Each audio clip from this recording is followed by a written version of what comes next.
All parties on Nicholson versus Shannon. Step forward, please. 31-year-old machinist Robert Nicholson claims former live-in lover, 27-year-old Michelle Shannon, owes him for rent after they split. Order. All rise.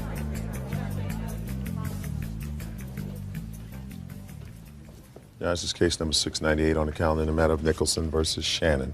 Parties have been sworn in, Judge. You may be seated. You're in love, you move in together, you rent an apartment together, right? Correct. When did you meet? About 6 months prior. So you knew each other 6 months when you decided to sign a lease together. Correct. And how long did it last? Approximately 14 months that we lived together. And your lease was 2 years. Correct. And you left. Right. And you want her to pay her half of the rent for the remainder of the lease. Correct. She says she was more than fair. You moved out in December, is that right? Yes. December what? It was early December. I don't know the exact date. Had you paid the rent for December? Yes, I had. Is that right? Correct. And you had a security deposit on the apartment? Yes. How much was the security deposit that you put in? I don't know the exact amount. I believe it was half. What was the security $600 is what her half was. And did she leave you with that? Yes, she did. So she paid December's rent. She left you with the security deposit, right? Correct. And how much was the entire rent?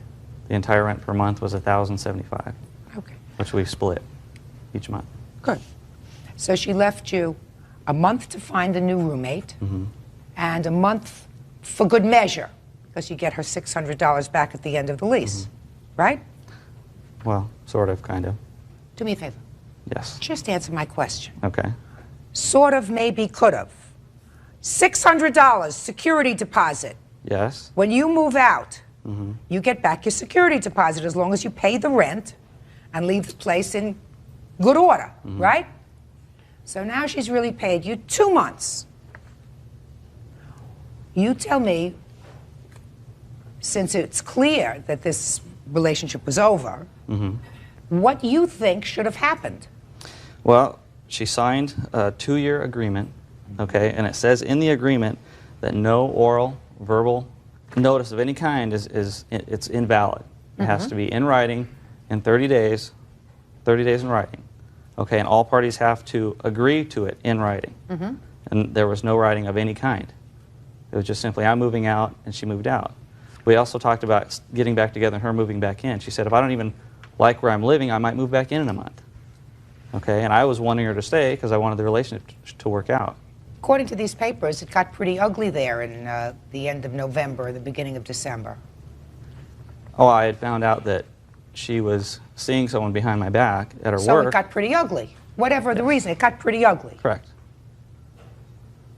Why should two people who are not married, who have no children together, who have no other ties together, stay in an apartment where they're both going to be miserable? We shouldn't, but Good. she's legally bound to the end of the lease, I feel. Because All right. if I lose Are my you job still- next month and I can't pay the rest of the rent, the owners of the place can take me to court for the remainder of the lease, correct? Well, you have, sir, in December, by the way, you still living in the apartment? Yes, I am, and I've looked for roommates. I've had ads in the newspaper ever since day one. I have not found anybody. They have Yes. not been in the newspaper. They've been in the recycler, and there's not even a sign out front, which doesn't cost any money to Mr. do. Nicholson. It's a back house. You can't even see the house from the Mr. street. Nicholson, show me the ads that you put in from day one looking for a roommate.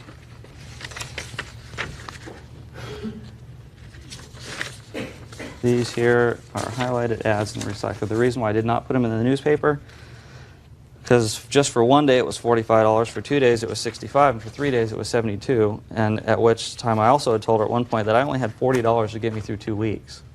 Couldn't even afford it. You indicate here that you offered to help him put ads in the paper, is that right? I did. When did you tell him that? It was not that long ago. When he said that he wanted to sue me, and I didn't understand why, because I thought that I had done my part. I went over, met with him, trying to find out why he was going to sue me. And I said at that time, I would pay for ads in the local newspaper, and if I needed to, I was just trying to figure out what my part was. So what did he say to you when you offered? He said no. Do you remember having a conversation with her about her assisting in putting ads in the paper? Yes, I do, and that was only after I had mentioned that, hey, you know, taking you to small claims court, and she said, fine, go ahead, see if I care, okay, and then this was only a matter of 2 weeks ago that she had come over and then was being very nice because she was worried about being sued and trying to manipulate me into not suing her by offering these to pay for these ads, which for several weeks prior to that, she didn't want nothing to do with me, not to offer to pay for any ads or anything like that. Let me see the lease on the apartment.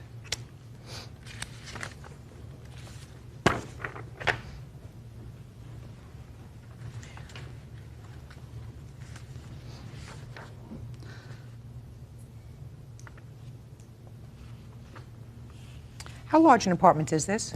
Actually, it's not an apartment, it's a house. How large a house is it? 2-bedroom house with a 2-car garage. It's a back house. Have you been to the house since? Just the last time I was there was to visit and speak with him about 2 weeks ago or 3 weeks ago. Anybody else there? No. Why are you only asking for $350 a month rent?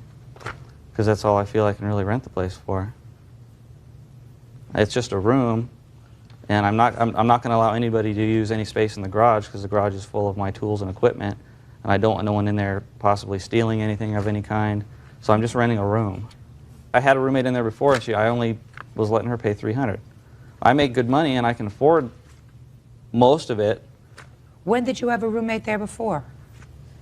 She had lived with me at an apartment prior for 2 years, and she was in our place together with us for maybe 4 or 5, 6 months at the most. You mean when you were living together? Correct. So how much rent were you each paying? I was still paying the $540, my portion, because I didn't want to get used to relying on someone else paying an additional portion of the rent. Is that right? Yeah, we were splitting half the rent. Yeah. Okay, but I didn't get any utilities of any kind from her because of the other roommate. Yeah, because of Melissa. What utilities? Phone, electrical. You mean Melissa didn't pay her own phone bill? She did have her own phone, but she used mine quite often. Sure, but she used her own phone. And what about the two She of used you? mine quite often, too. Not to mention, she didn't have a car. I drove her everywhere she needed to go. You plan on staying there in the I plan on house? staying there simply for the fact that to move and to come up with first and last and security somewhere else would be a problem for me because financially this is putting me in the hole every month. The reason why, as far as the house goes, the reason why I wanted to rent a house and not an apartment is because I have a lot of tools and equipment on which I do a lot of work on cars and welding and things like that. I wanted a 2-car garage. And we were happy finding a house that had a 2-car garage so I could enjoy my hobbies. Judge Judy will continue in a moment. I'm suspect that not one person answered these ads in the paper. I've had 2 calls. I'm sorry about that, sir. Listen to me. Get over it. And later today, When this was put through the mail slot in your dog jumped up. And when she jumped down, she hurt her back legs. So you're suing her. Correct. real cases, real people. Judge Judy. Robert Nicholson is suing former live-in lover Michelle Shannon for rent he says she owes after she moved out. This relationship clearly didn't work out. There were several alternatives. One alternative was for you to stay together in an acrimonious situation, which is untenable for people who are married and ridiculous for people who are not married. The defendant, as far as I could see, did everything she could to be reasonable. Reasonable was the relationship wasn't working out. She said, I'm going to pay December's rent. I'm not here. You can have the security deposit, which is another half month's rent. I'm being very fair with you. We shouldn't be together. Either make other arrangements for another roommate or tell the landlord that you're going to give the landlord 3 months to find a new tenant, but that you have to leave. You chose not to do that. I did put my ads in the paper. Sir, I can't tell, and quite frankly, I'm suspect that you did not find somebody, that not one person answered these ads in the paper. I've had 2 calls. For a house for $350 a month. I've had 2 calls. Well, I don't know what you said to them, and I don't know whether you're as angry with her, whether you're so angry with her and irritated with her that you say, I'm not going to try to mitigate the damages, but clearly you like staying in that house. You Yes, I just do. told me you can afford to stay in that house. No, I cannot, by myself. Well, if you can't afford to stay in the house, sir, then what I absolutely advise you to do is to let the landlord know that you have to move out. You still have her half of the security deposit, which would amount to 1 month's rent.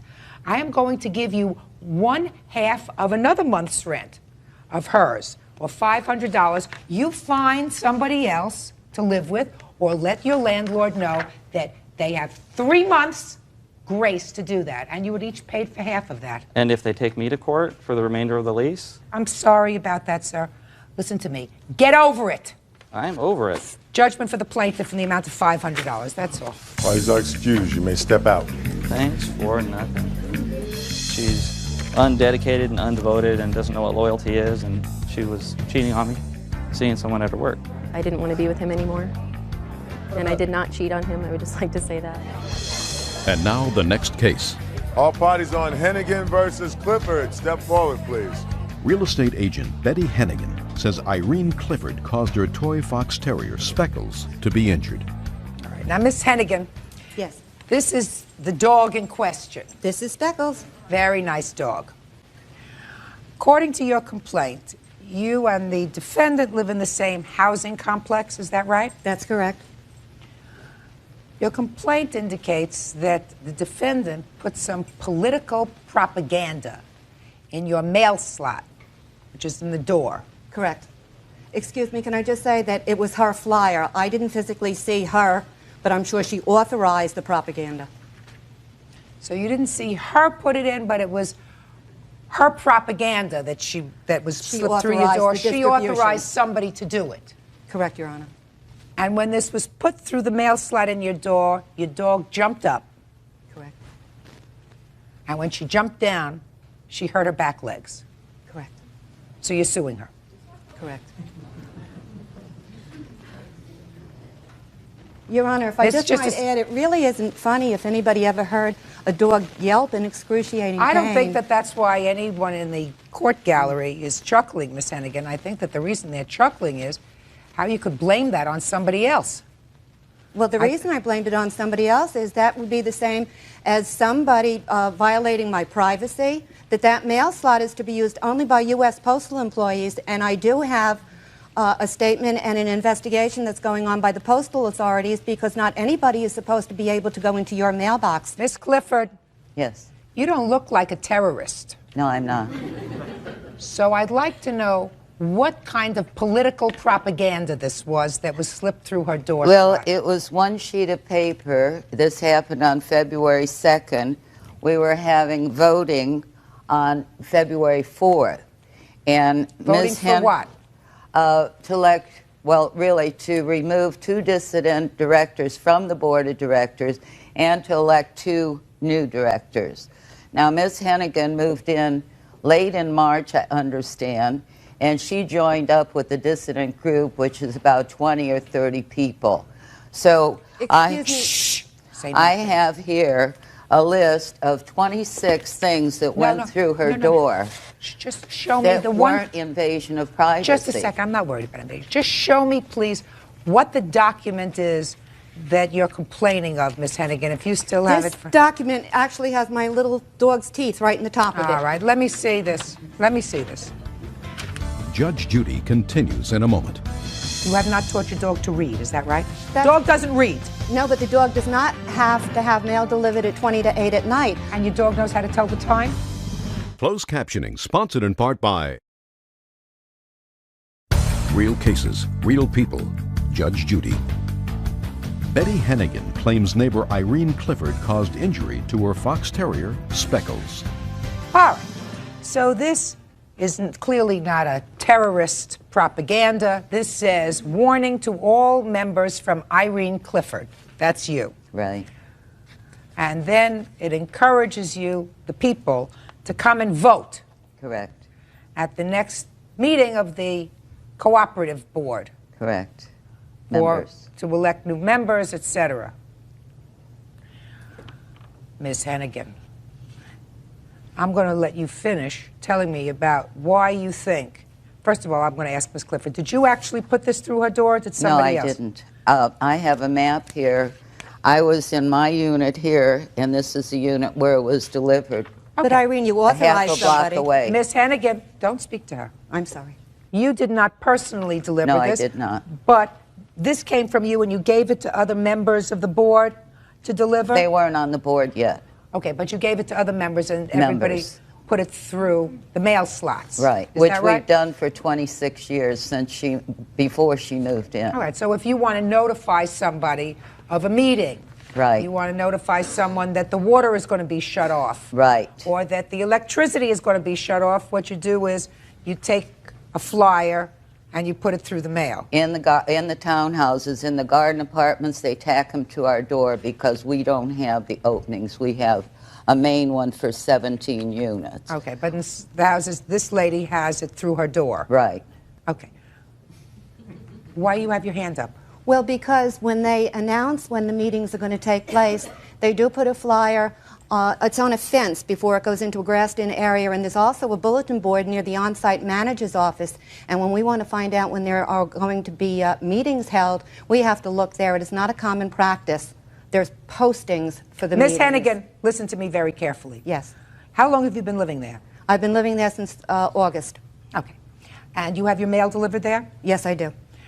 And the mail is delivered through the door slot? Correct. And the mailman delivers the mail there, other than holidays, 6 days a week? Correct. You have not taught your dog to read, is that right? That's correct. So the dog cannot differentiate whether there is political propaganda or a piece of mail coming through your door slot, is that right? No, the Is that dog right? doesn't. Dog doesn't read. No, but the dog does not have to have mail delivered at 20 to 8 at night. I actually truly introduced my dog to our mail person. It's a mail lady, and she does know the dog, and she exercises a little bit of concern, of caution. She doesn't want to be hurt in the mail slot, nor did I want my little dog hurt. This was 20 at 8 at night, Your Honor. It wasn't during a normal time of day when the U.S. Postal would be delivering mail. And your dog knows how to tell the time? No, but the dog does know when it's dark out. Miss Hennigan, it could be dark out when it's dark in the morning because it's raining and that's when the postman delivers. You were irritated because this came through your door and because your dog was injured. But that doesn't mean she's responsible because she happens to be the author of this piece of paper. You're being ridiculous, madam. You're being ridiculous. Judge Judy will continue in a moment.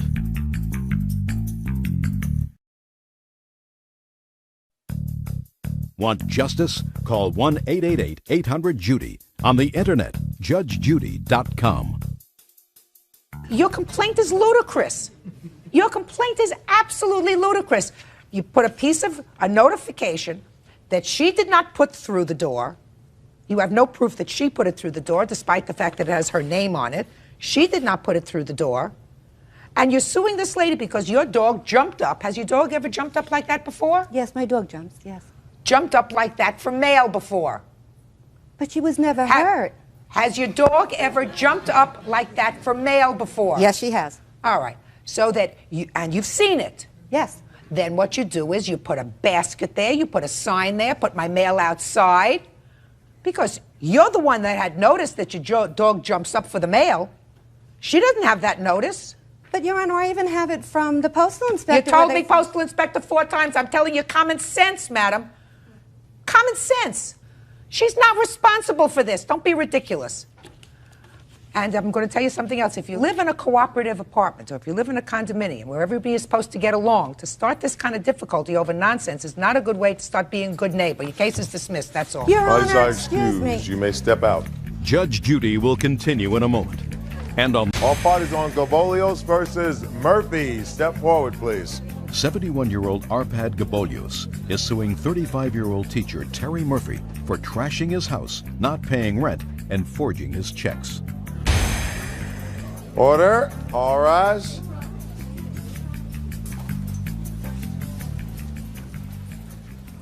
Now, this is case number 659 on the calendar in the matter of Gabolios versus Murphy. Parties have been sworn in, Judge. You may be seated.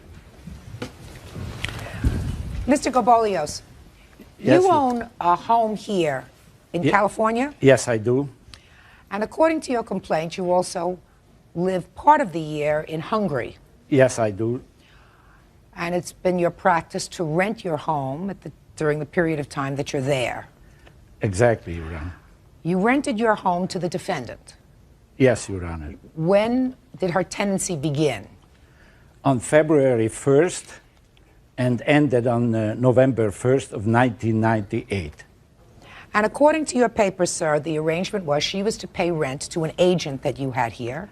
Exactly. Your And the Honor. rent was, for a furnished house, was $500 a month? Yes, Your Honor. And she was to pay her own utilities with the exception of one thing. The cable TV. And you were to pay that. Yes, Your Honor. According to you, you left her some checks that were made out to the cable company for the months that you would be away. That is absolutely correct, Your Honor. And they were actually made out to the cable company?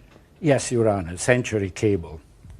Tell me what happened, sir, when you came home at the end of October.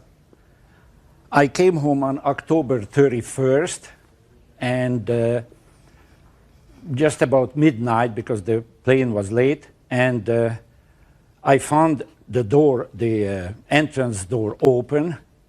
Most every light was on, and the whole house was a mess, and my bedroom, the master bedroom, was broken into. Had you had that locked when you left? Yes, Your Honor, it was locked. So it was locked, and she had the use of all the other parts of the house except your bedroom. Except my bedroom and except my wine cellar. Well, I have to explain, Your Honor, that the garage I converted to a wine cellar because I make my own wine. And then I found the sofa from the living room moved into the wine cellar. I also have pictures to show that, and I can show you how my whole house was trashed. Let me see, please.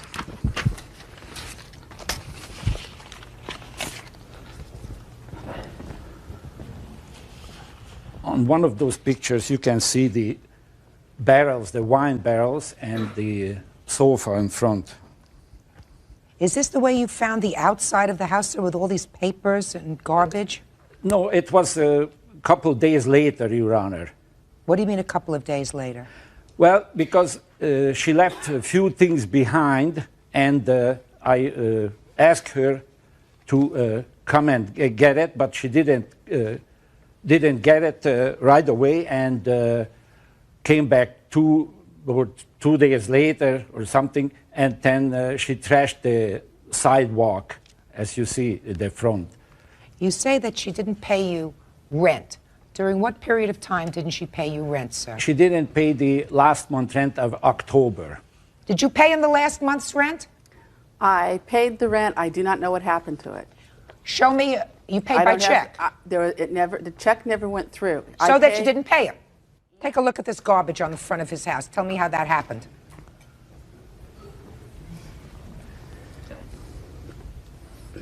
It happened because he came home, locked me out of the house, and threw all my belongings out of the house. That night, I had the police come and a locksmith to let me in.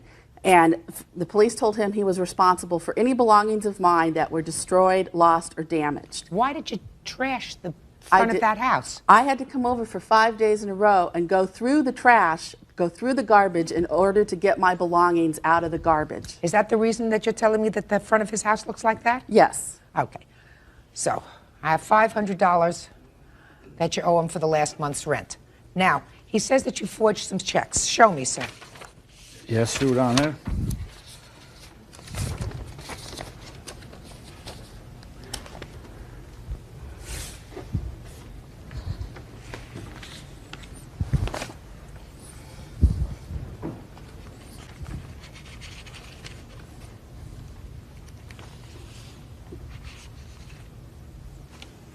Show these to the defendant.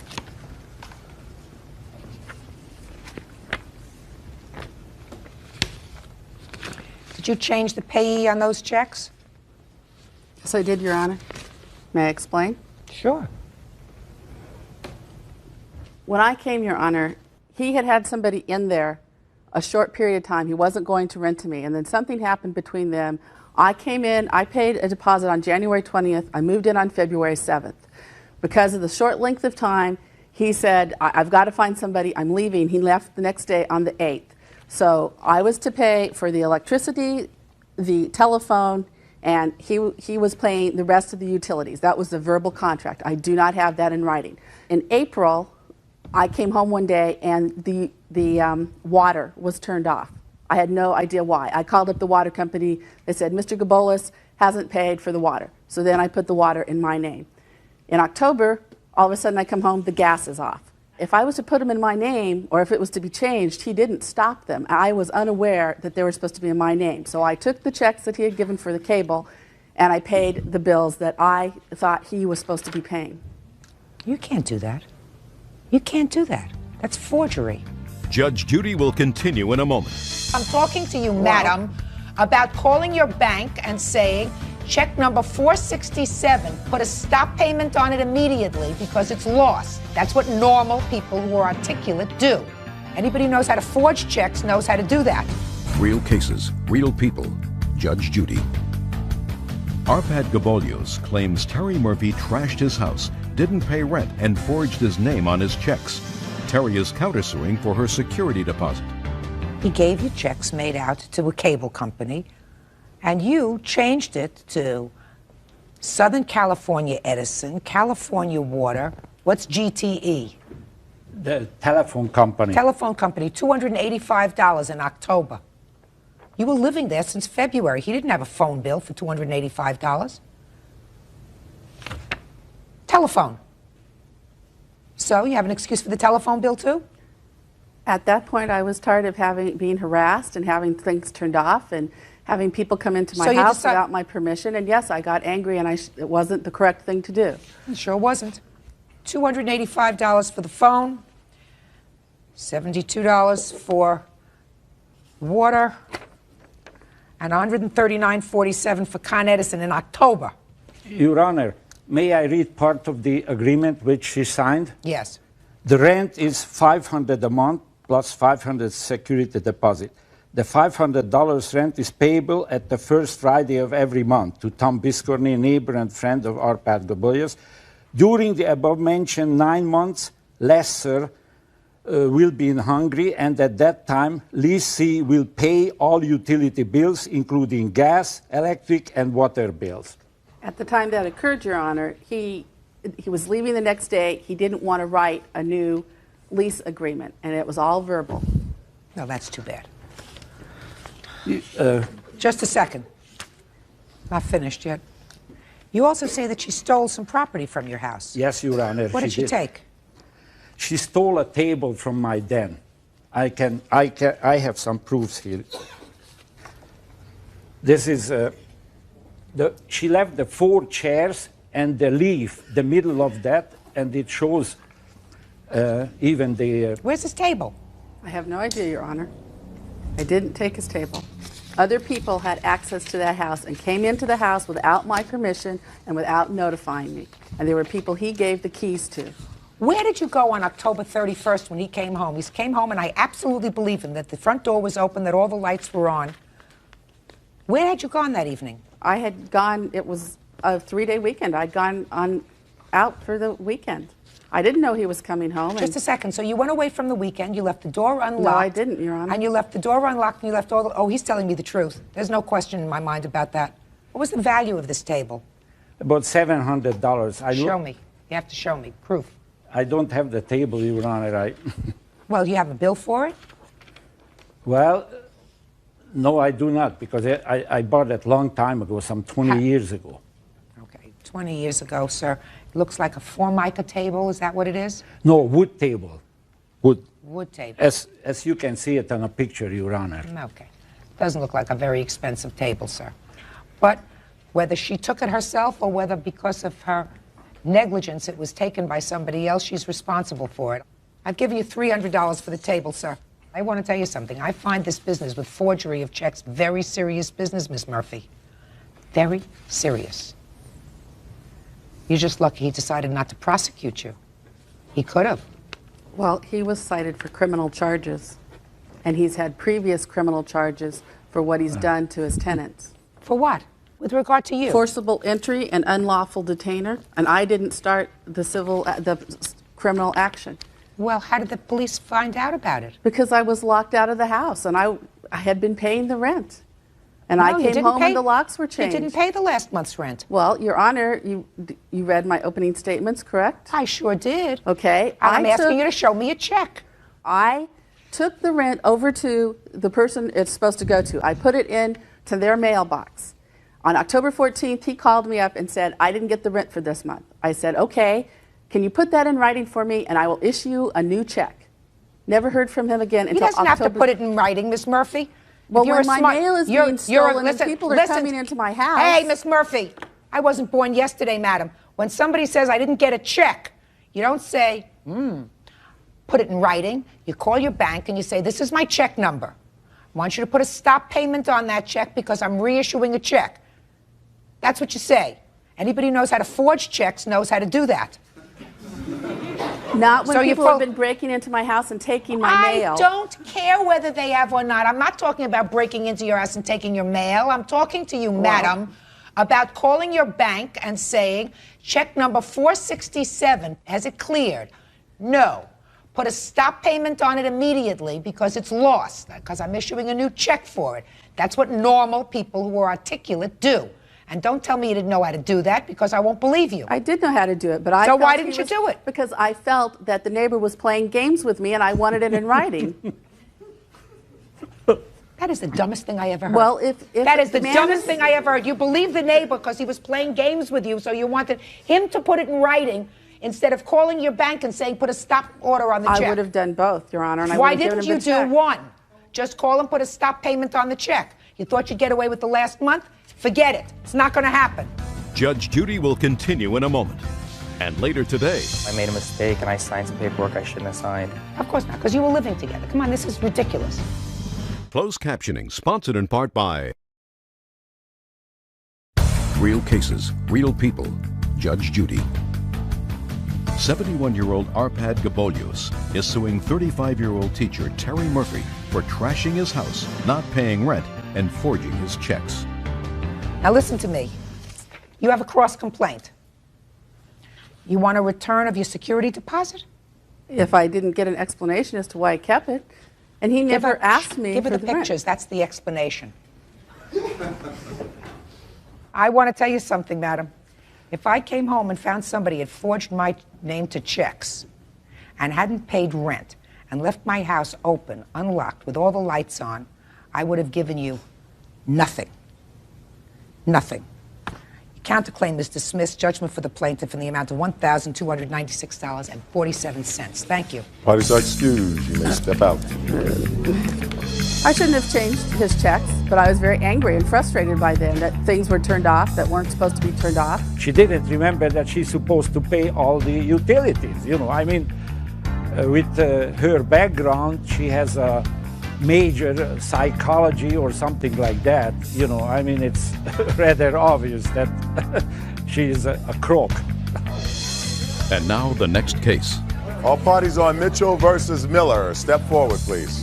28-year-old lab tech Janet Mitchell claims former live-in lover, machinist Jonathan Miller, 27, owes her for supporting him while they were together. Miss Mitchell, you and the defendant, according to the complaint, lived together for about 2.5 years. Is that right? Yes. And you say that after a rather acrimonious breakup, he owes you a whole bunch of money for living expenses during that time. Yes. What kind of an arrangement did you have with the defendant with regard to living expenses? There was no at the time arrangement. There was a period where after about a year we decided we were going to break up, and I made up an itemized list of what he owed me at that point. And we agreed that he would start making me payments. Well, we reconciled and decided not to break up at that point and give it a try, and we tried for about another 1.5 years. And after we had dissolved the relationship, I brought to him another itemized list of further expenses, and he signed it. I have the list. Let me see it, please.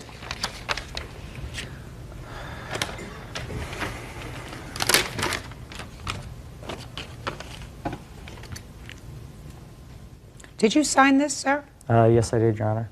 So then what are you doing here? I don't agree with the amounts. The reasons I had signed that at the time being was I was trying to reconcile with Janet at the time, and I thought that maybe that would help out, so I made a mistake and I signed some paperwork I shouldn't have signed. But quite frankly, when I read your papers, and Miss Mitchell indicated in her papers that while you were together, you turned over your paycheck to her. Yes, Is that ma'am. right? Yes, ma'am. And she paid the bills. Yes, ma'am. And you agree that he gave his paychecks to you. He did, but the expenses on that were above and beyond what was just normally paid for by the bills, which was electricity, rent, different things like that. The others were vacations for his children and his wife, ex-wife. 2 months without pay. Yes. What does that mean? I was unemployed for about a month and a half, 2 months. Yeah. I was working, but it was as a salesman, so there wasn't income coming in. So. Well, when this happened, when you were not working, did you have a discussion with each other about what was going to happen with this money? No, we did not, due to my hours at the time period, Your Honor. No, what I'm asking you is, at the time that you were out of work, did you discuss with him, well, you're out of work at this time, but I will cover the expenses, but you owe me what you would ordinarily be earning, so that when you get a job, you'll have to recoup this amount as well as another amount. Did you indicate that to him? No, I didn't, but... Of course not. Of course not, because you were living together. Come on, this is ridiculous. Judge Judy will continue in a moment.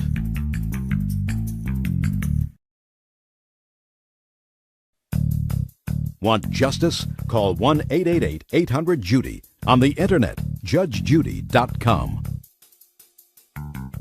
What's a bike frame?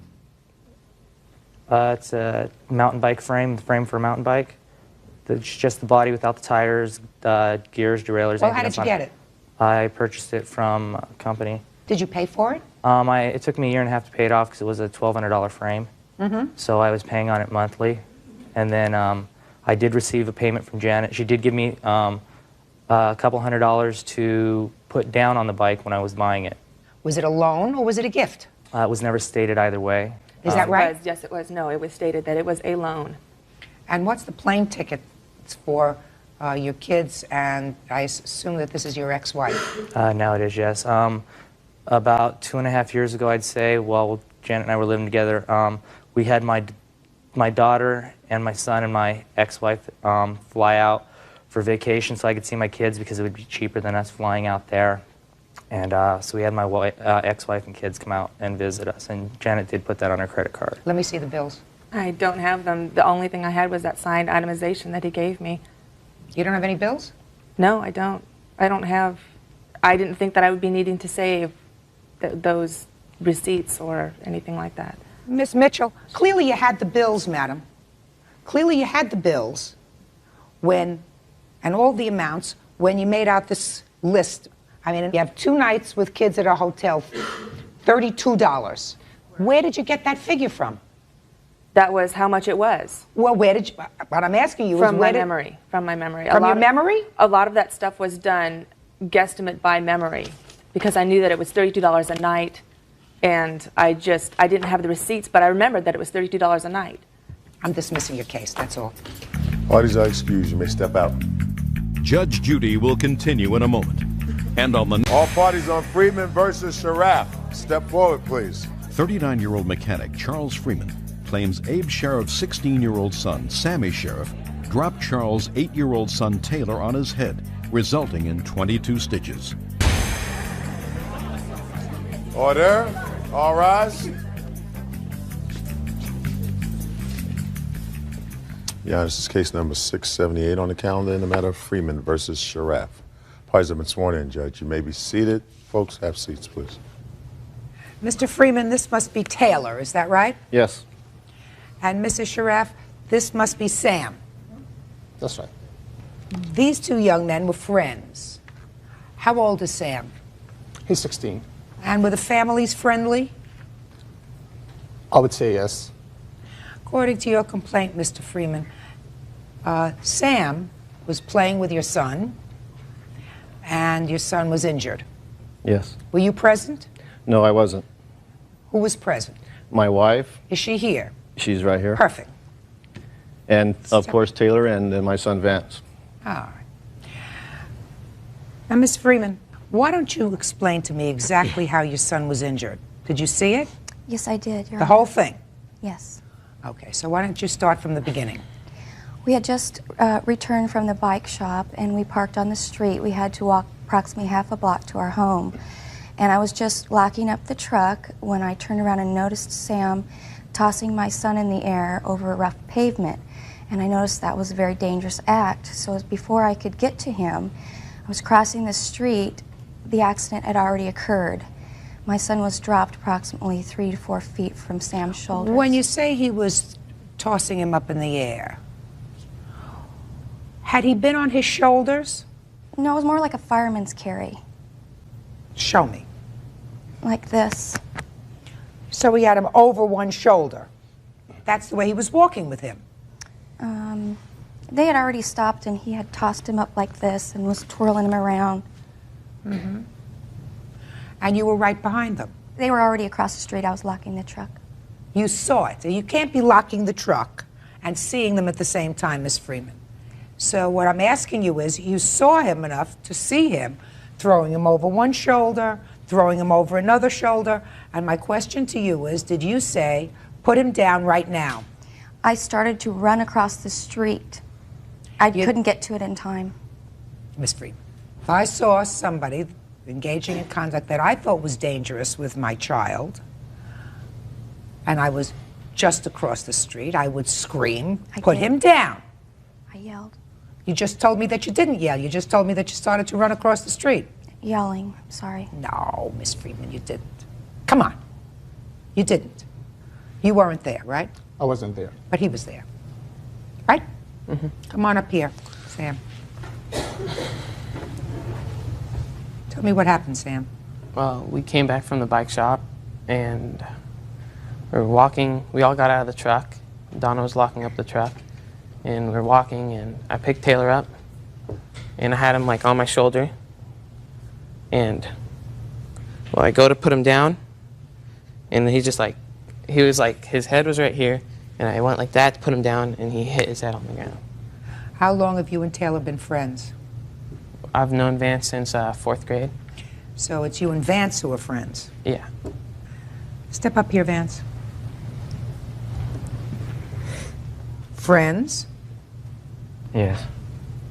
And you were walking with them when you saw Sam pick up Taylor? I didn't see him, but I turned around.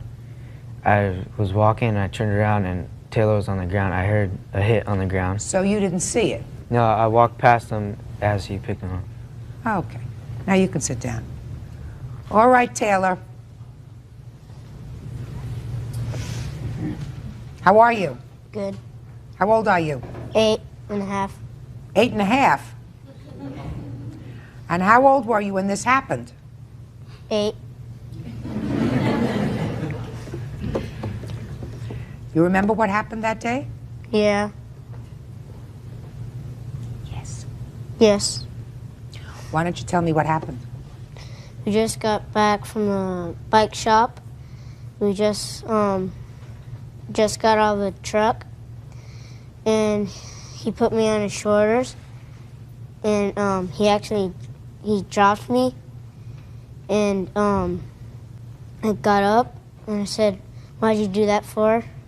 Then he picked me up and went to the house, and he put me on the couch.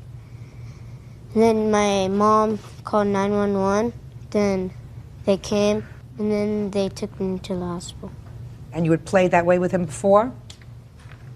Where he picked you up and put you over his shoulders? Yes.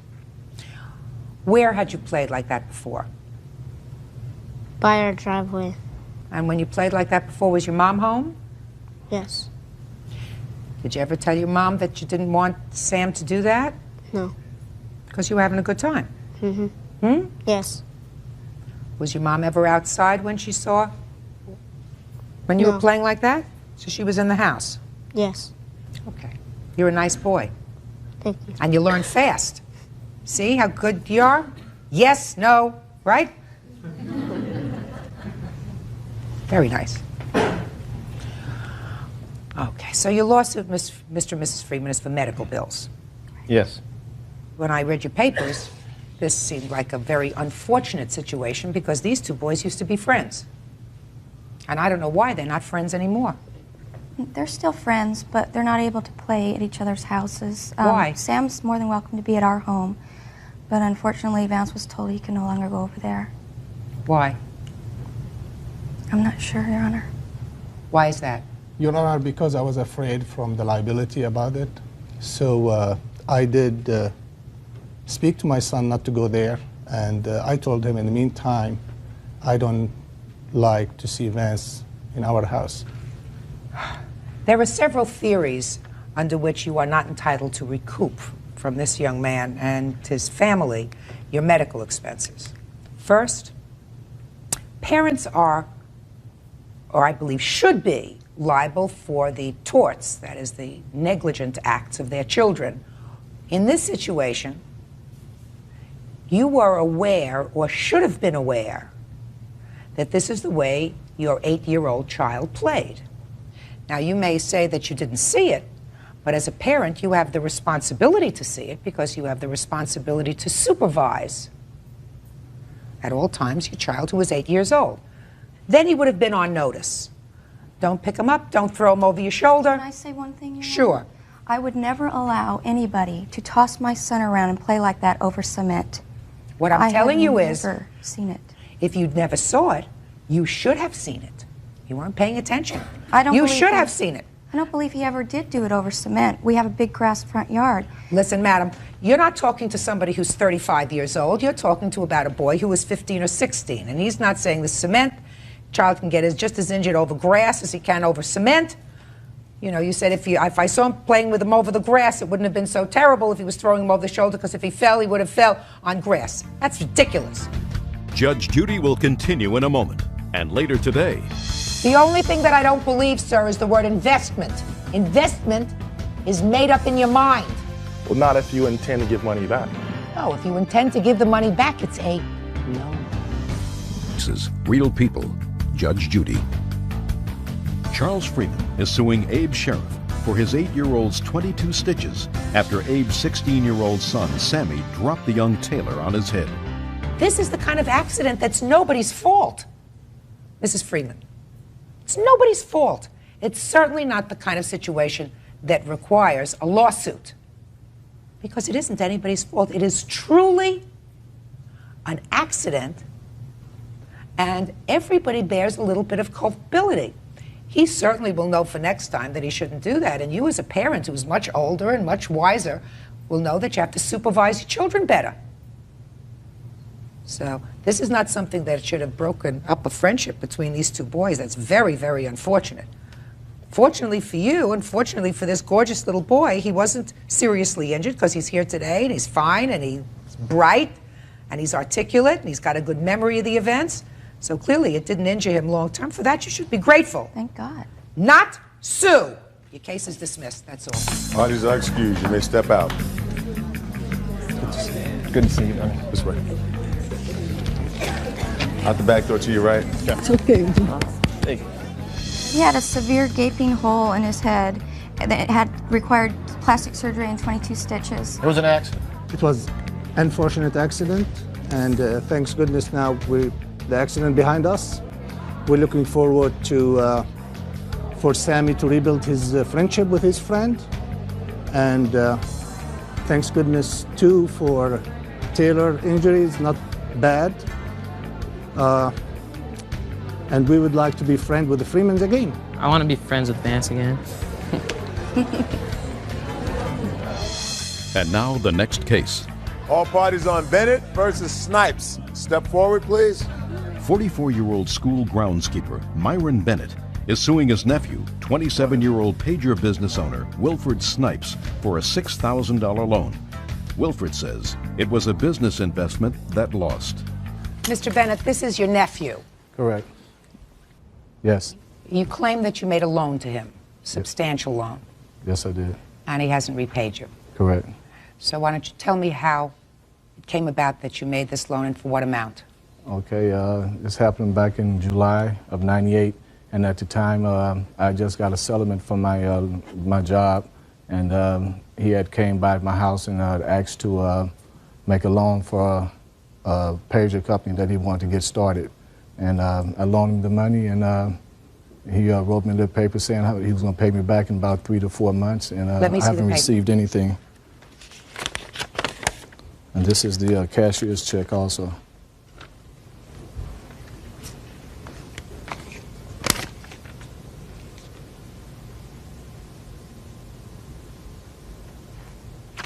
Tell me about this pager business of yours. Okay, what I have, Your Honor, I have a pager business. And Look at me. What I have, the pager company, and what I did, I offered him if he would like to make an investment in the company to increase my profit. And I told him with that matter that he would be able to receive like checks every month after the business grow. I never heard anything like that, Your Honor. Things change every day. Prices fluctuate on the pager company, on pages itself.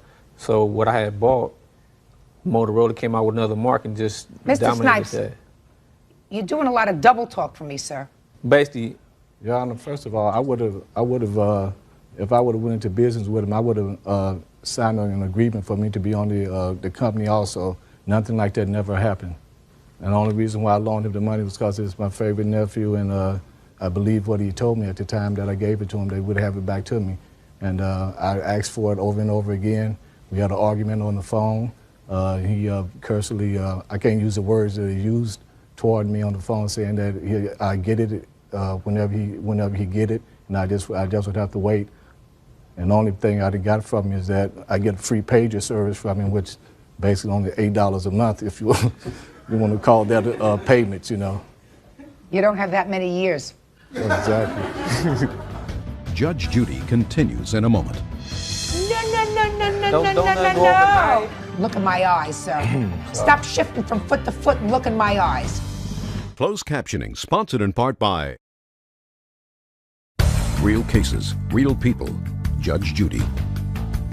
Myron Bennett claims his nephew, Wilfred Snipes, owes him for a loan. Wilfred says it was a misunderstanding. It was a business investment. All right, I read your defense, sir. Convince me that this was a business investment. Well, only way I convince you look here. Is by telling you on what You went to his house. Right. Start with, I went to his house. Okay, I went to my uncle's house, and I knew he was coming with some money, so I asked him, you know, could he give me some money, and basically in order what I need to do with it. It was to increase my profit in order to kind of like help him as well as help myself on expanding my business more as I would like to. Convince me it was a business.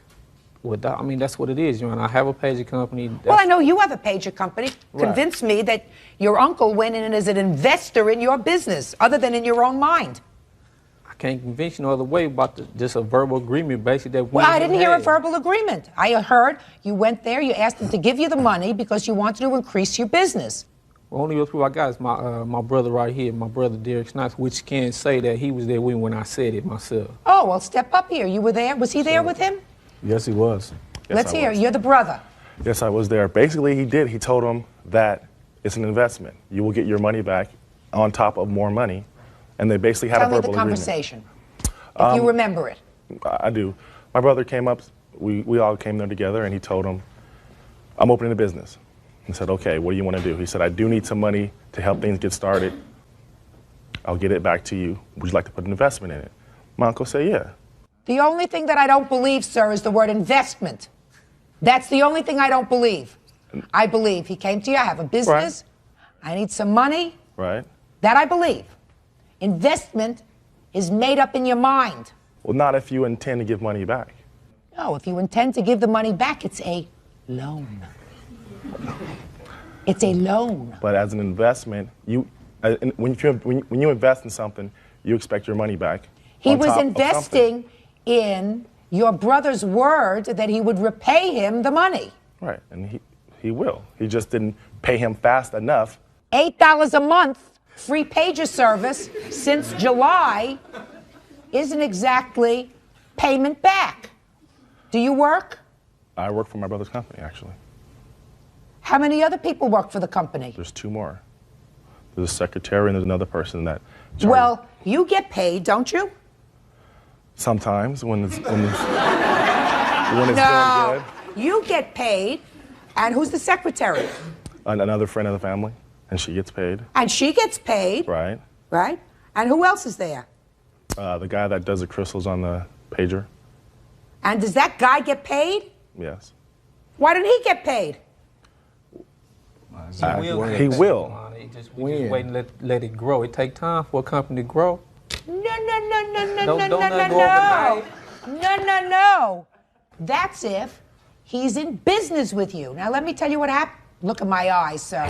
Stop shifting from foot to foot and look in my eyes. Judge Judy will continue in a moment.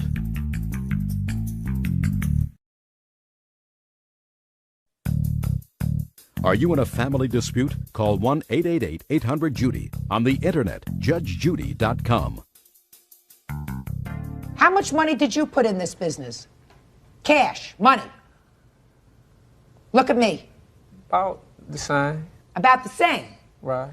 So if he's an investor and you put in 50% and he put in 50%, then he should be a 50% partner with you. Do you intend to give him 50% of your profits? No. If looks like you're winning, right? But it's this. Okay. But look, it wasn't meant like that because he just was coming in there. I mean, ain't like he was doing no work. Just a second. A, I don't believe you put in $6,000. I didn't stop That's putting A. in 6. How? Well, yes, you did. You said about the same. About the same is about the same. But I ain't say the full 6 now. Oh, okay. Because I don't believe you put in 6. I believe maybe you had 6 to start up the whole business. That was his 6 that you had to start up the whole business. Maybe you put in $12. Maybe you put in $18. Because you got to advertise, put the flyers, buy the pages, buy the crystals, buy the computer system. Yeah, with his $6,000. The disc alone cost you $2,000. Right, that's another 4. You still got 4 left over. So he put in all the money. He put in all the money. You were doing all the work. Well, seems to me that if he put in all the money, and if I believe your story, which I don't, by the way, that this was an investment, then he should get 50% of all your profits. And you just told me, oh no, he's not going to get 50% of my profits. You ought to be ashamed of yourself. Do you know that? That wasn't an agreement, That's not no agreement. That wasn't an agreement. If I give somebody 50% of my profit, how am I going to maintain running the company? Just a second. So what was your agreement? The agreement was that I will pay him, monthly as the company grows, whatever the profit As the company grows, you were going to pay him monthly. Just a second. Is what you want me to believe that when you were sitting there and saying, I need this $6,000, you had this whole discussion with him, and as the business comes in, I'm going to be able to give you money, a little bit of money every month? You telling that what you want me to believe? Hey, look at my eyes. Yeah? Wrong. Judgment for the plaintiff in the amount of $5,000. That's all. Parties are excused. You may step out.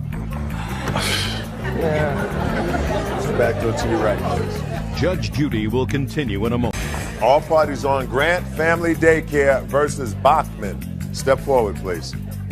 Chris and Julie Grant of Heart to Heart Daycare are suing 28-year-old accounting clerk Shawneen Bachman for not paying the bill for her 8-year-old daughter's care. Shawneen claims her daughter Kayleen was injured falling off the monkey bars. All rise.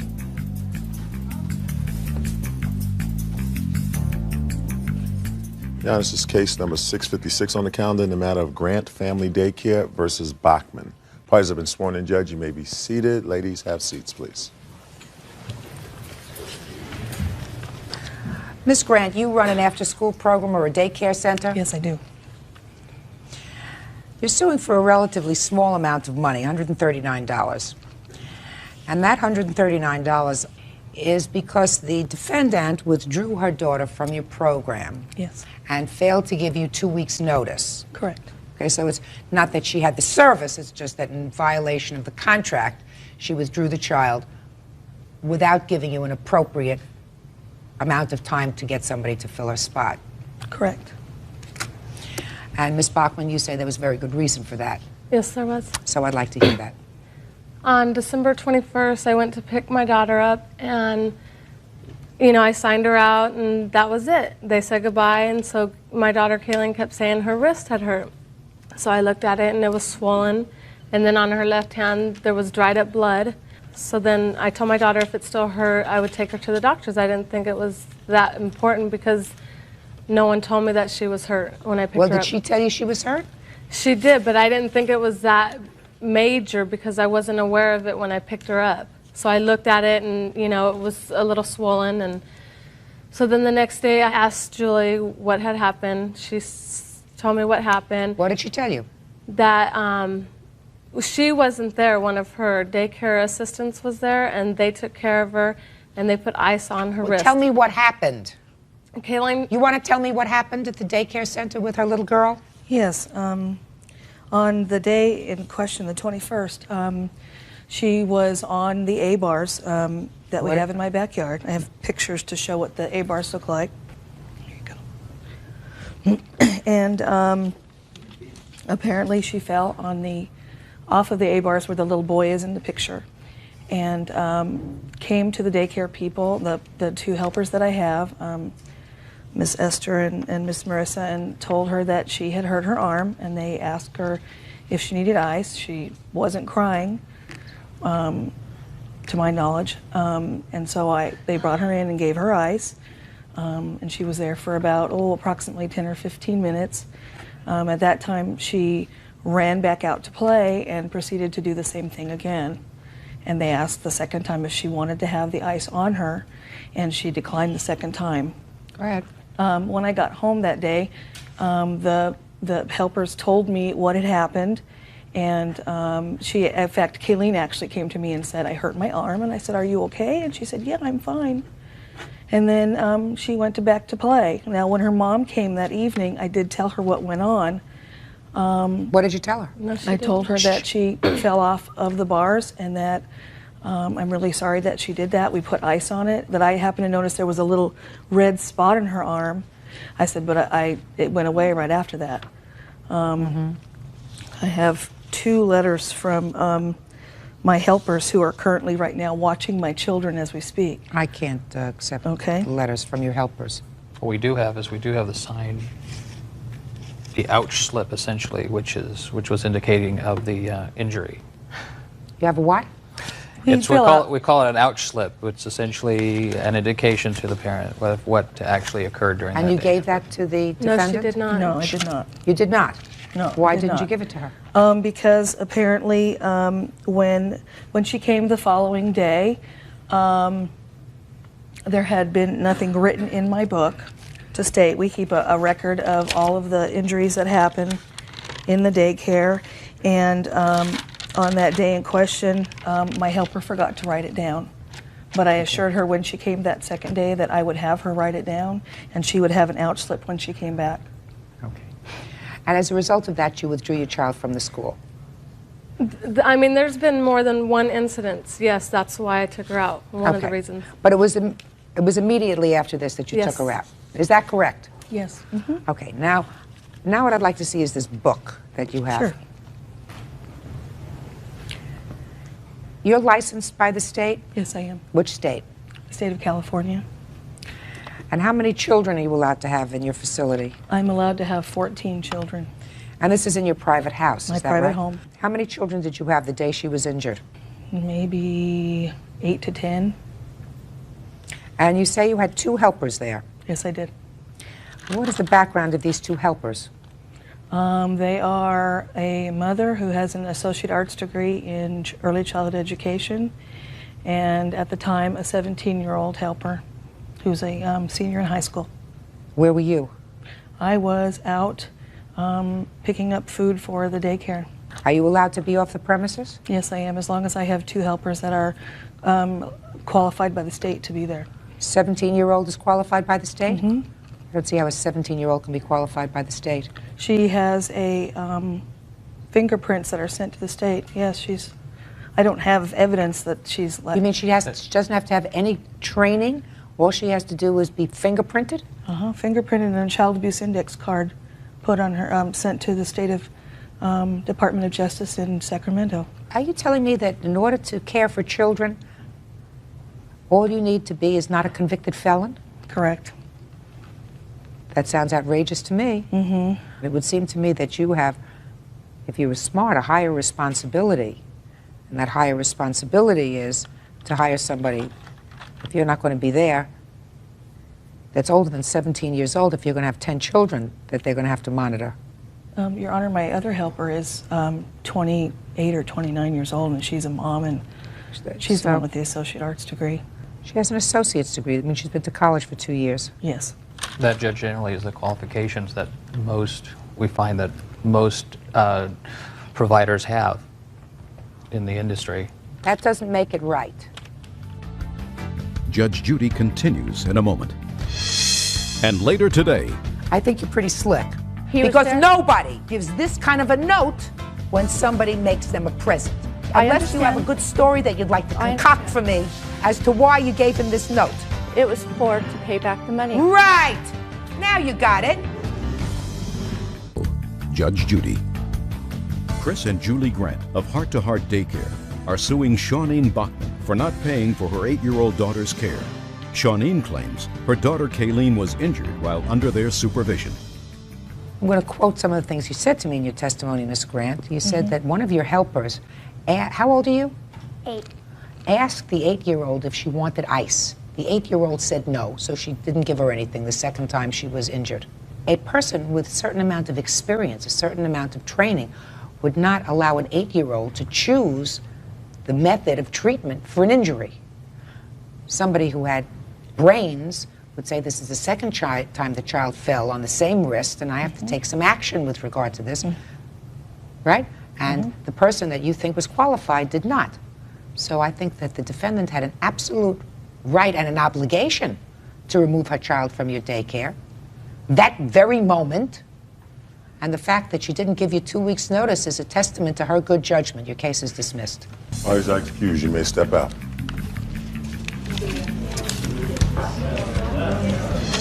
I'm just very frustrated, that's all. Seems the daycare people can't get a break, and they don't get paid very well either. I was going down a ladder, and when I was going down, my hand had slipped, and there was a ditch right where I fell, and my hand was stuck there like this for about a minute or 2. And now the next case. All parties on Bauer versus Bauer. Step forward, please. 45-year-old toolmaker Joseph Bauer is suing his ex-wife, 35-year-old veterinarian assistant Brandy Bauer, for a car loan and rent. Brandy claims Joseph was abusive. Mr. Bauer, how long were you and the defendant married? 8 years, ma'am. When were you divorced? 1995 was when the divorce proceedings started. When were they concluded? 1997. It's your claim, sir, that sometime after you separated from your wife, you made a series of loans to her. Yes, ma'am. So tell me, when were these loans made and what were they for, sir? Well, my ex-wife and I separated, and she came to me and told me that she needed to have money for a car so that she could get a job. My main concern was that the welfare of my daughter, and without a... Who was the child living with at the time? At the time, she was living with Brandy. Okay. And she told me that she needed money for a car so she could secure a job. I told her that for me to do that, I would have to take out a share loan from my profit sharing at my work. And I had to have the money back. It was a loan. Any kind of early withdrawal would have caused me penalties both for an early withdrawal and for the tax purposes because it was a capital gain.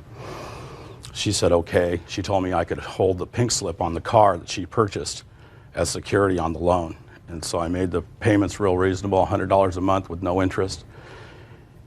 I gave her the money, approximately $3,400. Within just a couple weeks, she came back to me and told me that she couldn't get a car for that much money. She needed another $1,000. I said, well, if you're going to do that, I want some kind of notarized paperwork saying that you have the loan with me so that we can get this above board. I asked her for the loan, for some kind of paperwork for that. She gave me a handwritten note that said that she had borrowed now $4,400. Do you have that note? Yes, ma'am. May I see it? Here's the originals. And here's the bank draft for the withdrawal for the money.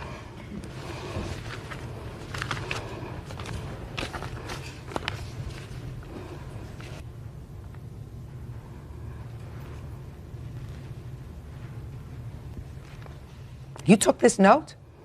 She gave that to me. She would not give me a notarized copy of Just a second. Had you already given her the other $1,000 when she gave you this note? Yes, ma'am. And this was the only note she gave you? She wouldn't give me anything else besides that. Because... She says it's a gift of money. That's what it says. It says, I, Brandy Bauer, on this day, Friday, the 29th of September, 1995, in agreement with Joseph, this note will be exchanged to Joseph for a gift of money in the amount of $4,400. Ma'am, I wasn't present when she gave me that. No. But that's what she wrote. Yes, ma'am. And this shows that you took the money out on the 25th of the, you took out $1,000. $2,000. $2,000. But you only gave her $1,000 on that day. What'd you do with the other $1,000? I gave You took out $3,400. Yes, ma'am. And then she said she came back to you sometime later and said, I can't get a car for $3,400. I need another $1,000. Yes, ma'am. So I took out the $2,000. $2,000. Gave her $1,000 of that money. Yeah. And held on to $1,000 because I knew she was going to need to secure insurance and the registration for the car. I wanted the pink slip with my name on it. Okay. So out of this $2,000, you gave her $1,000. Yes, ma'am. So that's a total of $4,400. Yes, ma'am. And what else, sir? She came to me a couple weeks after that and told me that she was going to get evicted from her apartment. She needed $500 to keep herself from getting evicted. I was worried for the safety and welfare of my daughter. At that time, I decided to make a conscious decision to throw good money after bad and loan her another $500. And I never saw a dime from that day on. Judge Judy continues in a moment. He made you loans. He may have hoped that if he made you the series of loans, you would feel kindly towards him and take them back. Oh, yes, I know for a fact. So what? Closed captioning, sponsored in part by Real Cases, Real People, Judge Judy. Joseph Bauer claims his ex-wife, Brandy Bauer, still owes him for a car loan and rent. Okay, let's hear. Well, the point that he says that she was living with me is not true. She was living with Joe. The car was for my benefit to help me in my business. Why would he do that? He was trying to reconcile at that time because I had left in 1995. He was put in jail for spousal abuse. It was traumatic at that time. He was put in jail for spousal abuse, but meanwhile your daughter was living with him, so there must have been a reason for that. I couldn't financially make the means for me to support her and myself.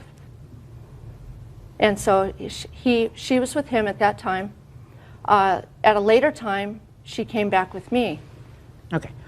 He gave you $3,400 and he gave you an additional $1,000 because you didn't... That's not true. What's not true? He did not give me additional $1,000. Did you write this note? Yes, ma'am.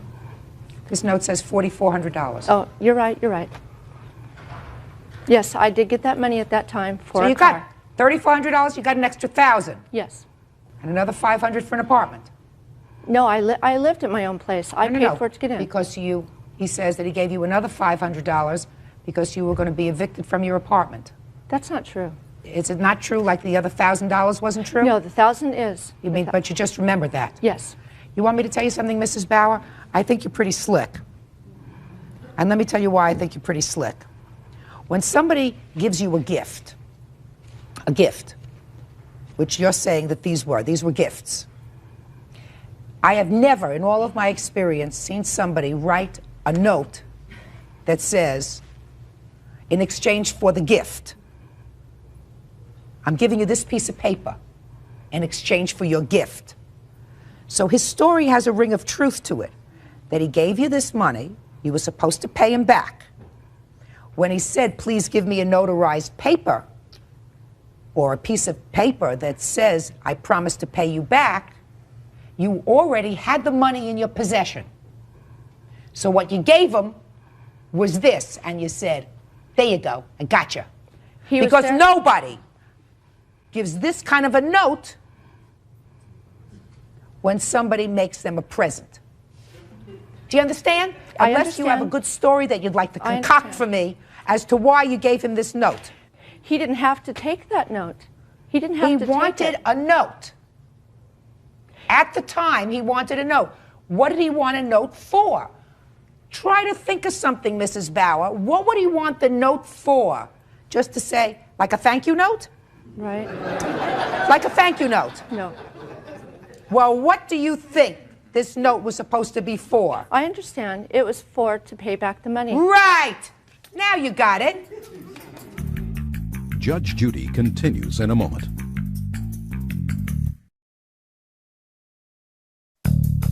Want justice? Call 1-888-800-JUDY. On the internet, judgejudy.com. So why didn't you pay him back? I don't believe I owe it to him. Shh. Why? Things that had transpired in that time, I had left for spousal abuse with my daughter at that time. We had left. That was May of 1995. I was now living with my daughter. June 1995 in another place. He was trying to reconcile, and in his attempts to try and get back together, he was willing to do anything. Give me money, help me with my rent. He was willing to do anything to try to get his family back together. Is that right? Right. All right. And you said, I need a car, and I'll pay you back. I need another $1,000, and I'll pay you back. And you wrote out this note, the thank you note, right? You still haven't told me why you don't think that you ought to pay him back. Because I knew his intentions behind loaning me the money. He was Good. You read his mind as to what his intentions were, according to you, what you just said to me, for loaning you the money. What were his intentions for loaning you the money? That he and I and my daughter, our daughter, would get back together, which I never once told him that that would be a way for us to be back together. So that's what you assumed he gave you the loans for. Is that right? Oh, right? yes, I know for a fact. So what? He made you loans. He may have hoped that if he made you the series of loans, you would feel kindly towards him and take them back. That doesn't make a loan a gift. That makes it a loan in anticipation of maybe, along with getting paid back, maybe you'll get back together again. And if you got back together again, maybe you would say, listen, if we're all a family, then you don't have to pay me back. But that didn't happen. Judgment for the plaintiff in the amount of $4,900. Parties are excused. You may step out. Judge Judy continues in a moment. And all parties on Cabrat versus Skinner. Step forward, please. 31-year-old daycare owner Christy Cabrat claims 30-year-old mother Tracy Skinner owes her for child care. Tracy says she filed a complaint after her 2-year-old daughter was injured. Order. All rise.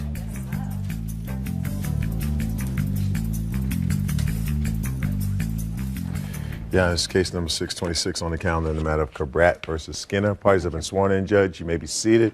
Please have seats. Ms. Cabrat, you run some sort of a child daycare center. Yes. Is that right? Yes. You run that out of your home? Yes, I do. How long have you been doing that? For about 2.5 years. And you are licensed by the county? By the state of California. Community care licensing. According to your complaint, you accepted Miss Skinner's daughter into your class. Yes. Is that right? Yes. When did you accept her into your class? 3/10/98. Is that correct, Miss Skinner? Approximately, yes. And how long did you stay in your class? Until February 2nd, 99. So she was there for a long time? Yes. You claim that the defendant owes you for child care. Correct. Okay. Your cross-complaint says that because your daughter was terminated by the plaintiff, you will cause certain distress, including the fact that you had to lose days from work. Yes. So that's your counterclaim. Yes. So why don't you tell me, since the child was with you for a year, what precipitated the problem?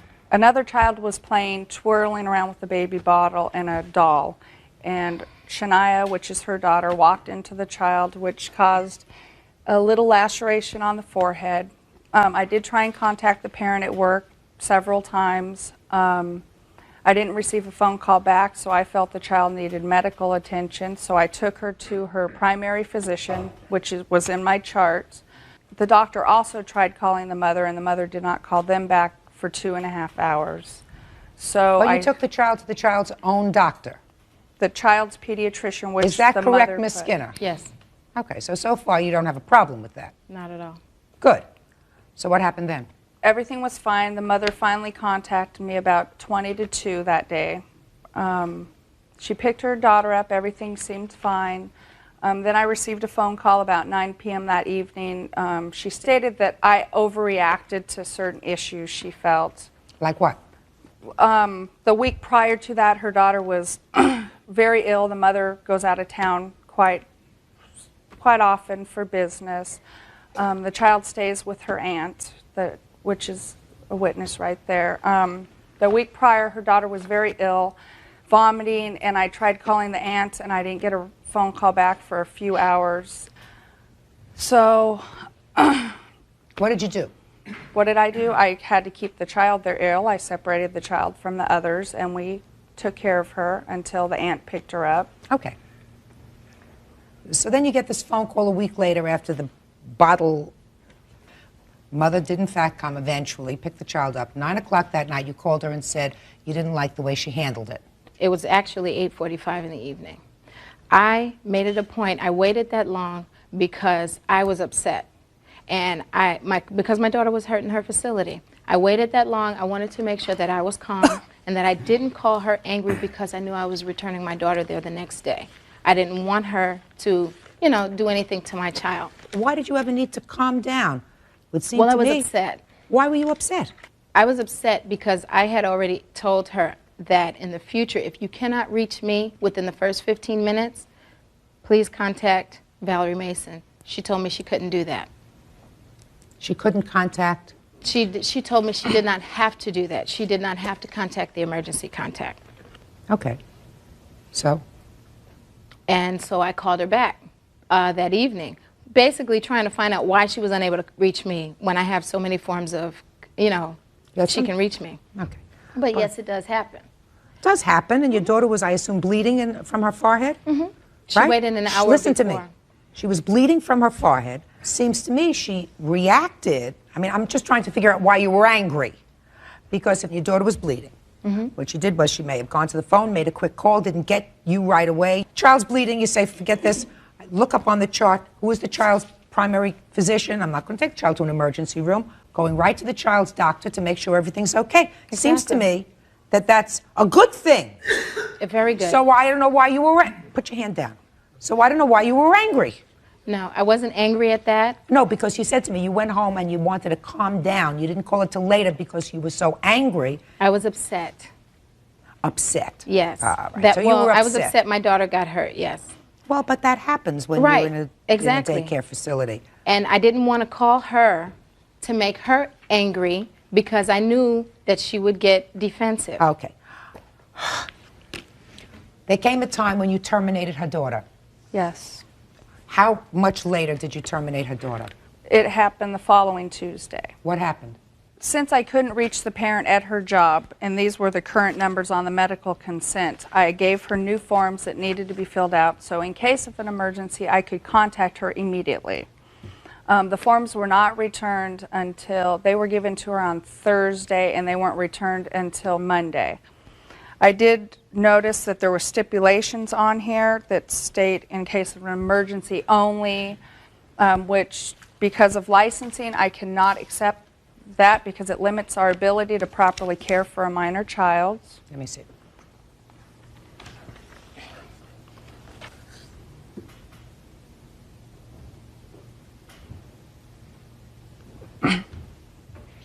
I see exactly what you mean. This is a standard form from the Department of Social Services Community Care Licensing.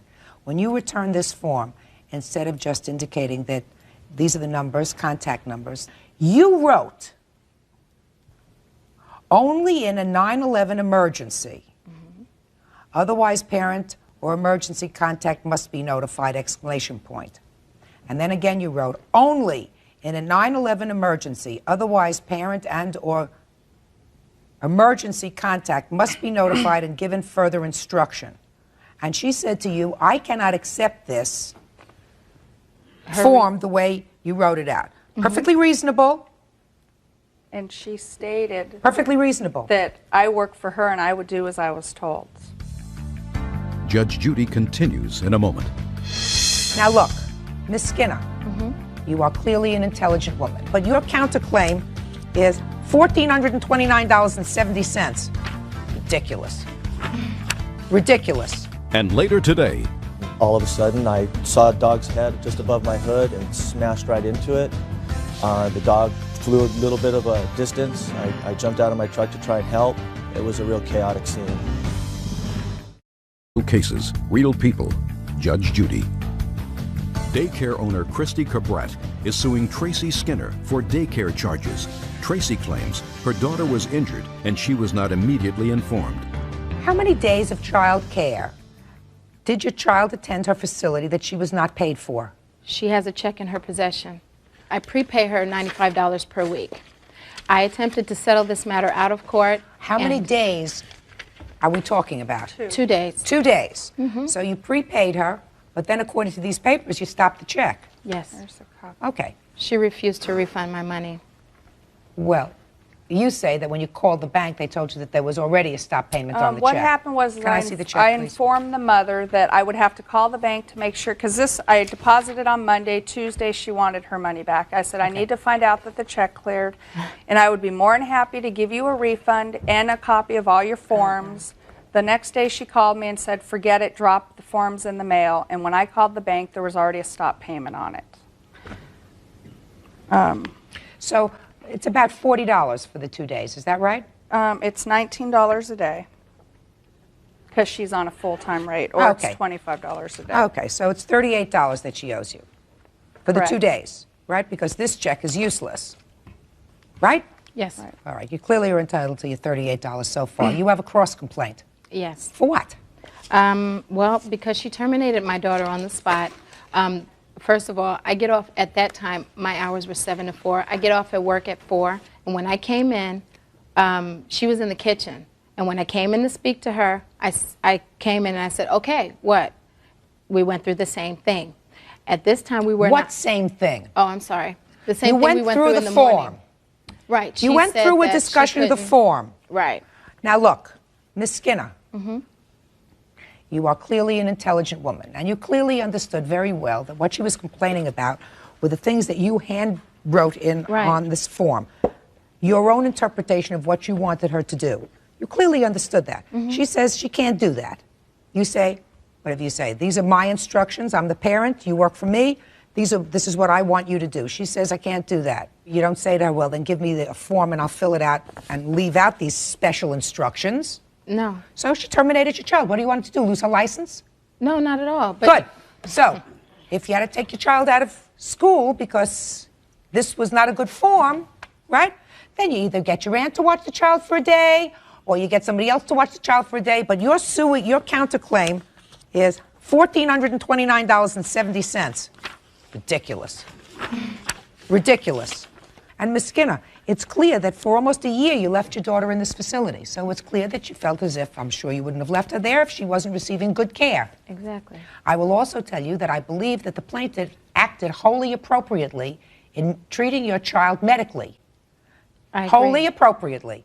And that these caveats that you put on this thing are inappropriate because it calls for somebody to make a determination as to what they believe is a 911 emergency. That's what you wrote here. Unless it's a 911 emergency, what does that mean? Well, to me, a 911 emergency, if she have to call the ambulance and take him out, yes. No, what if a child is hit on the head and has a gash on the forehead? Yes, that's a 911 emergency. No, it isn't. Well, no, it she- isn't. Okay. Only for people that don't know how to put a child in the car and take a child to the pediatrician. That's why emergency rooms are overcrowded. She did exactly the right thing. You ought to apologize to her. I'm awarding you the $38 for taking care of the child, and I'm dismissing your counterclaim because it's nonsense. That's all. Parties are excused. You may step out. Do I get my papers? Yeah, you're good. Out the back door to your right, please. Well, I'm glad that justice was served and that I did the proper thing. I think justice was served. I wasn't really trying to get any money out of this. I just wanted her to go away. I guess I just had a parent that didn't know what would be best for her child. When my daughter originally got hurt, and I originally advised her that if she is unable to contact me, that she should contact her within the first 15 minutes. If she would have said okay, that would have been enough for me. And my daughter would have still been at her facility because she is a great child care provider. I hope that parents, when they put their children in facilities, they know we're there for the best interest of the child and not the parent. And now the next case. All parties on Brunette versus Shirazi. Step forward, please. 34-year-old general contractor Daniel Brunette claims 42-year-old holistic healer Virginia Shirazi's Rottweiler ran in front of his truck. He hit the dog and is suing for damage to his truck. Mr. Brunette, you're driving along in your truck. The defendant's dog ran out into the street. You hit the dog, damaged your truck. That's correct. And you want to be compensated, and you want her to pay for the damage to the truck. That's right. Ms. Shirazi, are you conceding the fact, madam, that you are responsible for whatever the costs are, the reasonable costs for fixing the truck? A small portion. Okay, so you are conceding that your dog was in the wrong and you were neglectful in letting your dog be out in the street. No, which, not. Well, your dog was out without a leash? Yes. What kind of a dog do you have? A Rottweiler. That's a big dog. Mm-hmm. What was your dog doing out without a leash? I don't know. It was early in the morning. I believe he got out by mistake. Okay. Well, your dog is supposed to be on a leash. You are supposed to be responsible as a pet owner to make sure that a dog, especially a dog that size, doesn't get out into the street. Judge Judy continues in a moment. He says that the estimate that he got from your body shop was $600. You have it here as $423. Well, is it He $600? exaggerates everything. Closed captioning, sponsored in part by Real Cases, Real People, Judge Judy. Daniel Brunette is suing Virginia Shirazi for damage to his truck after hitting her Rottweiler. Tell me how the accident happened, sir. Well, I was traveling eastbound on Los Feliz Drive about 7 o'clock in the morning, probably 20 miles per hour approximately. All of a sudden, I split second saw a dog's head just above my hood and smashed right into it. The dog flew a little bit of a distance. I jumped out of my truck to try and help. I couldn't get anywhere near the dog. The dog was growling at me. That's when some neighbors came out. Also were trying to help. It was a real chaotic scene. Okay. Is your dog all right now? Fine. Good. Let me see the damage to the truck.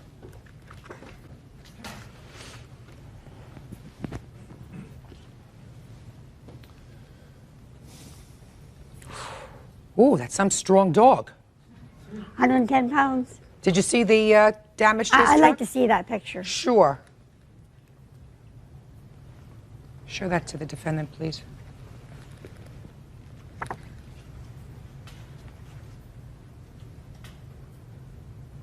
Okay.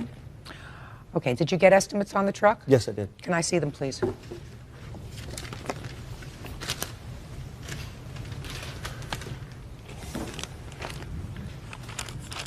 You got one estimate, sir? I have two. Here's the other one.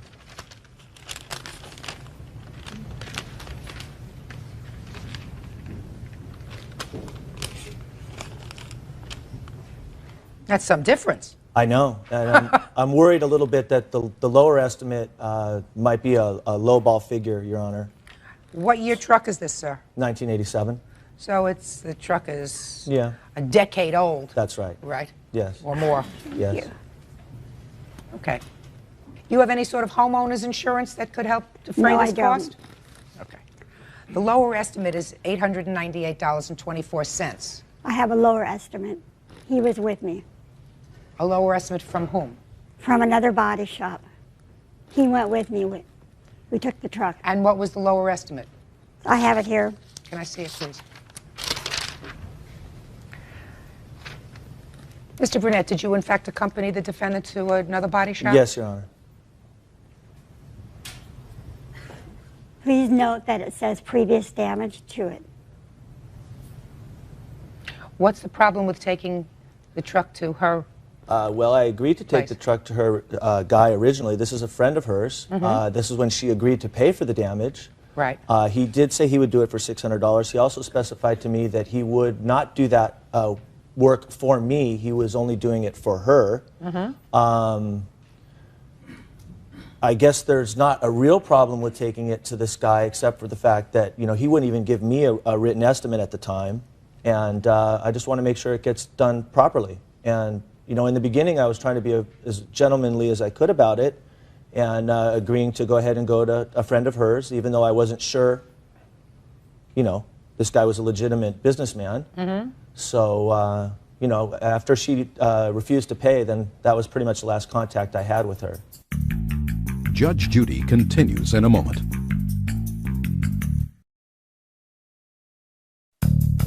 Want justice? Call 1-888-800-JUDY. On the internet, judgejudy.com.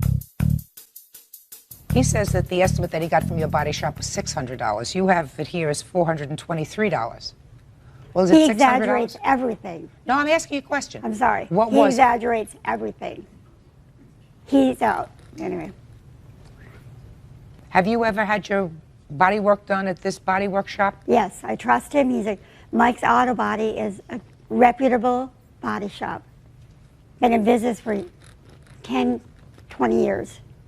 Okay. The estimate that you have is $423.84. Make it $424, and his lowest estimate is $898 or $900. Bert, do me a favor, please. You're in charge of this. Add up those two figures, $898 and $424. And then you want to divide it in half? Yes. I anticipated, Judge. Well, we've known each other a long time. Yes, we have. 661. Judgment for the plaintiff in the amount of $661. Thank you. Parties are excused. You may step out. I'll be back to your right. Judge Judy continues in a moment. And on the next Judge Judy. All parties on Harmon versus Wilkins. Step forward. 25-year-old Pamela Harmon is suing her former supervisor at Lee's Famous Recipe Kitchen, Anthony Wilkins, 36, for repossessing her car. Anthony says she stopped making payments. All rise. Order in the court. Your Honor, this is case number 700 on the calendar in the matter of Harmon versus Wilkins. Parties have been sworn in, Judge. You may be seated. Ma'am, have a seat, please. Ms. Harmon, you worked at the same place where the defendant was employed. He was your supervisor, is that right? Yes, ma'am. And you purchased an automobile from him back in, is it May of 1997? Yes. What kind of car was it? It was an 89 Honda Accord. And the purchase price? It was a total of $6,000. Okay. And from what I gather, your arrangement with him was, since you didn't have the money for Right. the car, and you didn't have someone to co-sign a note for you, what you arranged to do was you would keep the title in your name until the purchase price was paid. No, until she made arrangements to purchase the vehicle herself. But the title was in your name? Yes. You drove the car for 13 months. Yes, I did. And then he repossessed the car because he says that you stopped making payments. Is that right? Yes, she didn't drive it 13 months, though. Well, she says that you repossessed the car in June of '98. Yeah, but I didn't give her the car when you had stated. It was about 8 months, in my opinion. I figured that she drove this car for 13 months. Is that what you say? You drove Yes, the car ma'am. for 13 months? Yes, ma'am. And did you make the payments for the 13 months? Yes, I did. All the payments? All of them. Show me. Mr. Wilkins refused to give me any receipts whatsoever. In fact, I tried to give him a money order, and he told me that he did not want his wife to know how much money was in his bank account. So he ordered for me to give him cash every time. When we got paid every 2 weeks, he would come down to the store, I'd go up to the bank, come back, and hand him $130. Is that right, every sir? time. The $130 part's right. What's not right? For 8 payments. The wife thing, I have no idea what she's talking about, and the receipt thing, she never asked for one. According to you, when did she stop making payments? You said she made some payments that were partial as well. Yes. Well, tell me about But we had an ongoing, business relationship. I had loaned Pam money. Her, husband was a little abusive, trashed the cars that she had had when I had met her. And so she stopped about, probably 6 weeks before I found the car. Well, how much do you say she gave you in total during the time? She gave me 8 payments of $260, I guess is what she's trying to say. I thought the payment was $240. You say she drove the car for 8 months, and she gave you 8 payments, so that she wasn't in arrears to you when you took the car back. When I went and took the car, she had quit her job prior to that and was not making any payments. Did you lose your job, or did you leave your job? I did leave my job. When did you leave your job? June 2nd. And when did you actually repossess the car? I would probably say sometime towards the end of that, or maybe early July. When did he repossess the car? It was the 19th of June. Had you made June's payment? Yes, in fact, I made the payment on the 12th, because he came, because I went to another job at UDF. He came to my job and got money from me, $130. At that time, he had asked me if I was filing a lawsuit against his company for sexual harassment. At that time, I told him no, but I was ordered by my attorneys not to discuss it with anybody. I had gotten in contact with my attorney on June 2nd, and on the 19th, the car is gone. Okay. You indicate here that you believe the reason he repossessed the car was because you had filed a sexual harassment suit against both the company and he and his supervisor. Right. Was he the defendant in that action? He is the supervisor I reported it to, and our lawsuit is for the company not doing anything about it. So it was some other employee who you allege was Right. sexually harassing you. Right. Mr. Wilkins, when did you find out about this lawsuit? I have no idea what she's talking about. I've never been served any papers, Your Honor. No one's ever called or told me anything about a sexual harassment suit. Mr. Wilkins, I didn't ask you whether you were served with papers, sir. What I asked you was, when did you discover that she was, in fact, by somebody telling you, by your employer telling you, by somebody telling you that she was, in fact, pursuing a sexual harassment claim? Actually, I found out from her lawyer at an unemployment hearing that she subsequently lost because she... When was that? I don't know. She probably has the... whenever December that was. 28th of 97, or 98. So are you testifying, Mr. Wilkins, under oath that you never knew about this sexual harassment lawsuit in June of 98? Absolutely. Okay. And the only reason you repossessed the car is because she had stopped making payments. And couldn't find financing, and she was out of stories by that point. Okay. Now, Ms. Harmon, let's take your best case scenario, okay? That you drove this car for 13 months, and then he repossessed it. The car was clearly in his name, right? Yep. You want all the money that you paid over the 13 months back. Right. That means that you get to drive a car for 13 months for free. It was under my understanding that I was buying the car. Just listen to me. You get to drive a car for 13 months for free. A car doesn't appreciate in value. A 1989 Honda does not appreciate in value like a Rolls Royce. It depreciates in value. Now, if you went to rent a car, how much do you think you'd pay for a rental car a month? I have no clue. Would you pay at least $200 a month? Can't get much for $200 a month for rental cars, right? You drove this car for 13 months, according to you. That's $2,600. According to you, you gave him $3,000. You can't prove it to me that you gave him $3,000. Sounds to me as if you had a pretty good deal. You had transportation, you drove a car, cheap. What are you complaining about?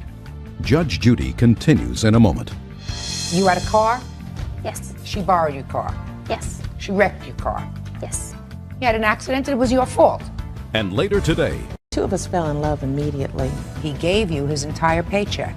What I told him at some point is, you're taking more money than you're giving me. Well, you should have shown him the door. real cases, real people. Judge Judy. Pamela Harmon claims Anthony Wilkins repossessed her car after paying him $3,000. It's his car. You were renting it from them until you paid it off. So you are really you're in a much more favorable position, as a matter of fact, than when you started, because you had a car that you could drive that was a reasonable car for 13 months that you paid about $200 a month for to drive it around. Why are you complaining? I lost the money and lost the car. I have no car. I'm supposed to have the car. Never once did I miss a payment. He had no reason to take the car. I don't believe that after you quit your job and filed a sexual harassment suit that you were paying him diligently. And you should be smart enough, and if you're not smart enough, you will be in the future, that when you make a car payment, you get a receipt. If you pay it in cash, you get a receipt. You get something to say, I made this payment. I trusted him. I thought I did. That's all. This case is dismissed. Parties are excused. You may step out. Justice prevailed. Don't buy a car from him. And now the next case.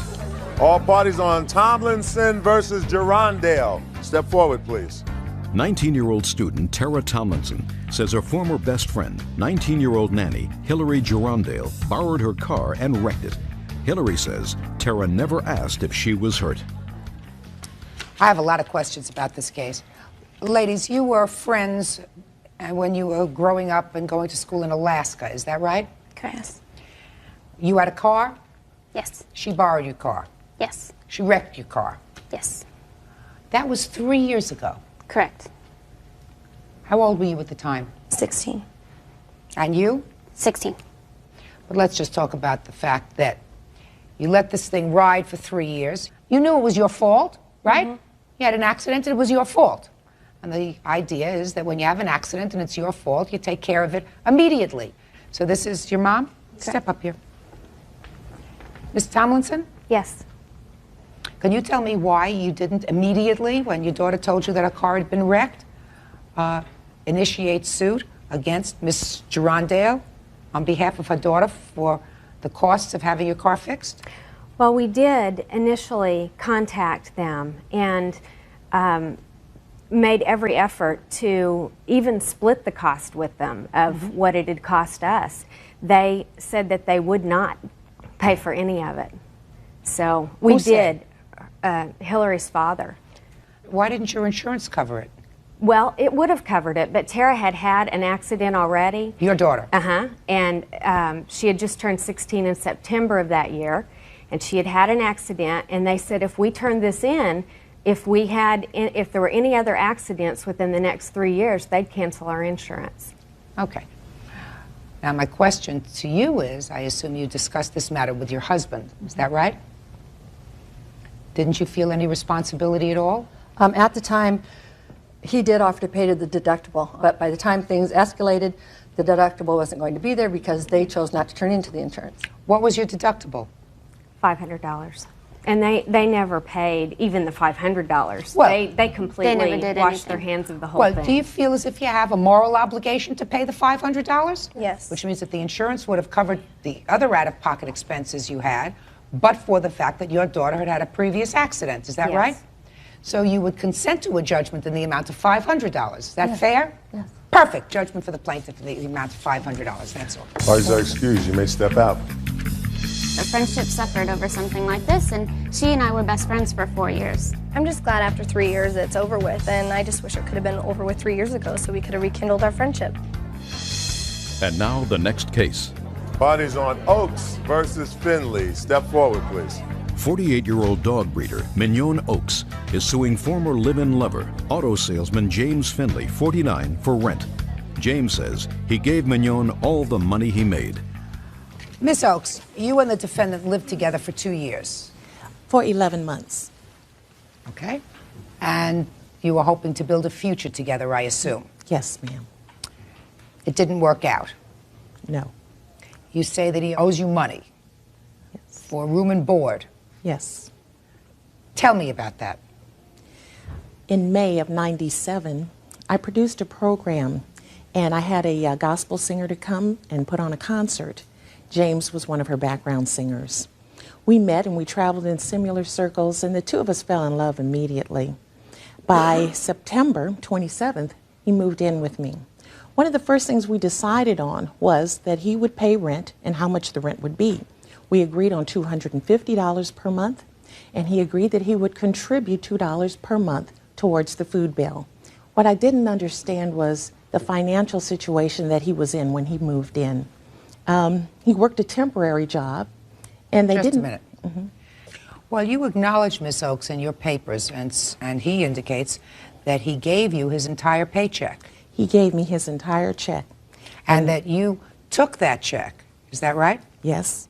And with that check, I assume that you used it to pay a variety of bills, and he took money out of that to have cash in his pocket as well. Is that right? What he did is came to me for his car note, for gasoline, for food money, for money to lend to, which I later found out was still his wife. I did not know that he was married, to give her money for gasoline. He'd often let her use his car and use one of my cars. What I told him at some point is, you're taking more money than you're giving me. You should have shown him the door. Judge Judy continues in a moment. I was there for him. I supported him. I tried to help him be the man that he wanted to be. Well, it doesn't work out that way, Miss Oaks. Closed captioning sponsored in part by Real Cases, Real People, Judge Judy. Mignon Oaks is suing former live-in lover James Findlay for rent. So you took his paychecks and you handled the finances as if you were a married couple. Yes, ma'am. But when it didn't work out, you want him to pay you the $250 a month rent for 11 months. Is that right? That's correct. And food. That's correct.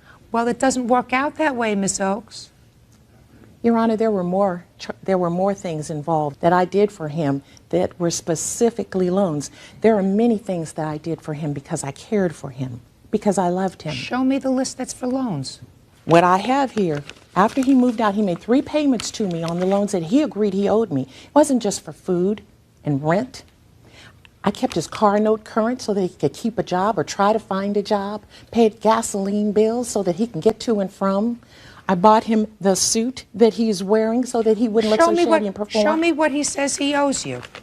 What I have here is a copy of 2 checks, front and back, that he paid me after he moved out, one for $500 and one for $100. Okay, so he they paid are you. made payable to me as a beginning. We got together, we sat down, we looked at the list.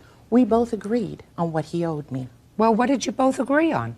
He would pay me $300 a month each month beginning in January of this year for 2 years. Did you agree to pay her $300 a month for 2 years? Yes, I did. I did agree to pay her because initially she said that I owed her $11,000. And I kind of got behind in the payments. I mean, we settled on a $7,500 figure, which again, both of those figures that she had presented me with initially, I felt were just too much money. So we tried to compromise at $7,500 with me paying her a certain amount of money. And it just hasn't worked out where I've been able to fulfill that obligation every month. Okay. Now, what was that for, Mr. Findlay? Again, the times that she paid my car note, quite a few gift items that she bought me, a few things that she had bought for my children. Okay. And how much was your car note? A little under $400 a month. How many times did she make this car payment for you? 3, maybe 4 months consecutively. Well, that's $1,600. We're not up to $7,500 yet, or even close. What else? There were a couple of cruises that we went on together. There were a couple of out-of-town engagements that she helped me get to. Well, when you went on cruises together, was there an agreement that you would pay half? No. When you went on cruises together, how did that come about? We, as soon after we met, we went on a gospel cruise with a friend of ours, and he was singing on that cruise. Did that cost you any money? Yes. Well, how much did it cost you? He borrowed $100 from one friend on the cruise, $100 from another friend on the cruise, and $100 from me. Okay, I'm not interested I paid the extras.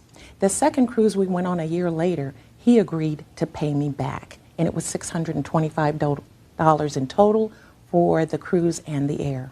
Does that sound familiar, the $625 for that cruise? Yes. And there was an amount that I gave her immediately as we returned from the cruise that she accepted, and I thought that was actually my end of it. How much was that? It was over $250. Does that sound familiar? He gave me $800, a check for $500, a check for $200. For what? A check for $100 towards the entire debt. Rent, food, the cruise. He was married. He could never come up with the money to file divorce papers. There was the filing fees for that. There were the car notes. I paid for his insurance for 2 months. I had to give him gasoline to go to work every day. We were trying to make it. I was there for him. I supported him. I tried to help him be the man that he wanted to be. It just didn't work out. Judge Judy will continue in a moment. On the internet, judgejudy.com. Why did you stop paying her? Well, you know, really, we started having some real problems. She became abusive. I'm still getting these threats that she's going to do this or that and tear up this or tear up that. You know, it came to a point where I was suggested to me by a friend that I should get a restraining order, and I didn't do that. It was also suggested by my employer that I do that because she had wrote letters to my job, addressed to my managers Was this and all all that. about money? Well, at this point, it seems to be all about money. Okay, so she wanted her money. If you had paid her her money, she would have left you alone. I don't think so. Well, let's try it. Judgment for the plaintiff in the amount of $5,000. That's all. Parties are excused. You may step out. Out the back door to your right. Judge Judy will continue in a moment. And on the next Judge... All parties on Hill versus Loker, step forward. 22-year-old office clerk Deshane Hill says former roommate, 21-year-old receptionist Ariel Loker caused her to be evicted. Ariel says Deshane threatened to kill her. All rise.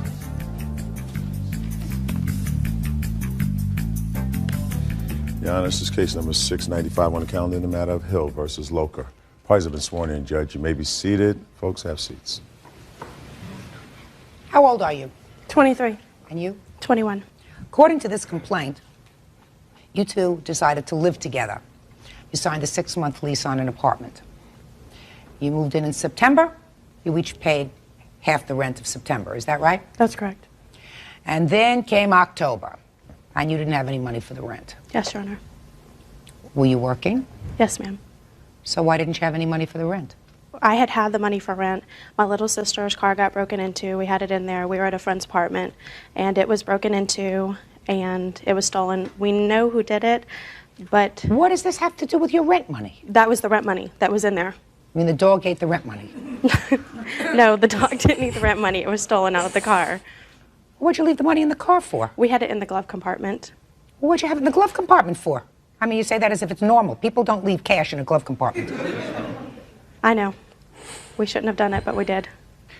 In any event, she didn't have the rent money for October. You paid your half? Yes, I did. And then in mid-October, what happened?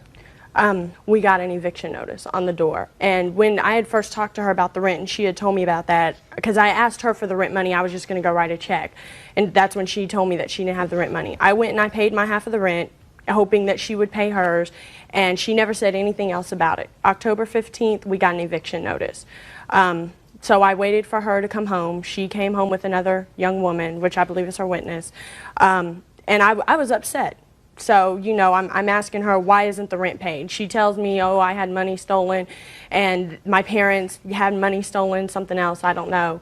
And I said, okay, but the rent needs to be paid, you know? And so she starts telling me her sob story about everything that's going on and saying that she has no way to pay it and that I'm not being understanding. My point was, maybe I'm not being understanding, but this is my rental history. This is my credit. And even if she has other problems, she shouldn't affect that. Absolutely right. Right. So what she said is she took her witness with her and said, well, I'm going to go call somebody and see if I can get the money.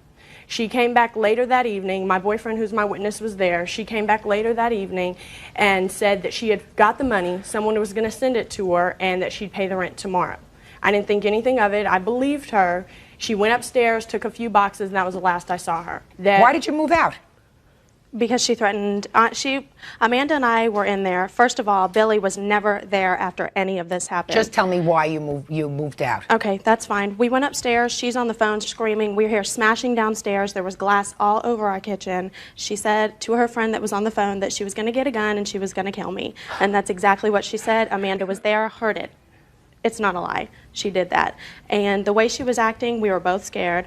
So I went home, talked to my parents, talked to a couple people, and I decided to get out. I'm not going to stay somewhere where I'm going to be fearing for my life.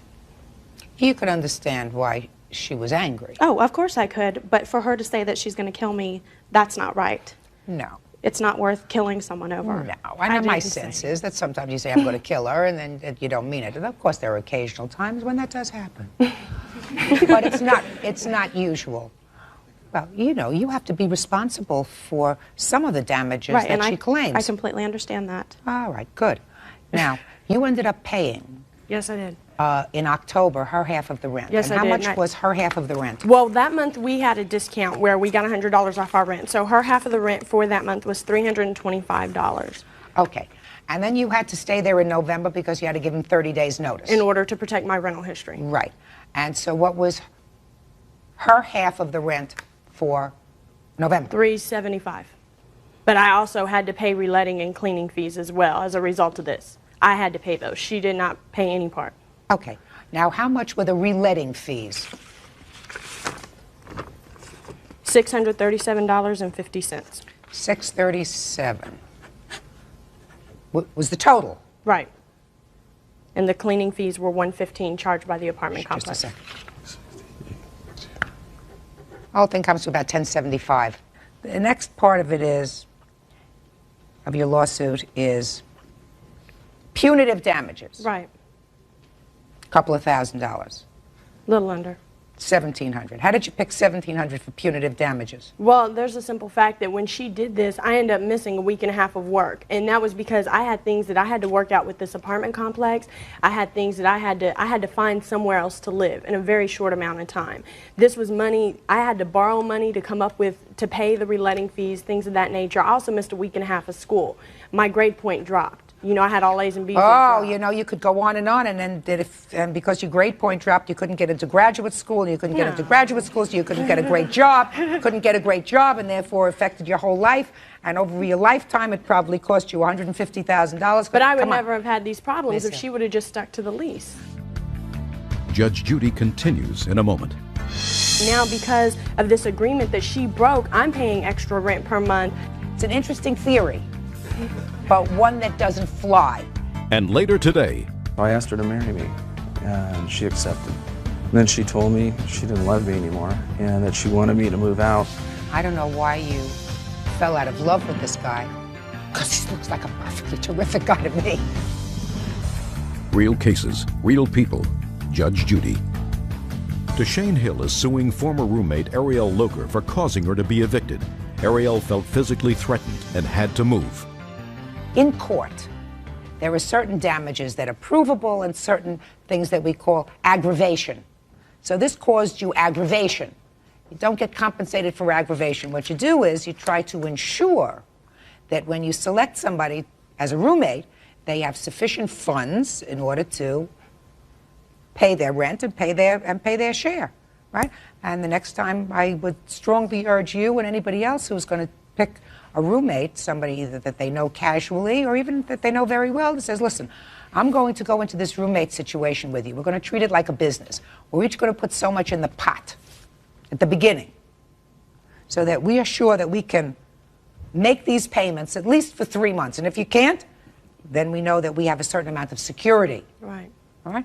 But she's not going to compensate you for your aggravation, the drop of your grade point average. Well, it's not, I mean, it's not just that. It's the simple fact that, you know, I had to come up with other forms of money to pay for her part. I had to come up with extra money to get me another apartment. And now because of this agreement that she broke, I'm paying extra rent per month versus, you know, I could have been paying $120 less per month. So you also want her to pay the difference in the rent that you're paying now and that you were paying with her over the term of your lease? I wouldn't have to pay it if she wouldn't have broke it. Ms. Hill, it's an interesting theory, but one that doesn't fly. You're entitled to $1,075 from her. Judgment for the plaintiff in the amount of $1,075. Parties are excused. You may step out.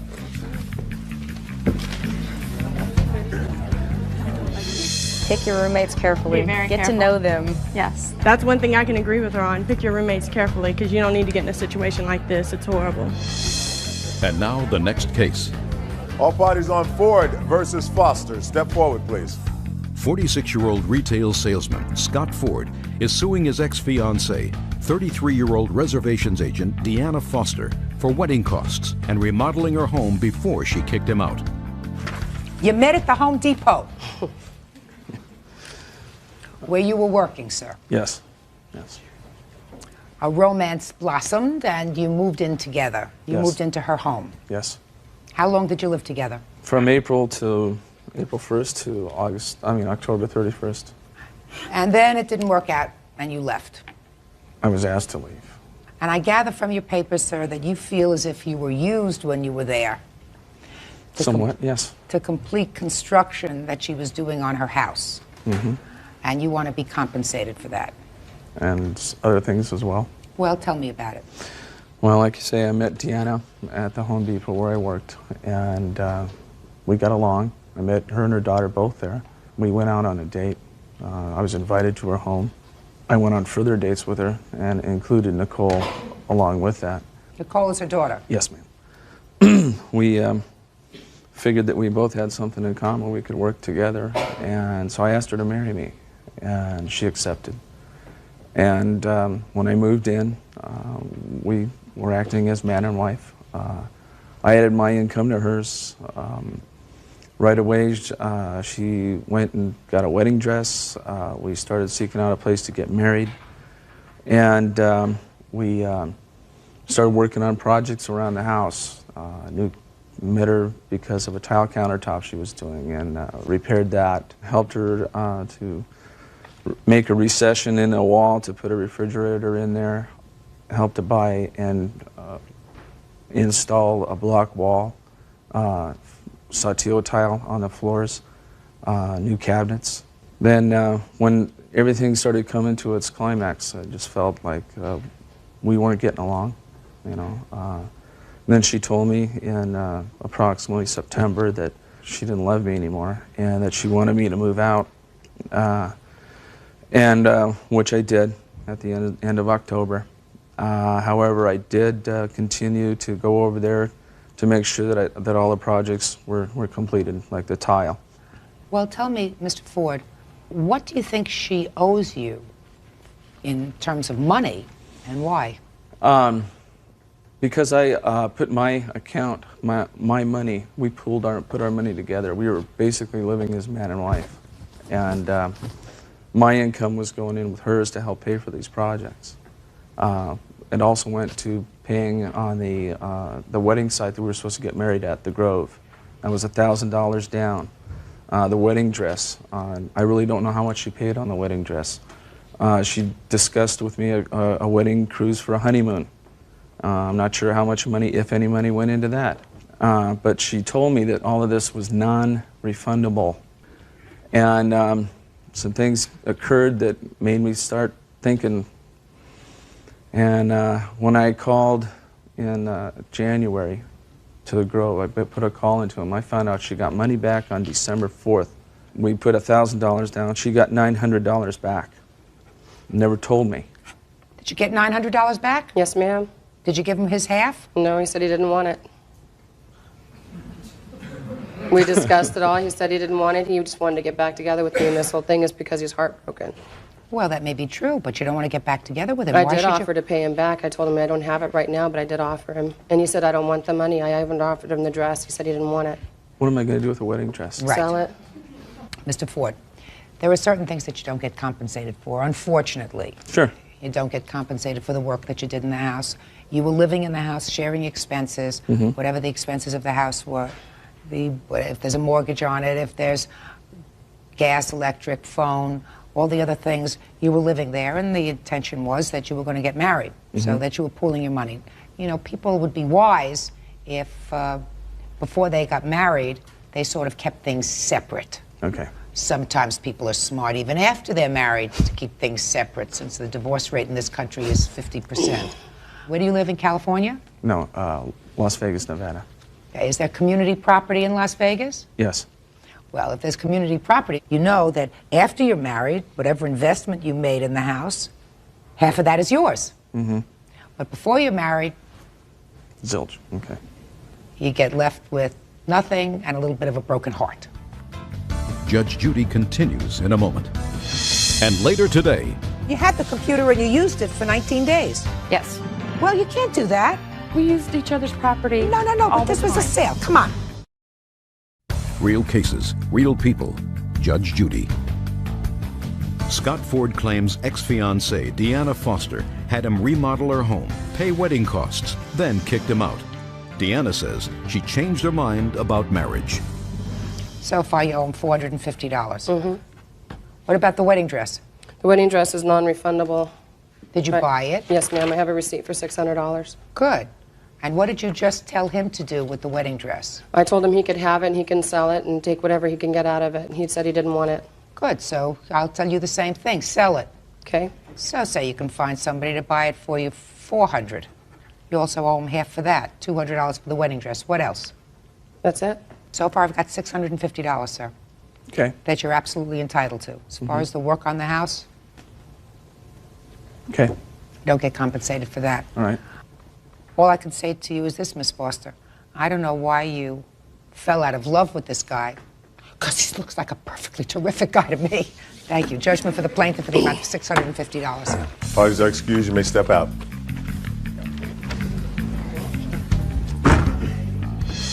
Good luck, Scott. Watch yourself, guys. There's plenty of them out there just like this one. And now the next case. Parties on Goldsby versus Brantley. Step forward, please. Purchasing agent Connie Goldsby says her former friend, office manager Carolyn Brantley Knott, sold her a bad computer. Carolyn is countersuing Connie for using the computer without paying. Miss Goldsby, this was a friend of yours. Yes.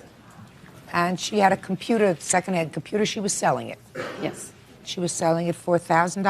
$600. $600. Mm-hmm. And you gave her $200 down. Yes. And took the computer. Yes. What was your arrangement with her as far as paying back the rest? I was going to pay her within a week or two, and there was some problems with the software, with the DOS in there. She was trying to she tried to install her DOS floppies. Just listen to me. Okay. I know nothing about computers. Neither did I. Okay, I know nothing about it. So we're going to make believe that I'm a computer idiot, and we're just going to go on the law. Okay. You bought this computer for $600. You gave her $200 down. You were supposed to pay her the rest when?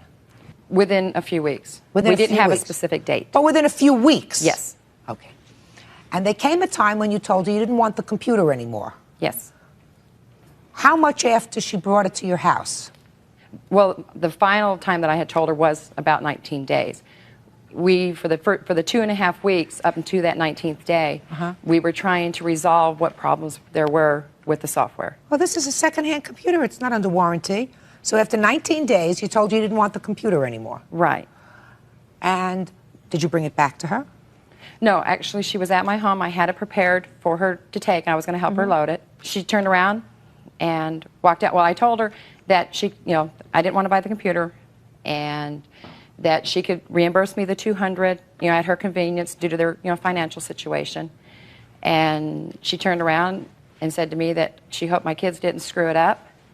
Well, you had the computer and you used it for 19 days. Yes. Well, you can't do that. Well, it was back and forth. Carolyn and I were trying to resolve.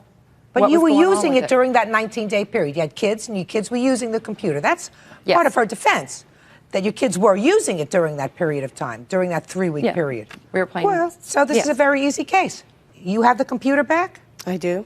Ms. Goldsby, you buy a second-hand computer. A second-hand computer does not come with a guarantee. It does not come with a warranty. And if you knew immediately that there were certain problems with this computer, either you say, look, I don't want to buy it, it's trouble, but you don't keep it for 3 weeks, let your kids use it, and then say, I don't want it anymore because I really can't fix it, and then expect to get your money back. Judge Judy continues in a moment. Want justice? Call 1-888-800-JUDY. On the internet, judgejudy.com. Ms. Goldsby, after 19 days, you're not entitled to your money back.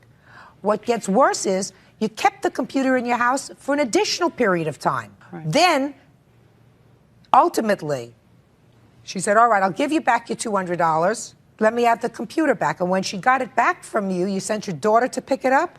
My daughter went to pick it up. How much after this 19 days? How much after the initial purchase? There was a total of 45 days is what it was in her home. And so a month and a half later. The day they went to pick it up, her son was using it. My daughter had to wait for her son to get done using it to be able to take it.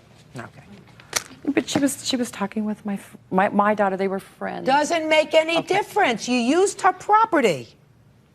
You used her property. We used each other's property. No, but this was a sale. Come on. Okay. Ms. Goldsby, it's ridiculous. You can't have your $200 back. You don't really want to countersue her, do you? Yes, I do. Well, I'm dismissing your countersuit for use of the computer. Sell it. Meanwhile, I can't sell it. You're wrong to expect your money back. I mean, if you want to give her the other $400, she'll give you the computer back. You want that? No. And just a second. Okay. Hold on a second. You don't want that. No. So you're out $200. Your kids used the computer for 45 days. It cost you $200. That's all. This case is over. Parties are excused. You may step out. Judge Judy continues in a moment. And on the next... I've sat on this bench long enough to know that family cases never weigh lightly. They're not about money or cars or contracts. They're about love, tangled in fear, pride, and the desperate need to be right. That morning, two people walked into my courtroom. A father, mid-40s, stern, exhausted, and trying to look in control. A teenage girl, 17, eyes filled with defiance and sadness in equal measure. Between them sat the cause of their war, a car, a simple vehicle that had somehow become the price of freedom and the symbol of everything broken between them. David Palmer versus Vanessa Palmer, I read aloud. Plaintiff is suing his daughter for the return of a car he claims he purchased under agreement. The father looked angry. The daughter looked heartbroken. And I already knew this wasn't about ownership. It was about control. David Palmer, 42 years old, a man who worked hard, paid his bills, and raised his daughter alone after separating from her mother. He believed in structure, in order, and in his word being final. Vanessa Palmer, 17. Still in high school, curious, impulsive, and, like most young girls her age, convinced that love could fix anything. She had recently started seeing a 20-year-old man, a man with a 6-month-old baby. To David, that was a disaster waiting to happen. To Vanessa, it was love. When Vanessa turned 16, David bought her a car. Not a fancy one, just enough to get to school and work. He said it was a gift, but it came with unspoken conditions. No late nights, no skipping school, no seeing that boy. When she broke those rules, the car suddenly became something else. Not a gift, but a leash. I looked at David and asked, "Why are you suing your daughter, Mr. Palmer?" He adjusted his tie, his voice rising. "Because she disrespected my rules. I bought her that car so she could do the right thing, not so she could run off with some loser." Then I turned to Vanessa. "Your response?" Her voice was quiet but steady. He didn't buy it as a loan. He said it was mine. Then he used it to control me. When I refused to break up with my boyfriend, he threw me out. There was silence. The kind of silence that tells you this fight wasn't just about property. It was about a home that had stopped feeling like one. I leaned forward. "Mr. Palmer, when you gave her the car, did you ask her to sign anything?" He held up a faded paper. We wrote down that she'd follow the house rules or the car would come back to me. I took it, read it, then looked at him. This isn't a legal contract. This is a parenting plan. And in this courtroom, parenting plans are not enforceable by lawsuits. He frowned. "So she gets away with it?" "No," I said. "She doesn't get away with anything. She learns. And you, Mr. Palmer, learn something too. That love and control don't mix." I turned to Vanessa. "Why did you leave home?" She hesitated. "Because he was angry all the time. He checked my phone, followed me, told me who I could talk to. I just wanted to breathe." David's face tightened. "I was protecting her." I raised my hand. "No, sir. You were punishing her for growing up." His voice cracked slightly. She was slipping away. "I didn't want her to make my mistakes." "And what mistakes were those?" I asked. He looked down. "I married too young, that was it. The real reason, a father reliving his own regrets through his daughter, trying to save her by taking her choices away." I said quietly, "Mr. Palmer, fear is not love. When fear runs a household, it breeds rebellion, not safety. You wanted to protect her, but you built a wall so high that she had no choice but to climb over it." He stared at me. "She left without a word." "She didn't leave to hurt you," I replied. "She left to find air. And that says more about how trapped she felt than how ungrateful she was." Vanessa started to cry. I didn't want to hurt him. I just couldn't stay where everything I did was wrong. I said softly, "That's what happens when love turns into a set of rules. Eventually, people break the rules, not because they want to, but because they can't breathe under them anymore." I straightened in my chair. "Legally speaking," I explained, "you cannot sue a minor for property that is part of parental care.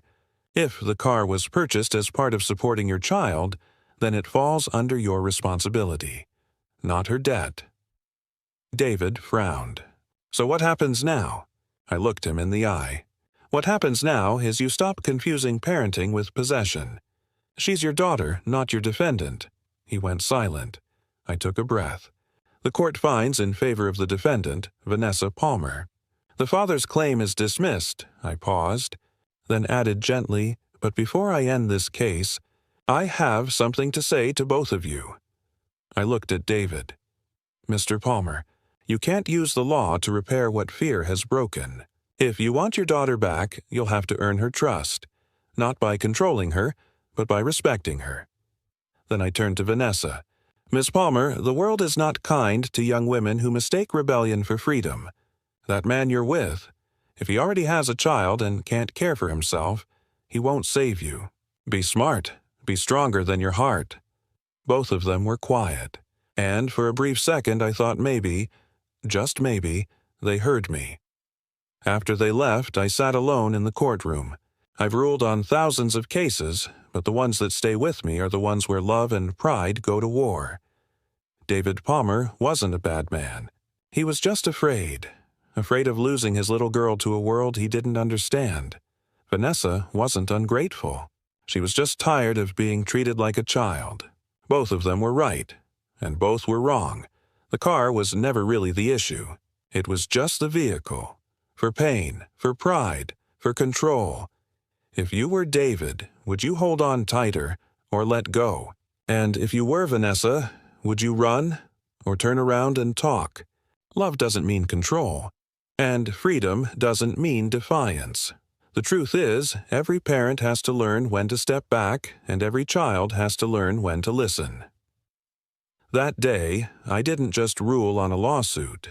I watched a family on the edge of losing each other, hoping they'd find a way back, not through court orders, but through understanding.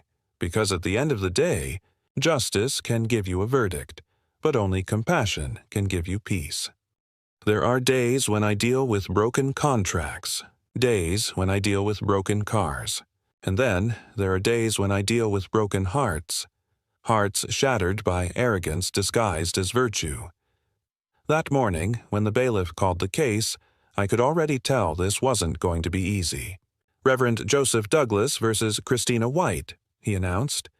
Plaintiff is suing for $5,000 in damages due to unfit living conditions and emotional distress.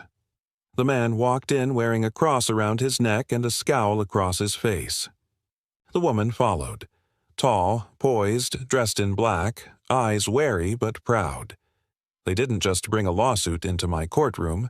They brought judgment. Reverend Joseph Douglas, age 61. A preacher by title. A man of God, at least in theory. He rented a room in Christina White's house for 3 months. Christina White, 53. A small business owner. Born male, transitioned later in life.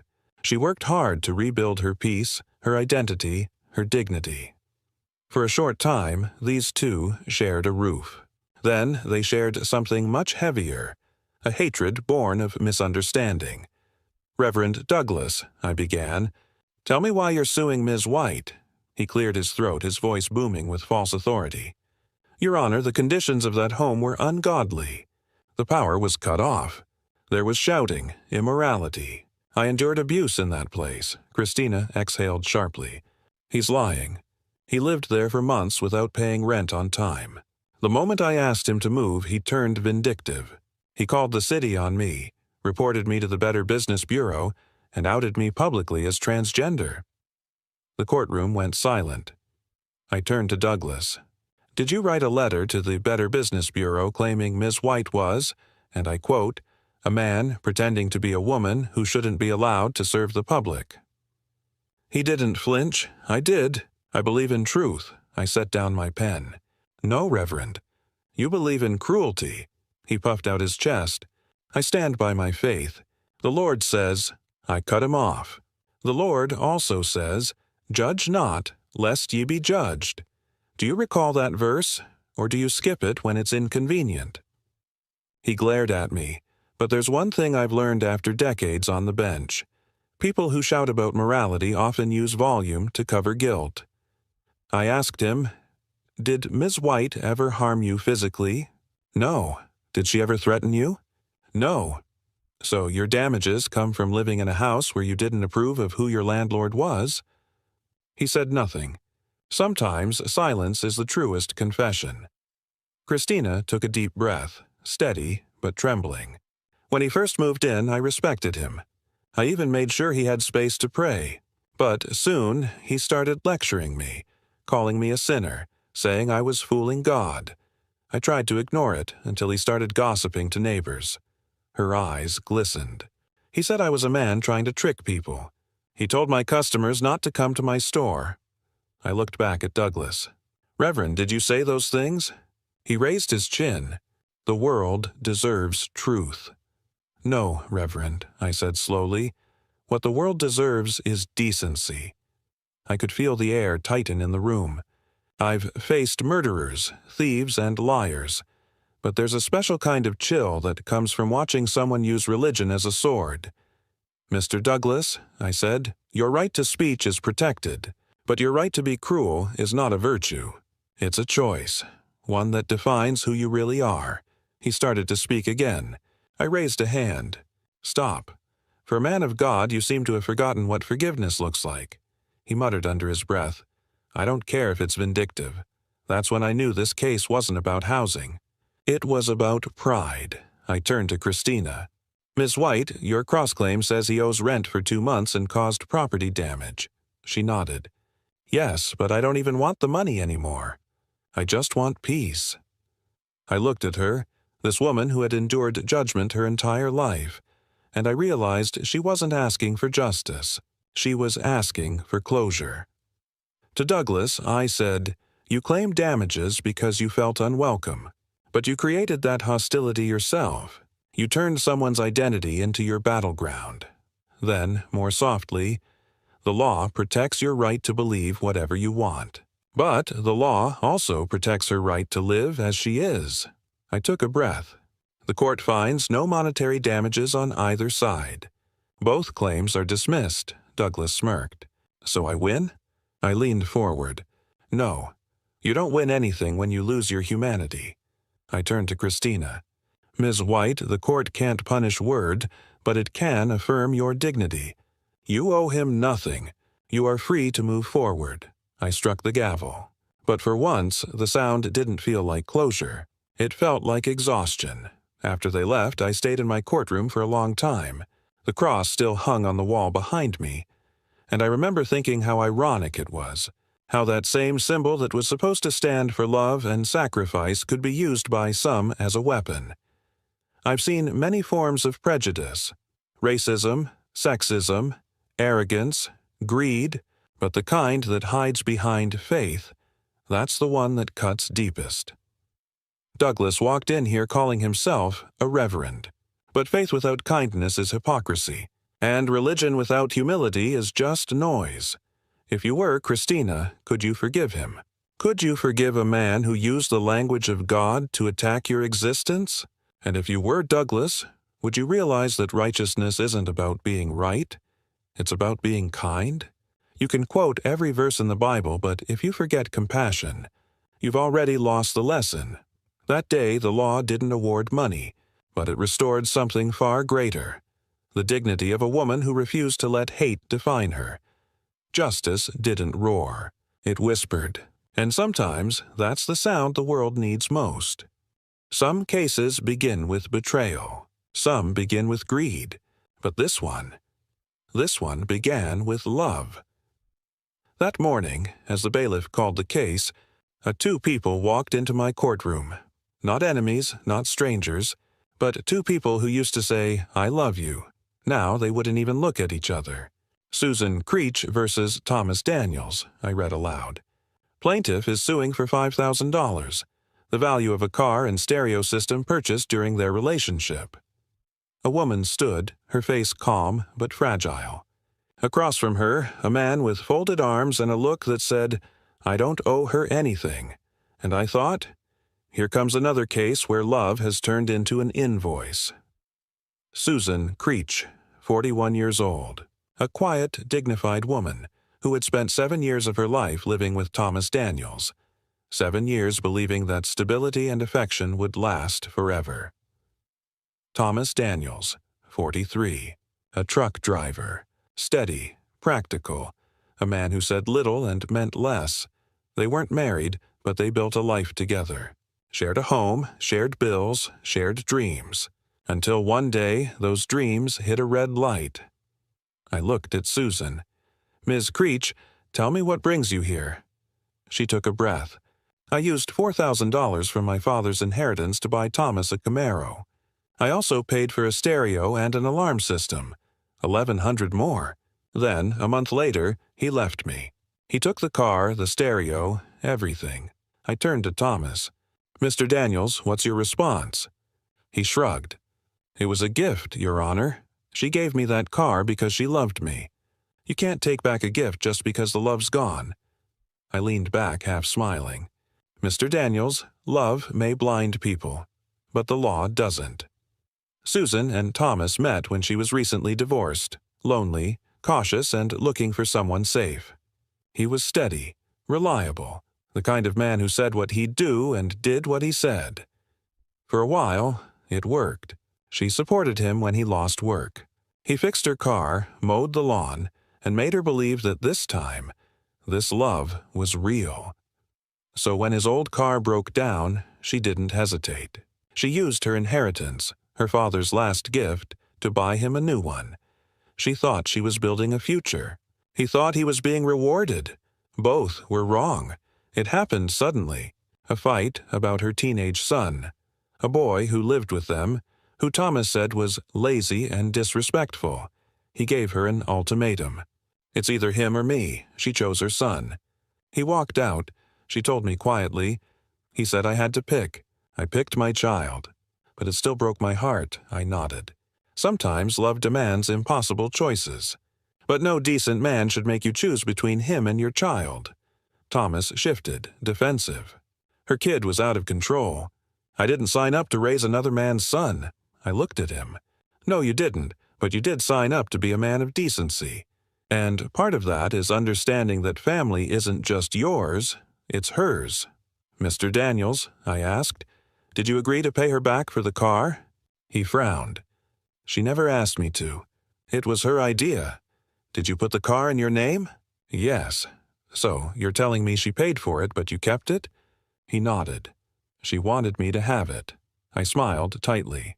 She wanted you to have her, Mr. Daniels. The car was just collateral.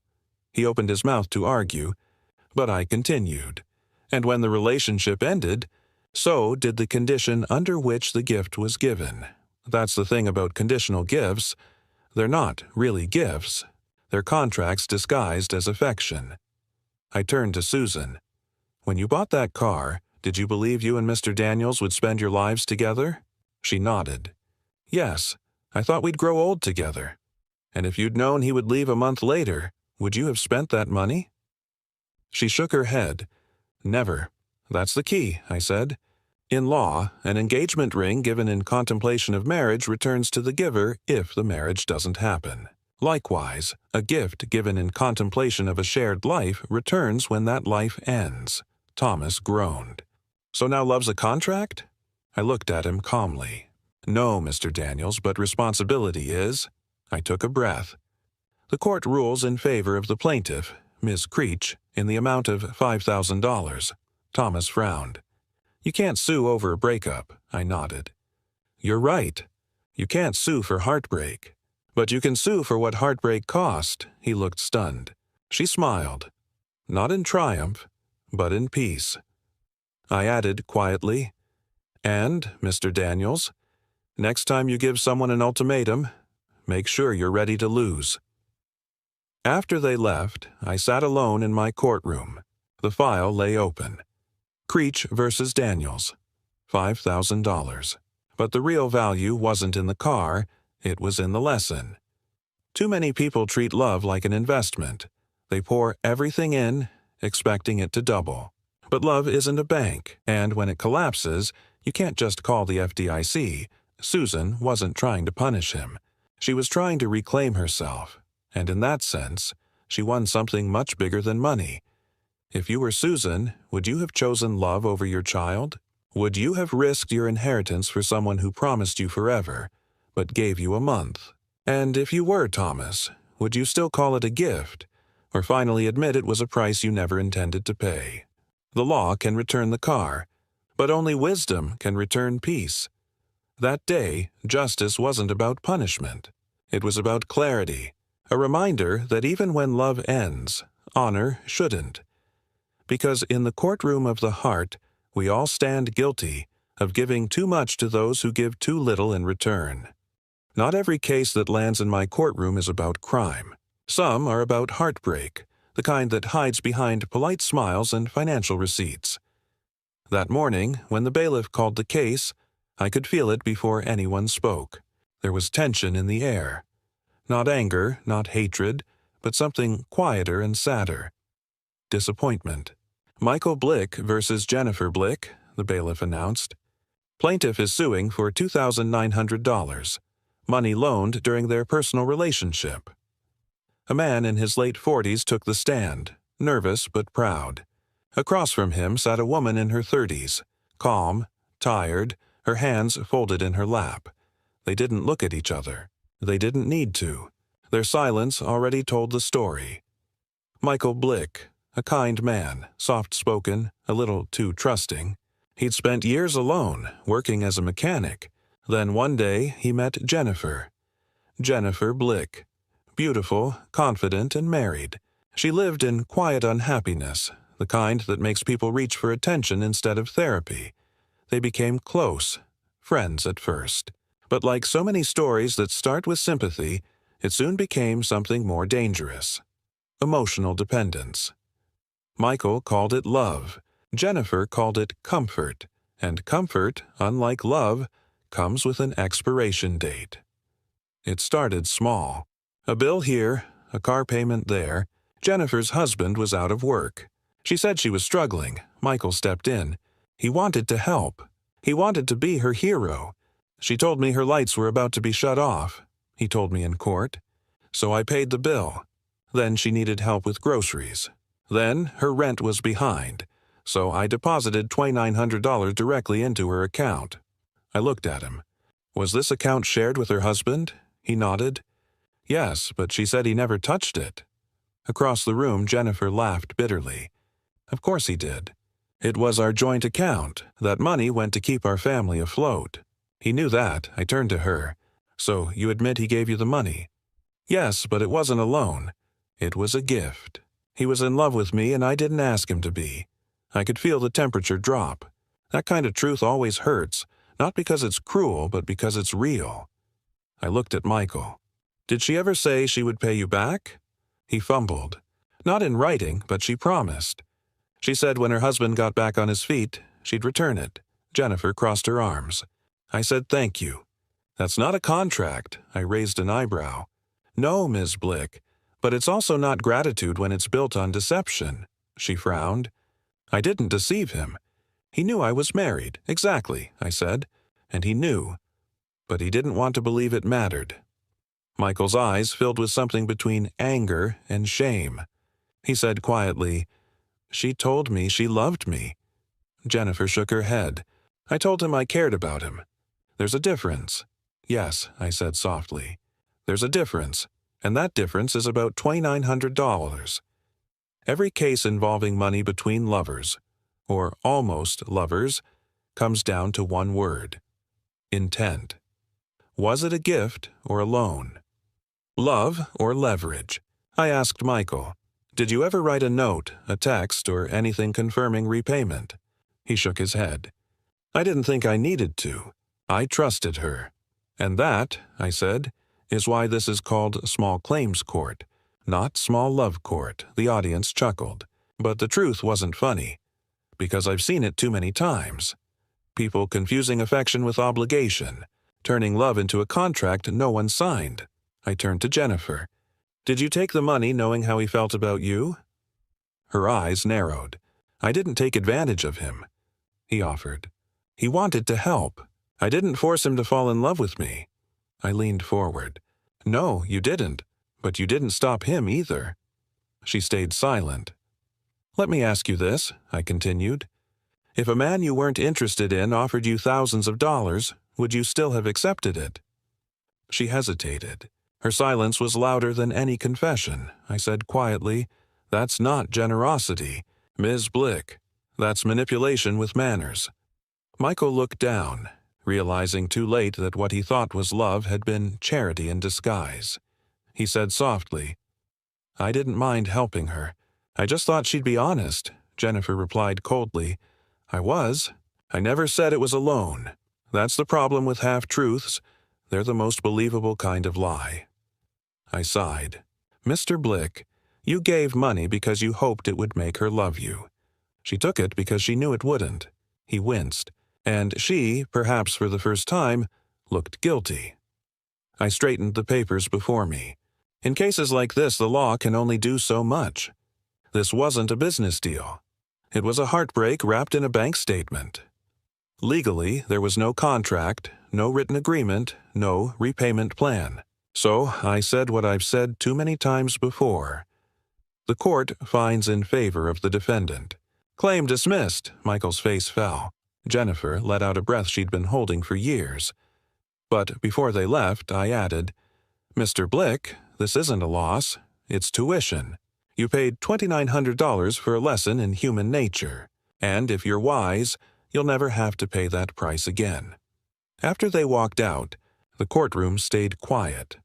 I sat for a moment, staring at the empty chairs where they had stood, a man still in love, and a woman too tired to care. I've seen thousands of cases about money, but very few about love that didn't cost more. Michael will go home, and for a while he'll call it injustice, but one day he'll understand. He wasn't suing for money. He was suing for validation, and that's something no judge can award. If you were Michael, would you have helped her anyway, knowing she would never love you back? And if you were Jennifer, would you have had the courage to refuse the money, knowing it came with invisible strings? Generosity without honesty is manipulation, and love without boundaries is self-destruction. That day, I didn't restore a loan. I restored perspective. Because in this courtroom, justice doesn't care about who fell in love. It cares about who fell for a lie. There are cases that come into my courtroom wrapped in paper, contracts, receipts, legal briefs, and then there are cases wrapped in emotion, the kind where the paper is love and the ink is regret. That morning, when the bailiff called the case, I knew which kind it was. "Lawrence Saunders versus Kim Thompson," he said. "Plaintiff is suing for the return of property and funds misused during incarceration." A man in his mid-40s stood tall but bitter, his eyes sharp with the kind of focus only prison can teach you. Across from him sat a woman, younger, tense, her jaw tight. Her eyes carried both defiance and guilt. They'd once loved each other. Now they were here to settle the cost of that love, in dollars, in dignity, and in disappointment. Lawrence Saunders, 44. A man who had once been free, then locked away for 2 years. Not a bad man, just a man who made bad choices, and trusted the wrong person while trying to rebuild his life. Kim Thompson, 36. A woman who had stood by him, at least in the beginning. She was given power of attorney to manage his affairs while he served his sentence. That meant she controlled his money, his Jeep, and, as he would soon learn, his peace of mind. At first, it was supposed to be simple. She would keep things safe until he came home.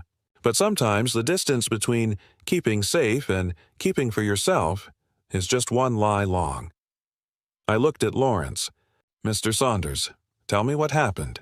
He straightened his shoulders. "I went to prison, Your Honor, 2 years. Before I left, I gave Kim power of attorney. She was supposed to pay my bills, keep my Jeep in good condition, and hold on to my money.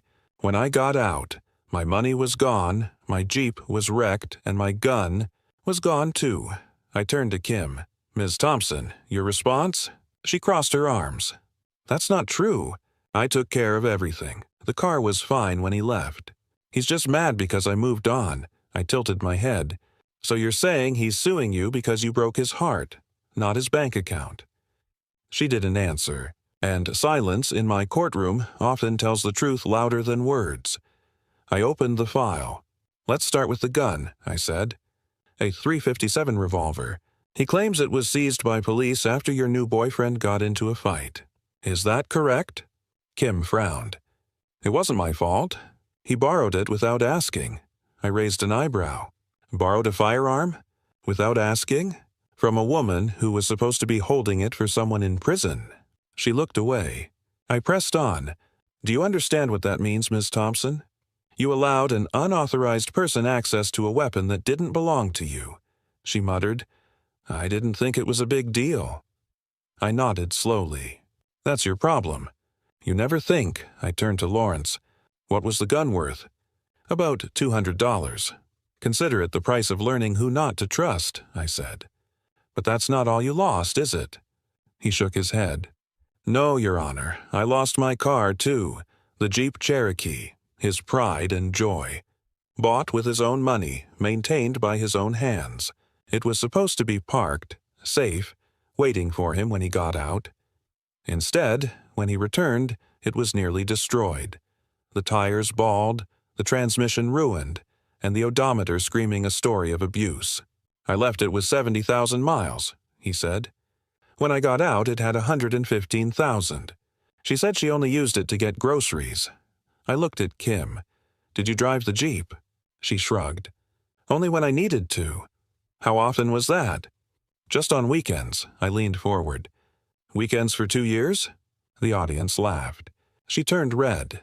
He told me I could. She insisted. Lawrence spoke up, his voice trembling. I told her she could start it once in a while, not drive it across the state.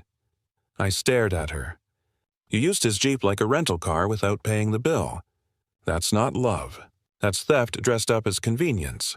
Let's talk about the funds, I said. He claims you withdrew money from his 401k while he was incarcerated. She nodded. I did, but I used it to make his car payments. How much did you take? About $3,000. And how much were the car payments? She paused. Maybe $1,000, so where's the rest? She shifted in her seat. It went toward bills. I had to keep the lights on. Your lights, I clarified. Not his. She didn't deny it. I turned back to Lawrence. Mr. Saunders, what was it like when you came home? He hesitated, then said quietly, it was like walking into someone else's life. The Jeep was ruined, my gun was gone, and the money I'd worked years for had vanished. I asked her what happened, and she laughed. She said, you weren't here to use it anyway. I looked at Kim. Did you say that? She shrugged. I might have. He was being dramatic. I leaned back, staring at her for a moment. Then I said, you know what's funny, Miss Thompson? People like you never think you're the villain until someone holds up a mirror. I took a long breath. Here's what's going to happen, I said. Mr. Saunders, you're being awarded $200 for the gun. He looked surprised. Just $200? Yes, I said. Because the rest, the Jeep, the money, the heartbreak, you gave those things to her willingly. You trusted her with your life. And while she broke that trust, you can't sue for naivety. You can only recover what can be measured, and that's the gun. I turned to Kim. You, Ms. Thompson, need to understand something. Love doesn't excuse lies, and trust is not a license to take. I struck the gavel. Judgment for the plaintiff. $200. After they left, I sat in the silence of my courtroom. I've seen people destroy each other over far less than $5,000. But this one stayed with me. Not for the money, but for what it revealed. Lawrence trusted her with everything because he wanted to believe she was better than he was. Kim betrayed him because she wanted to believe she was owed something for waiting. They both used love as a shield for selfishness. And when love becomes a transaction, someone always ends up bankrupt. Not in money, but in spirit. If you were Lawrence, would you trust someone with your life, even after they lied to you once? And if you were Kim, would you still call yourself loyal after cashing in on someone's absence? Trust isn't a gift, it's a responsibility. And betrayal doesn't need a gun to be deadly. That day, justice was measured not in money, but in understanding that love without respect is just another kind of theft. Because in my courtroom, you can't hide behind romance, only behind the truth. Most accidents happen in seconds, but sometimes the fallout lasts far longer, because fear doesn't disappear when the brakes stop squealing. That morning, The case on my docket read simple enough. Peter Farkas versus Dwayne Bull. Damages resulting from an automobile collision. I expected dents, insurance arguments, maybe a traffic ticket's worth of drama. But what walked into my courtroom wasn't just two men arguing about cars. It was a lesson about accountability and how people use fear as a costume for cowardice. Peter Farkas, 35 years old, an actor, part-time bartender, and full-time optimist. His car, a silver Honda Civic, was more than transportation. It was his livelihood. His lifeline, Dwayne Bull, 27, a hairstylist.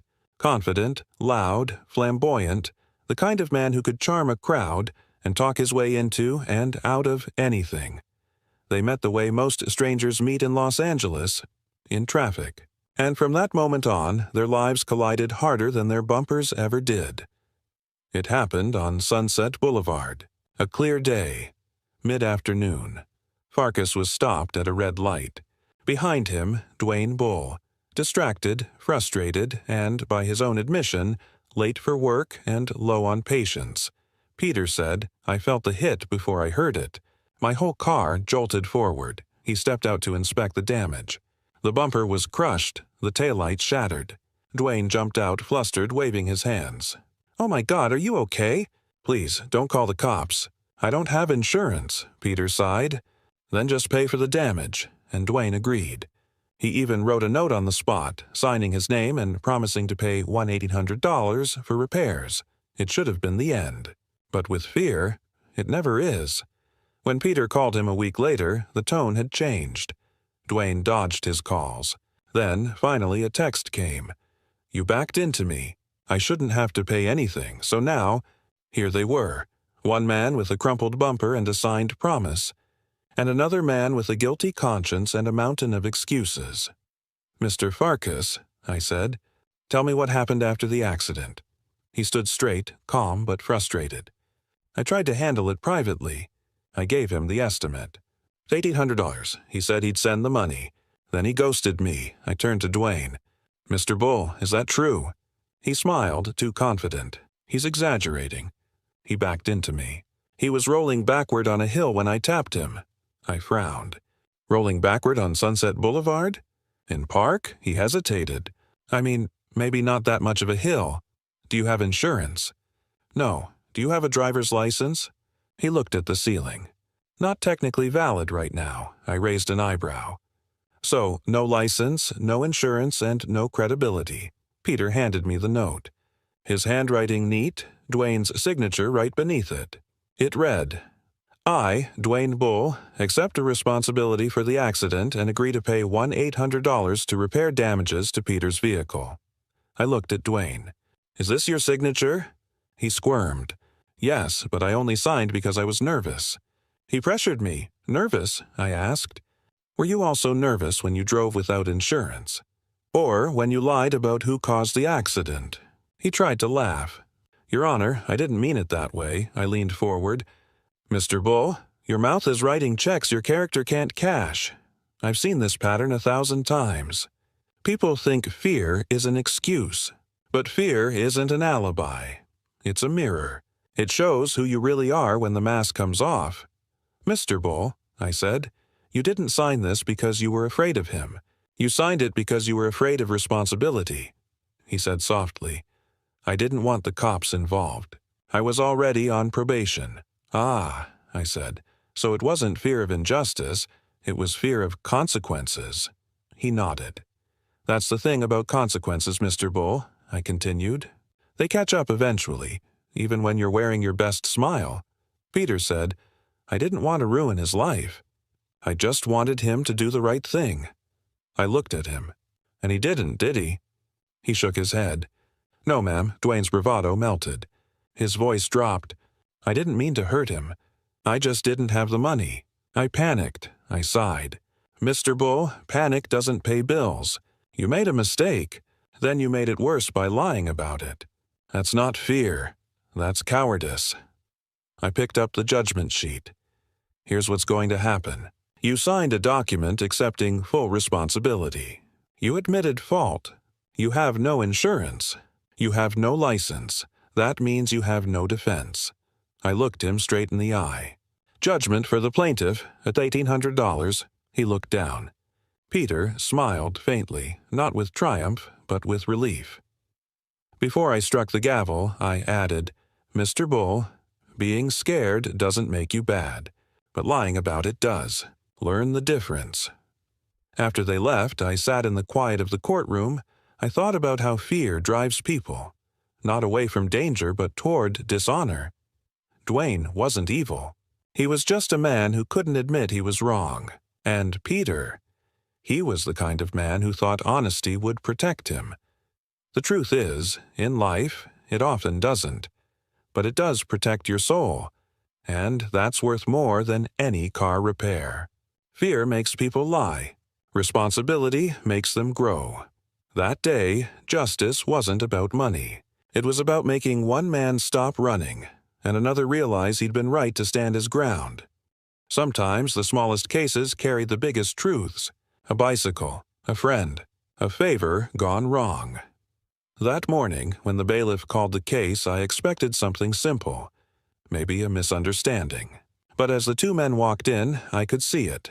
The strain of friendship turned sour, and the weight of guilt resting heavier than the missing bicycle ever could. Kirk Ryder versus Klaus Pullman, the bailiff announced. Plaintiff is suing for the value of a stolen bicycle.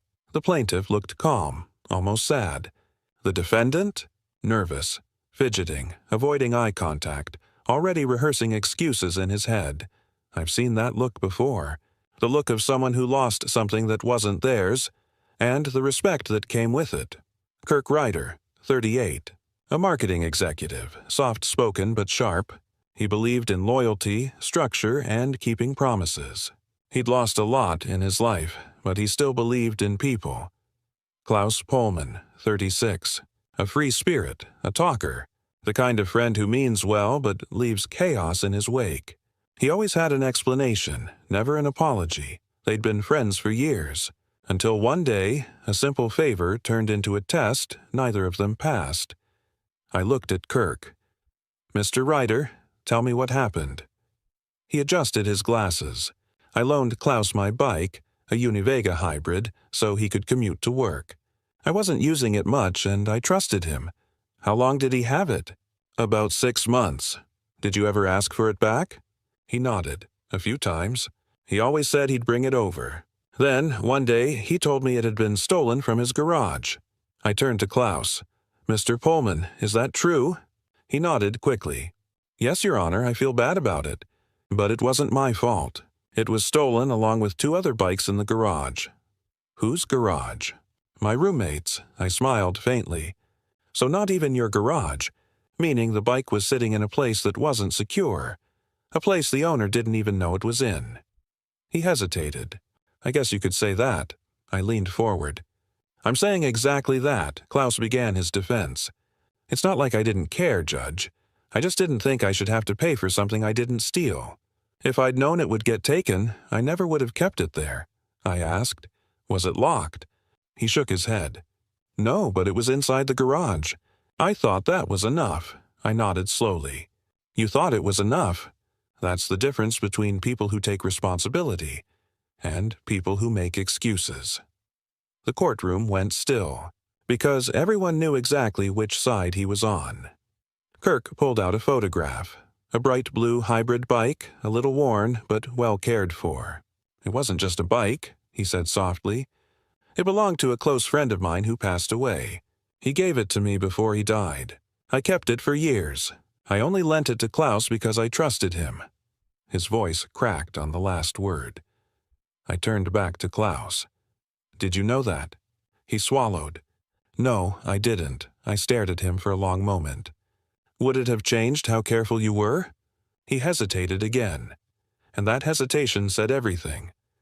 I've presided over thousands of cases, and I can tell within minutes when something is about carelessness, and when it's about character.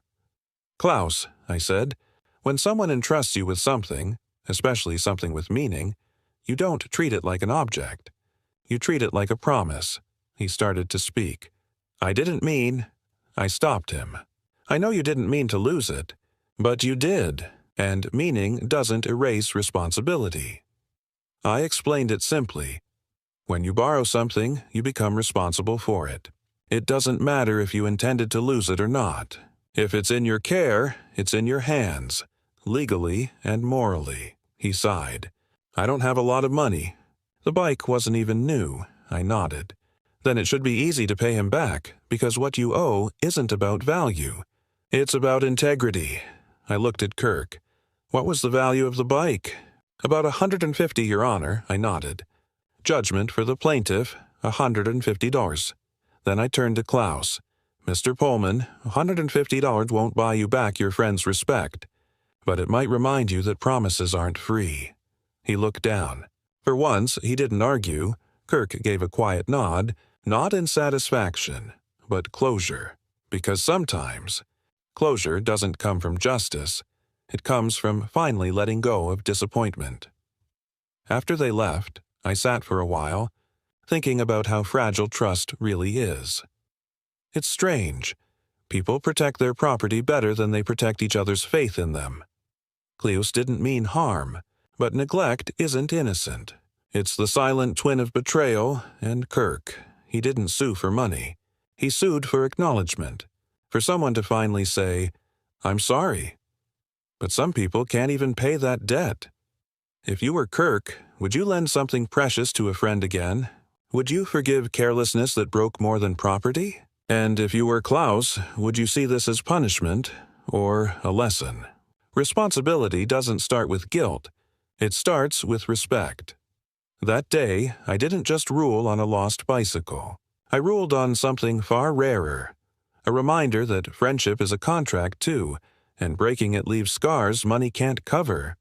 Some cases are about broken contracts, some are about broken cars, and some, the hardest ones, are about broken people.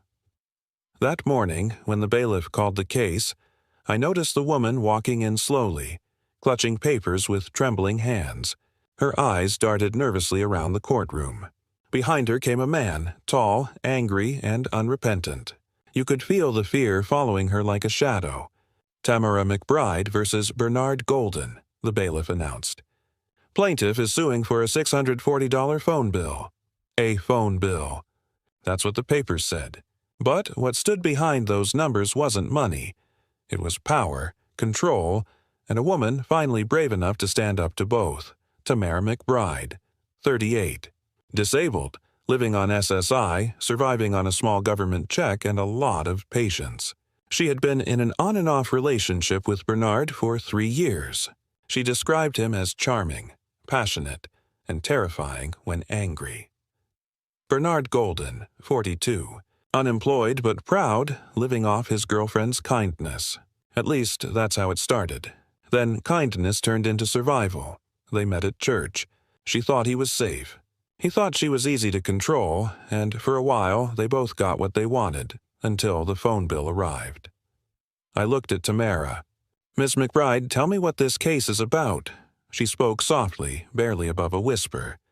I had a phone account in my name. He made a lot of long-distance calls, to Virginia, to friends, to people I didn't know. The bill came to $640. I told him I couldn't pay it. He said he would, but he never did. I turned to Bernard. "Mr. Golden, what's your response?" He leaned back, smirking. "I don't owe her anything. I supported her for years. I bought food. I helped with rent. That phone was for both of us." I raised an eyebrow. "So, you're saying she owes you for groceries, but you don't owe her for a phone you used?" He shrugged. "That's different." "No," I said flatly. "It's not." I scanned the phone records. There were dozens of calls. Long ones late at night, all to the same number. I asked, "Who were you calling in Virginia?" Bernard avoided eye contact. "Friends." "Girlfriends?" He hesitated. "They were friends who happened to be women." Tamara looked down, shaking her head. He'd talk to them for hours, sometimes right in front of me. If I said anything, he'd start yelling.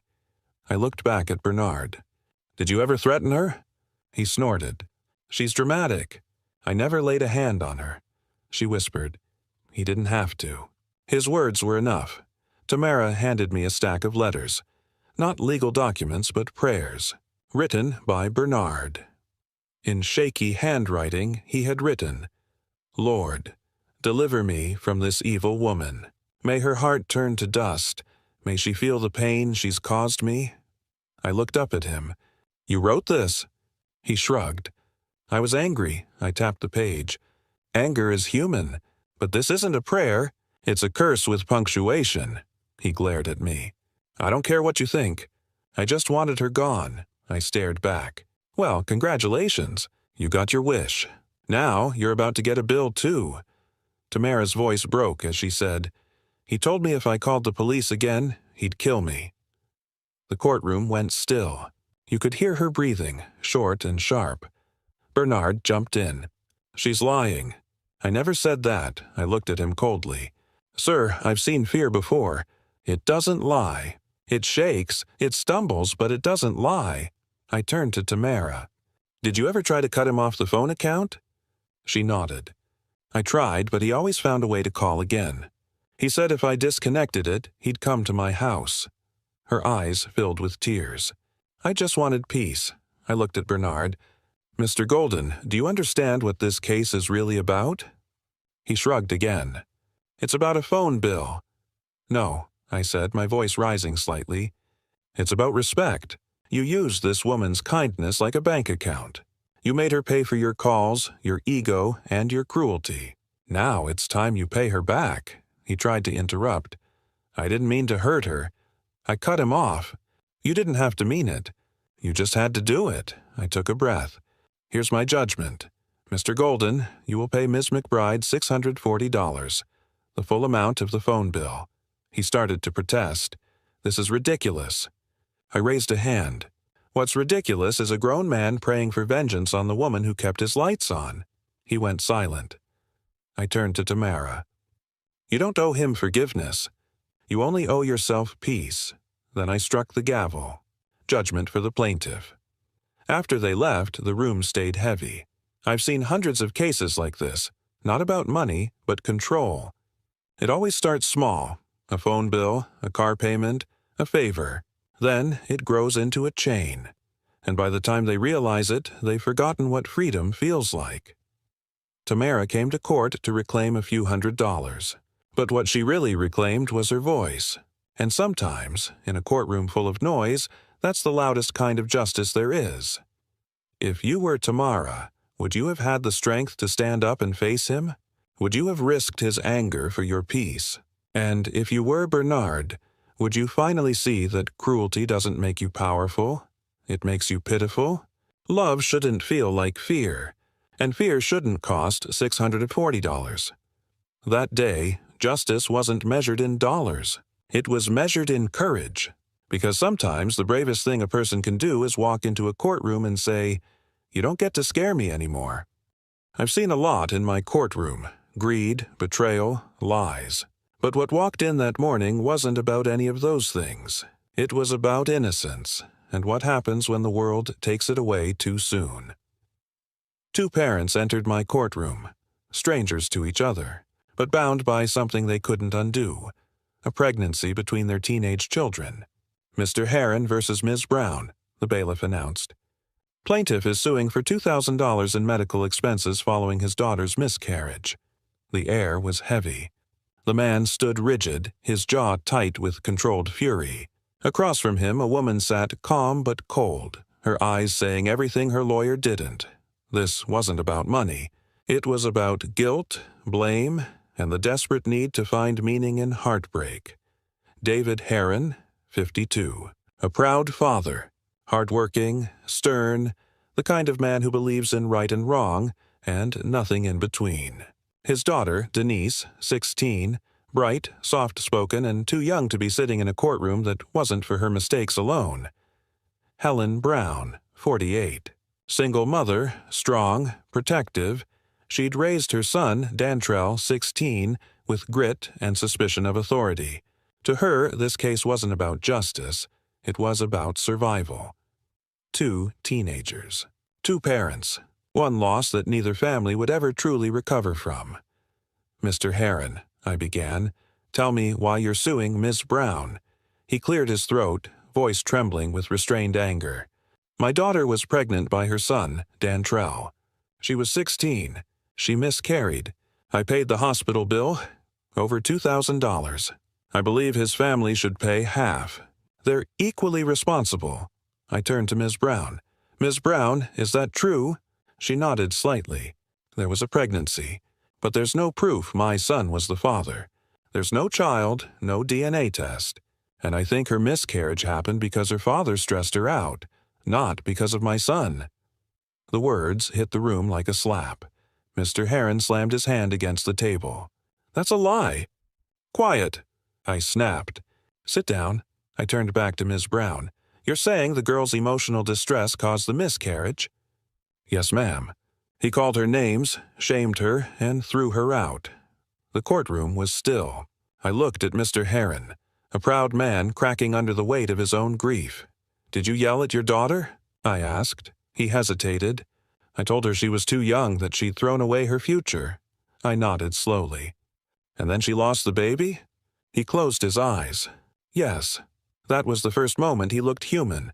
Not angry, not righteous, just a father in pain. Then I turned to Ms. Brown. Did your son admit to being the father? She sighed. He said it might be his, but they're kids. They don't even understand what being a father means. Mr. Heron leaned forward, voice rising. He knew what he was doing. They had sex in her room while I was at work. My daughter didn't even know what love meant. Ms. Brown shot back.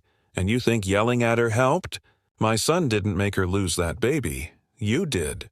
The courtroom erupted. I hit the gavel hard. Enough, both of you. They froze. I took a breath and said quietly, You're both wrong, and that's why we're here. I looked at Mr. Heron first. Sir, legally speaking, there's no child, no DNA, no paternity.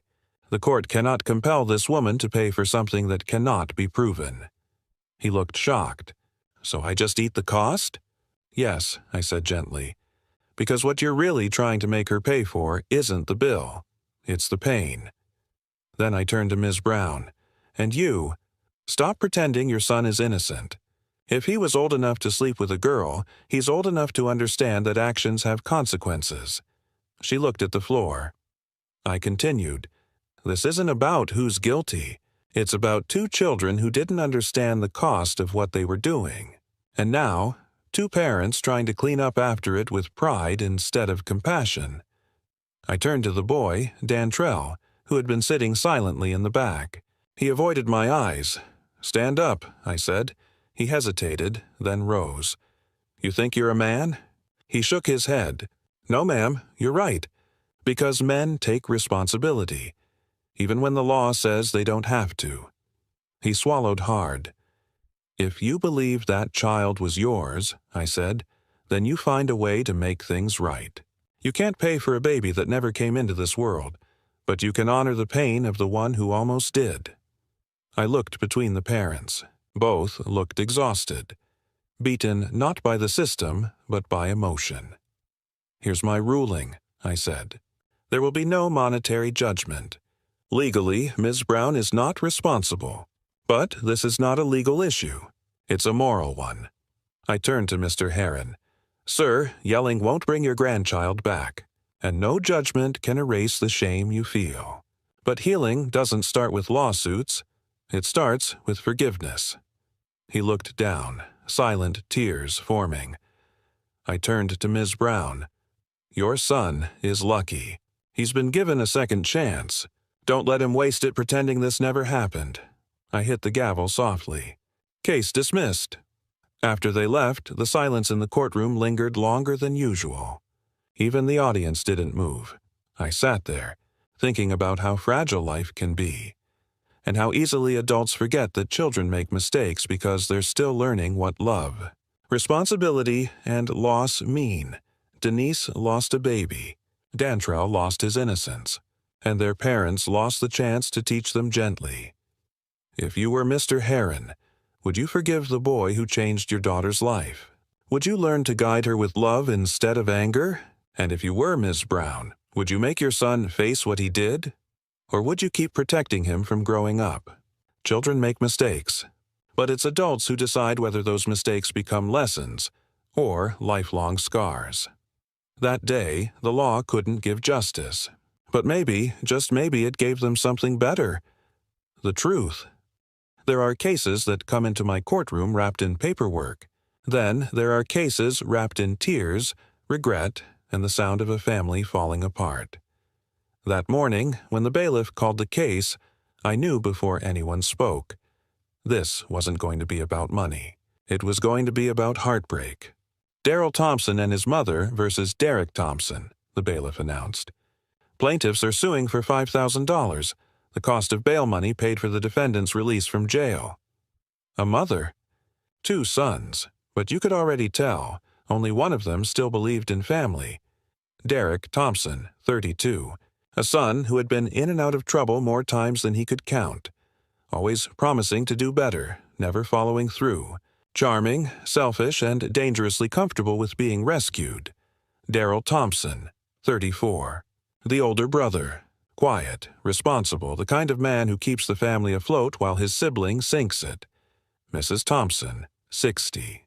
The mother, soft-spoken, faithful, a woman who loved her sons too much to see the difference between forgiveness and enabling. And there they were, a triangle of love, lies, and bail bonds. I looked at Mrs. Thompson. "Tell me why you're here." "Ma'am," her voice shook. "My son Derek was arrested for domestic violence. His bail was $5,000. I didn't have the money, so I used my house as collateral. I told him, when you get your tax refund, pay me back so I can remove the lien. He promised. He didn't." I turned to Derek. "Is that true?"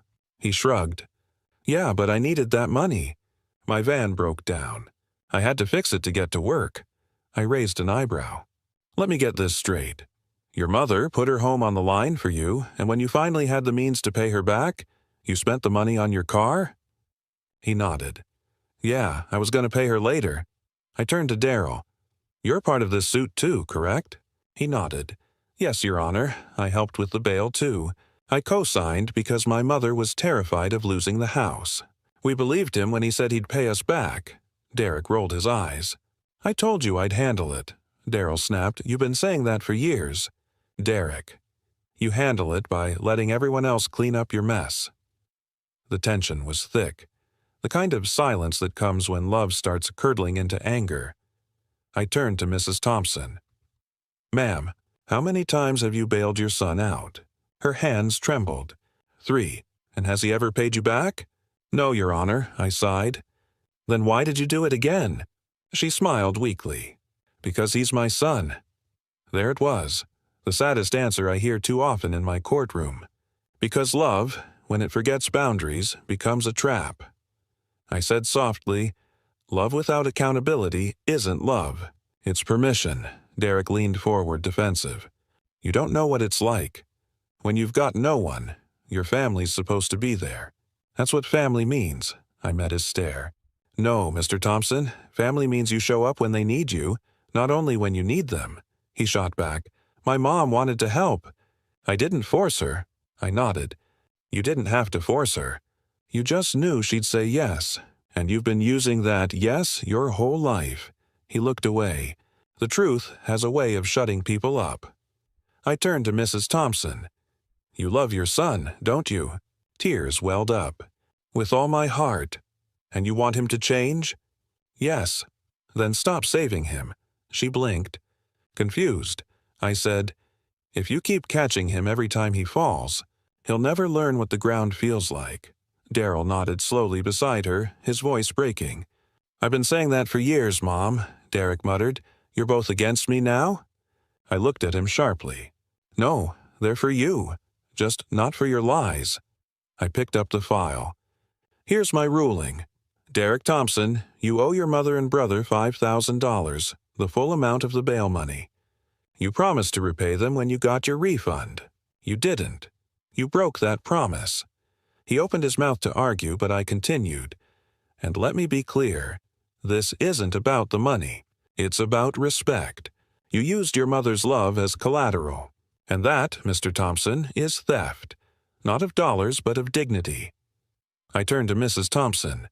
Ma'am, I know you love your son, but love must evolve. From now on, if he lands in jail again, leave him there. I struck the gavel. Judgment for the plaintiffs. $5,000. After they left, I sat in the quiet courtroom, thinking about the kind of pain that hides behind the word family.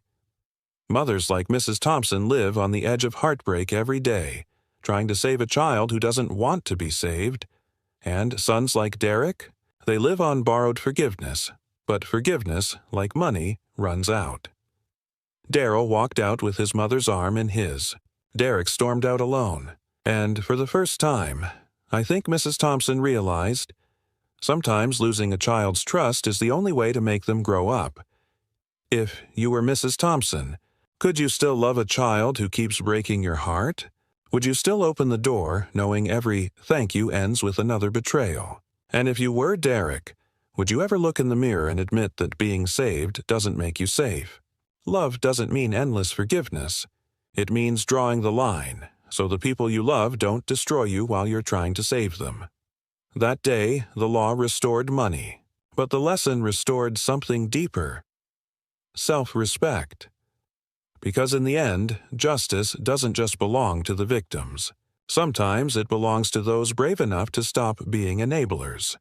Every so often, a case walks into my courtroom that reminds me of something simple, that good people often suffer the most, not because of evil, but because they believed the wrong person deserved a second chance.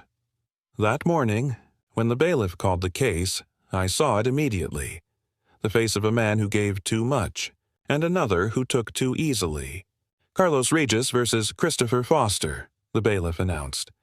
Plaintiff is suing for $1,791.60, money loaned to prevent foreclosure.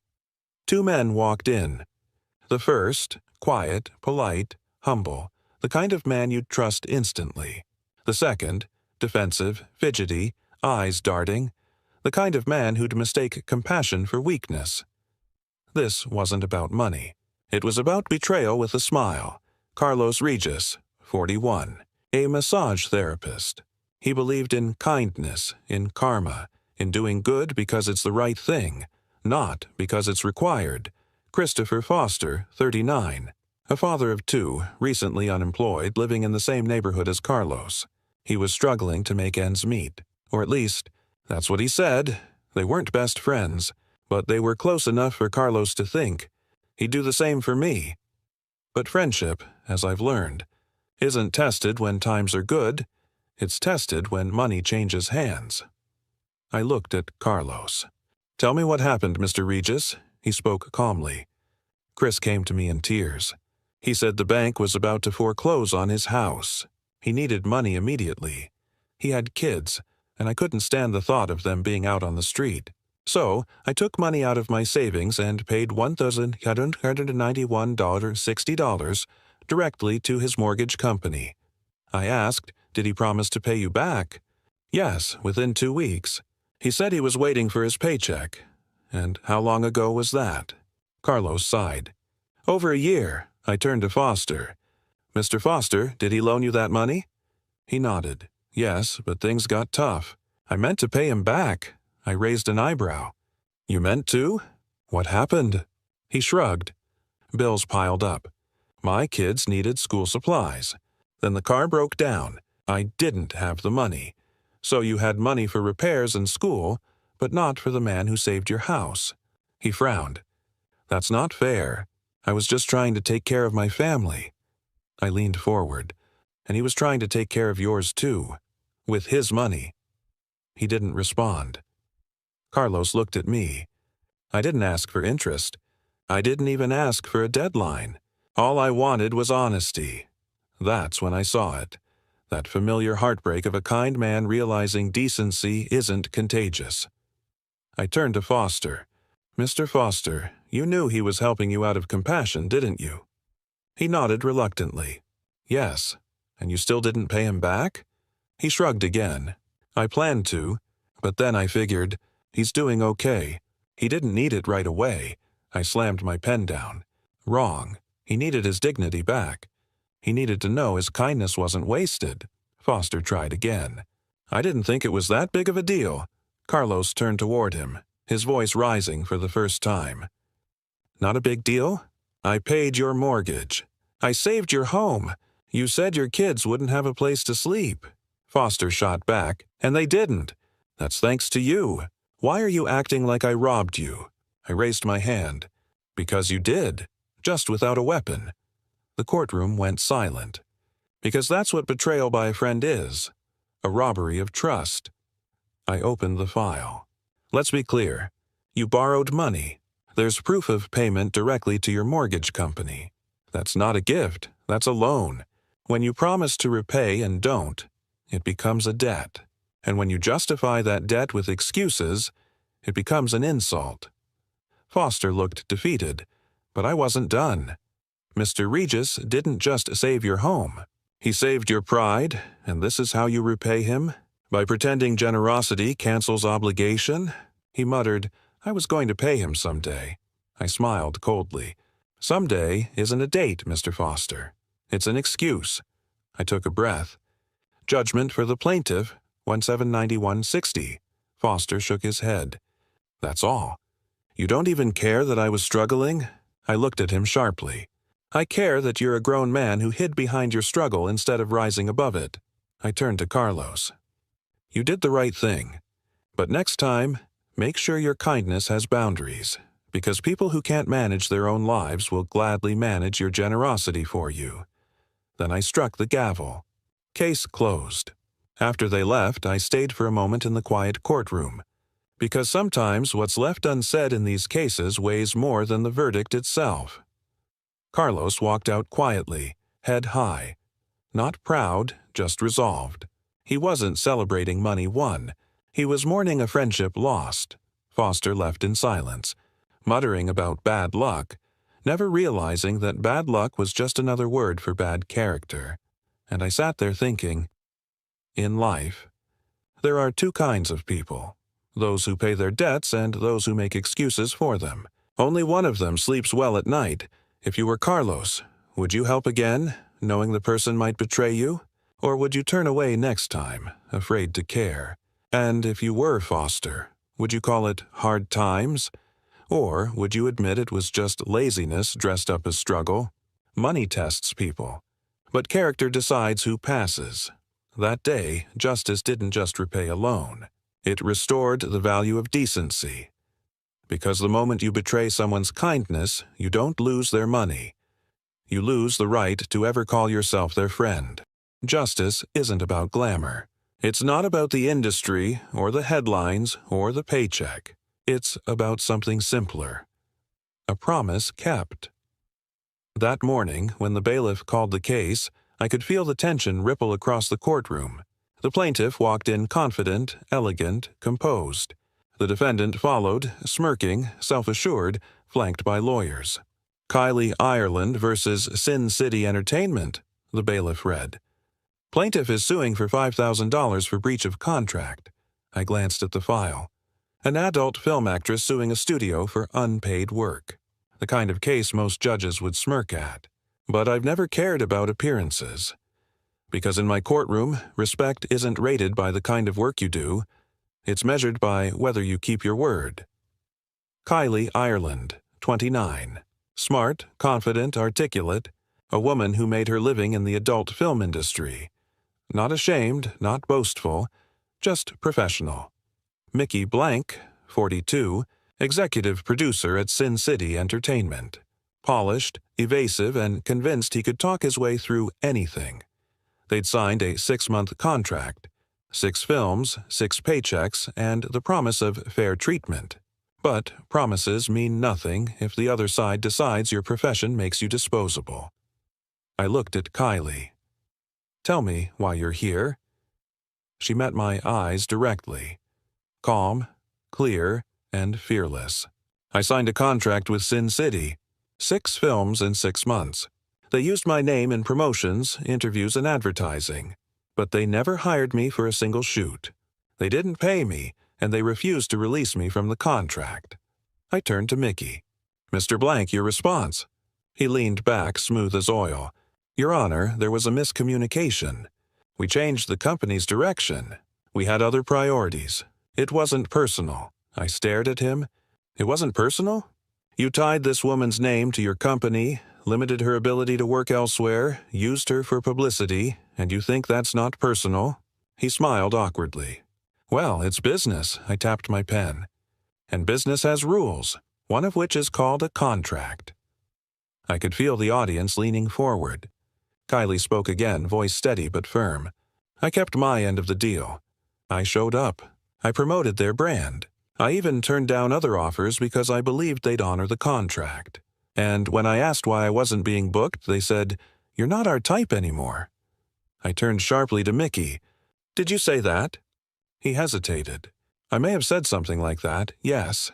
I nodded slowly. And what exactly does "not our type" mean?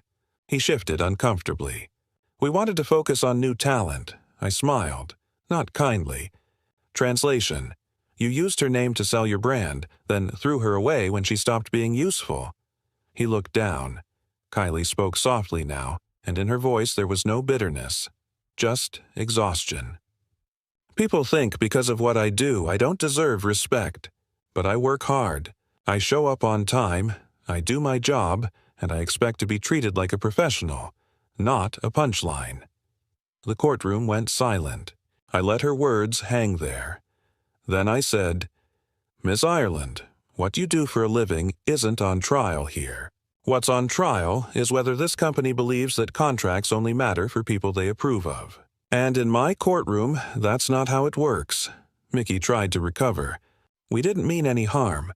The contract was standard. We just didn't get around to using her in production." I frowned. "So you didn't honor the contract, but you continued using her name in promotional material?" He nodded. "Yes, but we didn't make any money off her name." I tilted my head. "Then why use it at all?" He hesitated. "Public interest." I leaned back. "That's not public interest. That's exploitation, with a marketing budget." I looked at Kylie. "You ever think about quitting?" She smiled faintly. "Every day. But I won't let men like him decide my worth." That answer, simple, strong, full of quiet fire, was one of those rare moments that remind me why I love this job. Because the courtroom isn't just about justice. Sometimes it's about reclaiming dignity.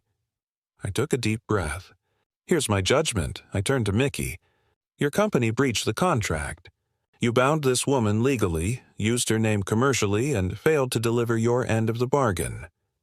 The contract says 6 films. You delivered 0. You owe her not just the money, but the respect you withheld." I struck the gavel. "Judgment for the plaintiff. $5,000. Then I paused and added, "And, Mr. Blank, next time you sit across a woman like Miss Ireland, remember, you're not just talking to an actress. You're talking to a professional who deserves the same respect you give your male peers." He looked embarrassed for the first time that day.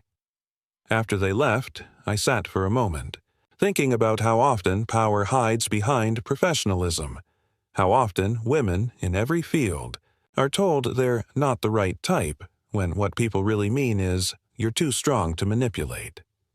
Kylie didn't just win her case, she reclaimed her narrative, and that's worth more than $5,000. If you were Kylie, would you still believe in fairness after an industry and a man treated you like property? And if you were Mickey, would you see that breaking a promise doesn't just cost money? It costs your integrity? Respect isn't given because of who you are. It's earned by how you treat others.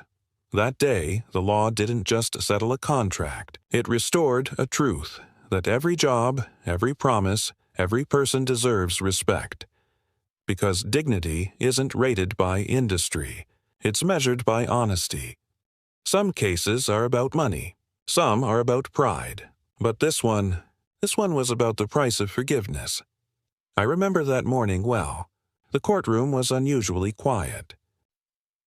2 people stood before me, husband and wife, but there was no warmth between them, only silence. He looked relaxed, almost smug. She looked tired, not from the day, but from years of disappointment. "Robbie Richardson versus Leonard Richardson," I read aloud. Plaintiff is suing her husband for the return of $5,000 bail money. A wife suing her husband. A woman demanding her money back. But what she truly wanted was her self-respect. Robbie Richardson, 40 years old, a nurse. Calm, kind, someone who believed love could fix everything. She had married Leonard after years of loneliness, hoping this time it would be different. Leonard Richardson, her husband. Charismatic, good-looking, and dangerous. His record spoke before he did. Assault, drug possession, repeated violence. They had been married only a few months when the police came. A neighbor heard the screams. Leonard had struck her. Again. He was arrested. She bailed him out, $5,000, because that's what love does, right? It forgives. It gives one more chance, until it can't anymore. When they walked in that day, I could feel the tension between them. Years of love, fear, and exhaustion pressed into that small space. "Mrs. Richardson," I began, "why are you suing your husband?" She looked at him, then at me. "Because he promised to pay me back the bail money. He told me he'd return it when he got his tax refund. But he never did." Leonard smiled faintly as if amused. "I never said that," he replied. "She paid it because she wanted me home. I didn't ask for it." I leaned forward. "You didn't ask to be released from jail?" He hesitated. "I mean, I wanted out, but... So, you knew she paid the bail?" "Yes." "Then why didn't you refuse to leave?" He had no answer. When I asked about his background, Leonard shifted uncomfortably. "Mr. Richardson, how many times have you been arrested?" "A few." "How many is a few?" He sighed. 1989 for marijuana. 1992, some trouble. 1993, again. And this time, in 97, so 4 times. Something like that. "And you expect this woman to believe you when you say you never promised to repay her?" He looked down. "Sir," I said, "you've had 4 chances at freedom. She gave you the 5th, and you still don't know what to do with it." Robbie spoke quietly, but every word carried years of weight. "I still owe the bail bondsman," she said. "I make small payments every month. I thought when he got his refund he'd give it back. Why did you bail him out?" I asked. She paused. "Because I thought if I didn't, he'd think I'd given up on him. I wanted to believe he could change." I nodded slowly. "And did he?" Her silence was the answer. Leonard tried again. "I didn't tell her to pay. She did that on her own." "You didn't stop her either," I said. "You let her spend $5,000 to get you out of jail, and now you claim it's her problem?"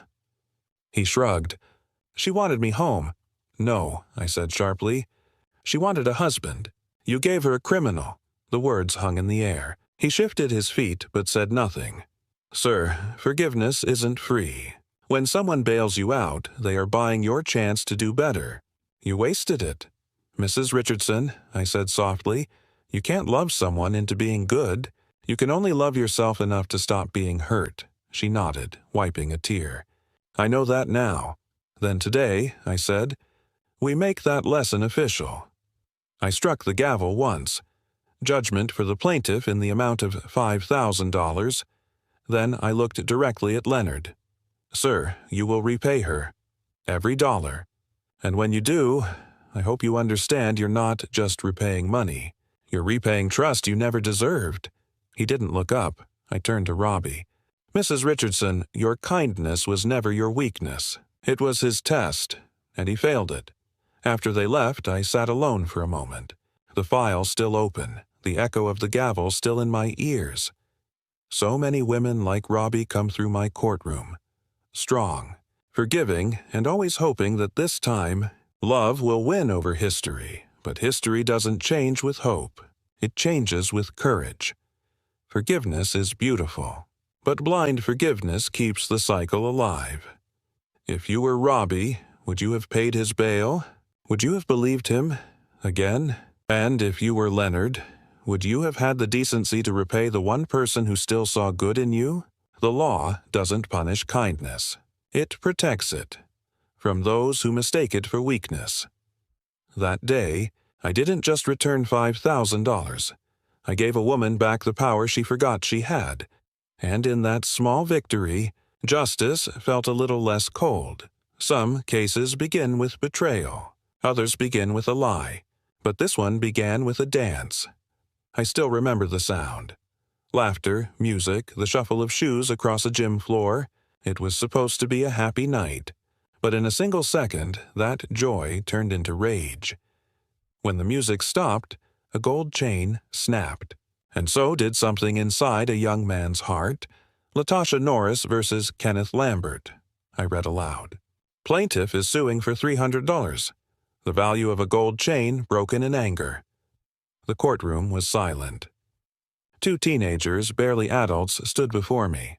But the story they brought with them was older than time. The story of love, pride, and what happens when emotion wins over reason.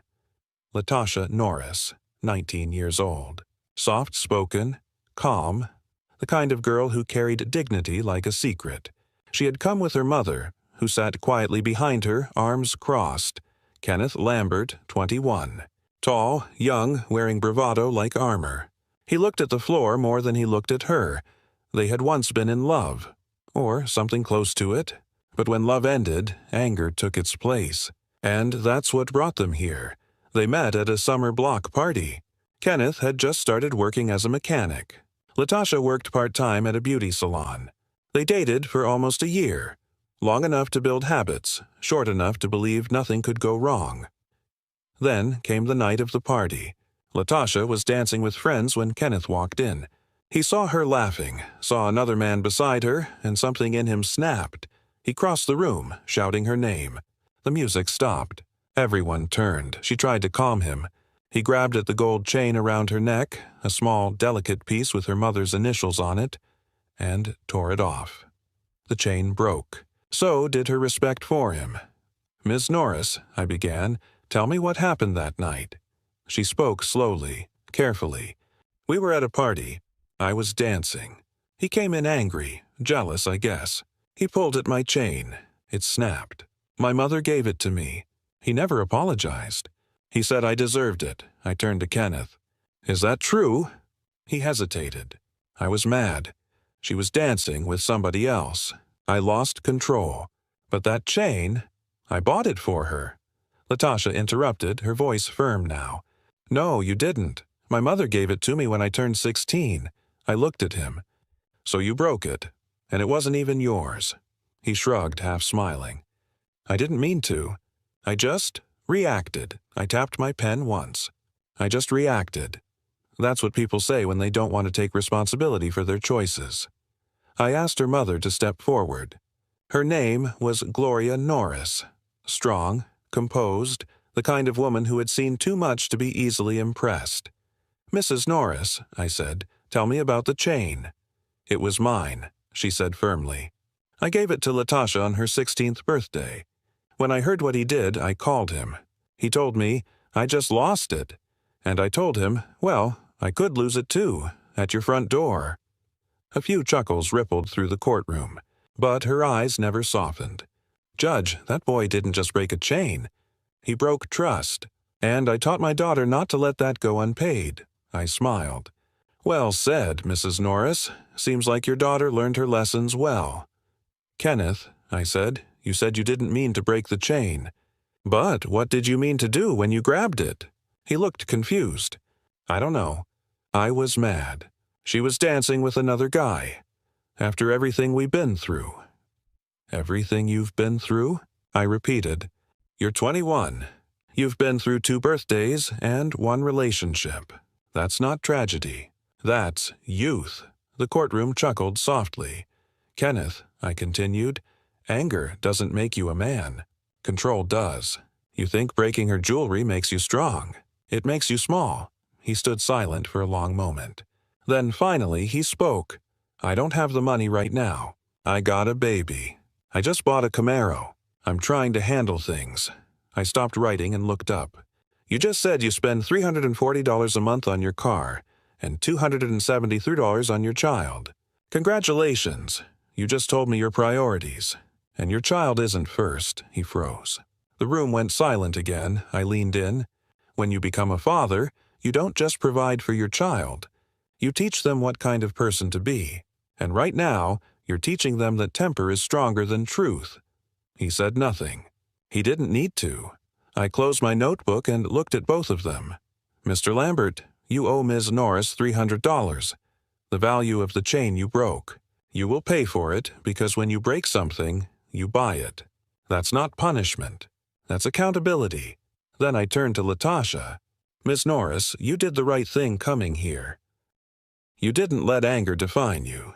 You let justice speak for you." I struck the gavel. Case closed. After the courtroom cleared, I sat for a moment watching the empty chairs. They were so young, too young to understand that love without respect always ends in pain. I thought about Latasha's mother, strong, proud, unwilling to let her daughter inherit her silence. And I thought about Kenneth, a boy trying to be a man by using anger as proof of love. Some people learn from mistakes. Others keep repeating them until the world teaches them the hard way. If you were Latasha, would you forgive him? Would you believe the words "I didn't mean to"? And if you were Kenneth, would you look back on that night and realize that pride cost you something far greater than $300? It cost you a chance to grow up. Anger doesn't make you strong. Apology does. Responsibility does. Love is not proved by possession. It's proved by restraint. That day, a broken chain taught a young man that truth, like gold, is fragile, but worth more than his ego. Some disputes are about property. Some are about promises. But this one was about pride. A man opened his home to a friend. A friend turned that kindness into conflict. And when the rent stopped coming, the excuses started arriving. I still remember the sigh that escaped her lips when she entered the courtroom. Her name was Joy Goldstein, and she looked like someone who'd rehearsed her pain until it sounded like truth. Across from her sat John Tyler, arms crossed, jaw set, the look of a man tired of being taken advantage of. "John Tyler versus Joy Goldstein," I announced. "Plaintiff is suing for unpaid rent and property damage." What came next was not just about money. It was about what happens when kindness meets entitlement. John Tyler, 45 years old. An office worker, quiet, steady, someone who kept his receipts, his promises, and his patience. He had a spare room in his apartment. He rented it to Joy Goldstein, a younger woman he'd met through a mutual friend. Joy Goldstein, 32. Freelance writer, emotional, intelligent, but chaotic. She called herself an artist of freedom. But freedom, as I've learned, often means someone else's responsibility when bills come due. For the first few months, everything was fine. Then, as with many cases like this, the story turned from gratitude to grievance. It started with late payments, then unpaid payments, then accusations. John said Joy stopped paying rent for 3 months, $800 total. Joy said John had created a hostile living environment, and that she refused to fund her own misery. I looked at her file. No police reports, no written complaints, only emotional statements, pages of them. "Ms. Goldstein," I said, "you can't get paid for being unhappy. You move out. You don't file a lawsuit." She smirked. "Your Honor, it wasn't just unhappiness. It was emotional distress." "And did he tie you to the radiator and force you to stay?" She blinked. "No. Then what you call distress, the law calls a bad roommate situation." The courtroom laughed softly. John explained, "She stopped paying. I let it slide for 1 month, then 2. By the 3rd, I said, 'Joy, you have to leave.' She refused. Said I owed her money for emotional damages. I told her the only thing I owed her was the chance to pack her bags." Joy shook her head. "He promised to pay me for some editing work I did." "He never did." I turned to John. "Did she ever do editing work for you?" "Yes, back in '96, I paid her in cash. She signed a note saying we were square." "Do you have that note?" He slid a paper across the desk. Joy's handwriting, clear and dated. All debts settled as of August 1997. Joy G. I looked up at her. "Was this your signature?" "Yes, but..." "No, but you signed it. You said all debts settled. That means all. Her confidence began to falter. Your Honor, that was before he started insulting me, telling me to get out, calling me names. Did you record any of this? No. Any witnesses? No. Then what you have, I said, is not a case. It's a diary entry. She crossed her arms. I just think people should be held accountable for how they treat others. I smiled slightly. They should, but accountability starts with paying your rent. She glared, eyes moist but defiant. You don't understand what it's like being alone, trying to survive. I leaned forward. I understand perfectly. I just don't confuse survival with self-pity. Sometimes the truth doesn't need evidence. It reveals itself in tone, in timing, in the quiet arrogance of the guilty. John sat still, saying nothing more than he needed to. Joy kept talking, each word digging her deeper. At one point she said, Your Honor, I stayed because I didn't have anywhere else to go. He knew that. And I said, Miss Goldstein, when someone opens their home to you, you don't repay them with excuses. You repay them with gratitude or rent. She looked down. For the first time, she had no comeback. She tried one last move. Your Honor, I'm countersuing for $5,000. Emotional pain and suffering. Based on what? I asked. For everything I had to endure living there. I couldn't help but sigh. Adults don't get compensated for being uncomfortable. If that were the law, half the world would be millionaires. The courtroom laughed again. But I didn't. I'd seen too many people hide behind feelings to avoid facing the simple word that fixes everything. Responsibility. Here's what's going to happen, I said. Mr. Tyler, you win your claim for $800, unpaid rent. Ms. Goldstein, your counterclaim is dismissed. She looked stunned. That's it? That's it. But what about how he treated me? Ma'am, I said softly, you can't rewrite history to erase your obligations. If you wanted to leave, you could have. If you wanted peace, you had to earn it. Then I struck the gavel. Case closed. When the courtroom emptied, I sat for a while. The sound of her voice still lingered, a mix of anger, sadness, and fear. People like Joy aren't bad. They're just lost, caught between wanting freedom and avoiding the price that comes with it. And people like John, the quiet, patient ones, they remind me that kindness needs boundaries. Otherwise, it becomes an invitation for chaos. If you were John, would you have given her another chance? Would you have let the rent slide one more month? And if you were Joy, would you have stayed in a place that made you miserable? Or would you have chosen the harder road, responsibility? Life often gives us two choices, to face our problems or to explain them away. The law doesn't reward excuses. It rewards effort. That day, I didn't just order $800 to be repaid. I reminded two people, and maybe everyone watching, that peace isn't something you demand. It's something you create by doing what's right. Some cases are about money. Some are about broken promises. But every now and then, a case walks into my courtroom carrying something far heavier. Revenge disguised as justice. That morning, I remember the tension before a single word was spoken. A young woman sat at the plaintiff's table, her face hard but trembling. Across from her sat a man, older, calm, his hands folded in front of him. Their eyes met once, and it was enough to tell me that this was not just about property or money. It was about a wound that neither one had managed to let heal. Rebecca Duran versus Jesus O'Quinn, I read aloud. Plaintiff is suing the defendant for property damages and emotional distress. She lifted her chin as if trying to look brave. He looked down as if already tired of fighting. Rebecca Duran, 27 years old. A teacher's aide, confident, outspoken, but fragile beneath the surface. She once shared her home and her life with a man named Jesus O'Quinn. Jesus O'Quinn, 39. Quiet, steady, a man of routine. He worked odd jobs, paid his bills, and tried, it seemed, to live without drama. For a while, they were close. Not lovers, not strangers, but two people who filled each other's empty spaces, until that space became a battlefield. When he moved out, she said he left more than an empty room. He left behind anger and the need to make him pay for it. Ms. Duran, I began, please tell me why you're suing Mr. O'Quinn. Her voice was sharp. He broke my window, stole things from my house, and he tried to attack me. The courtroom stiffened.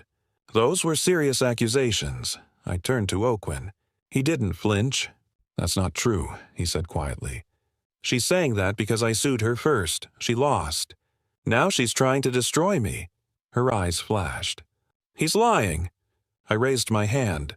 Quiet. You'll both have your turn. But when people throw words like attack and assault, they'd better come with proof. I flipped through the file. Police reports, statements, and something that caught my attention, a prior case between them. Ms. Duran, I said, you sued him before? Yes, he still owes me money. That's not true, O'Quinn cut in. I won that case, Judge. She's making things up again. I checked the record. He was right. She had filed a claim before and lost.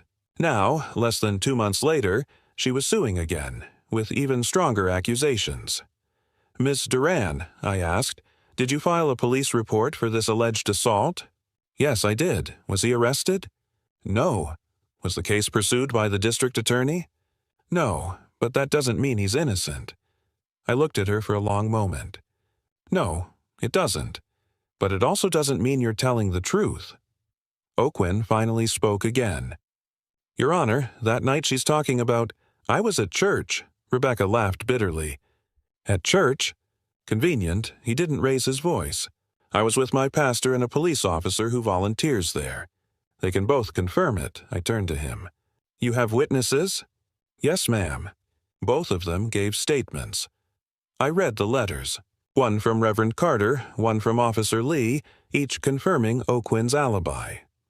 I looked back at Rebecca. Do you have anyone who saw him near your home that night? She hesitated. No, but I heard him outside. I know his voice.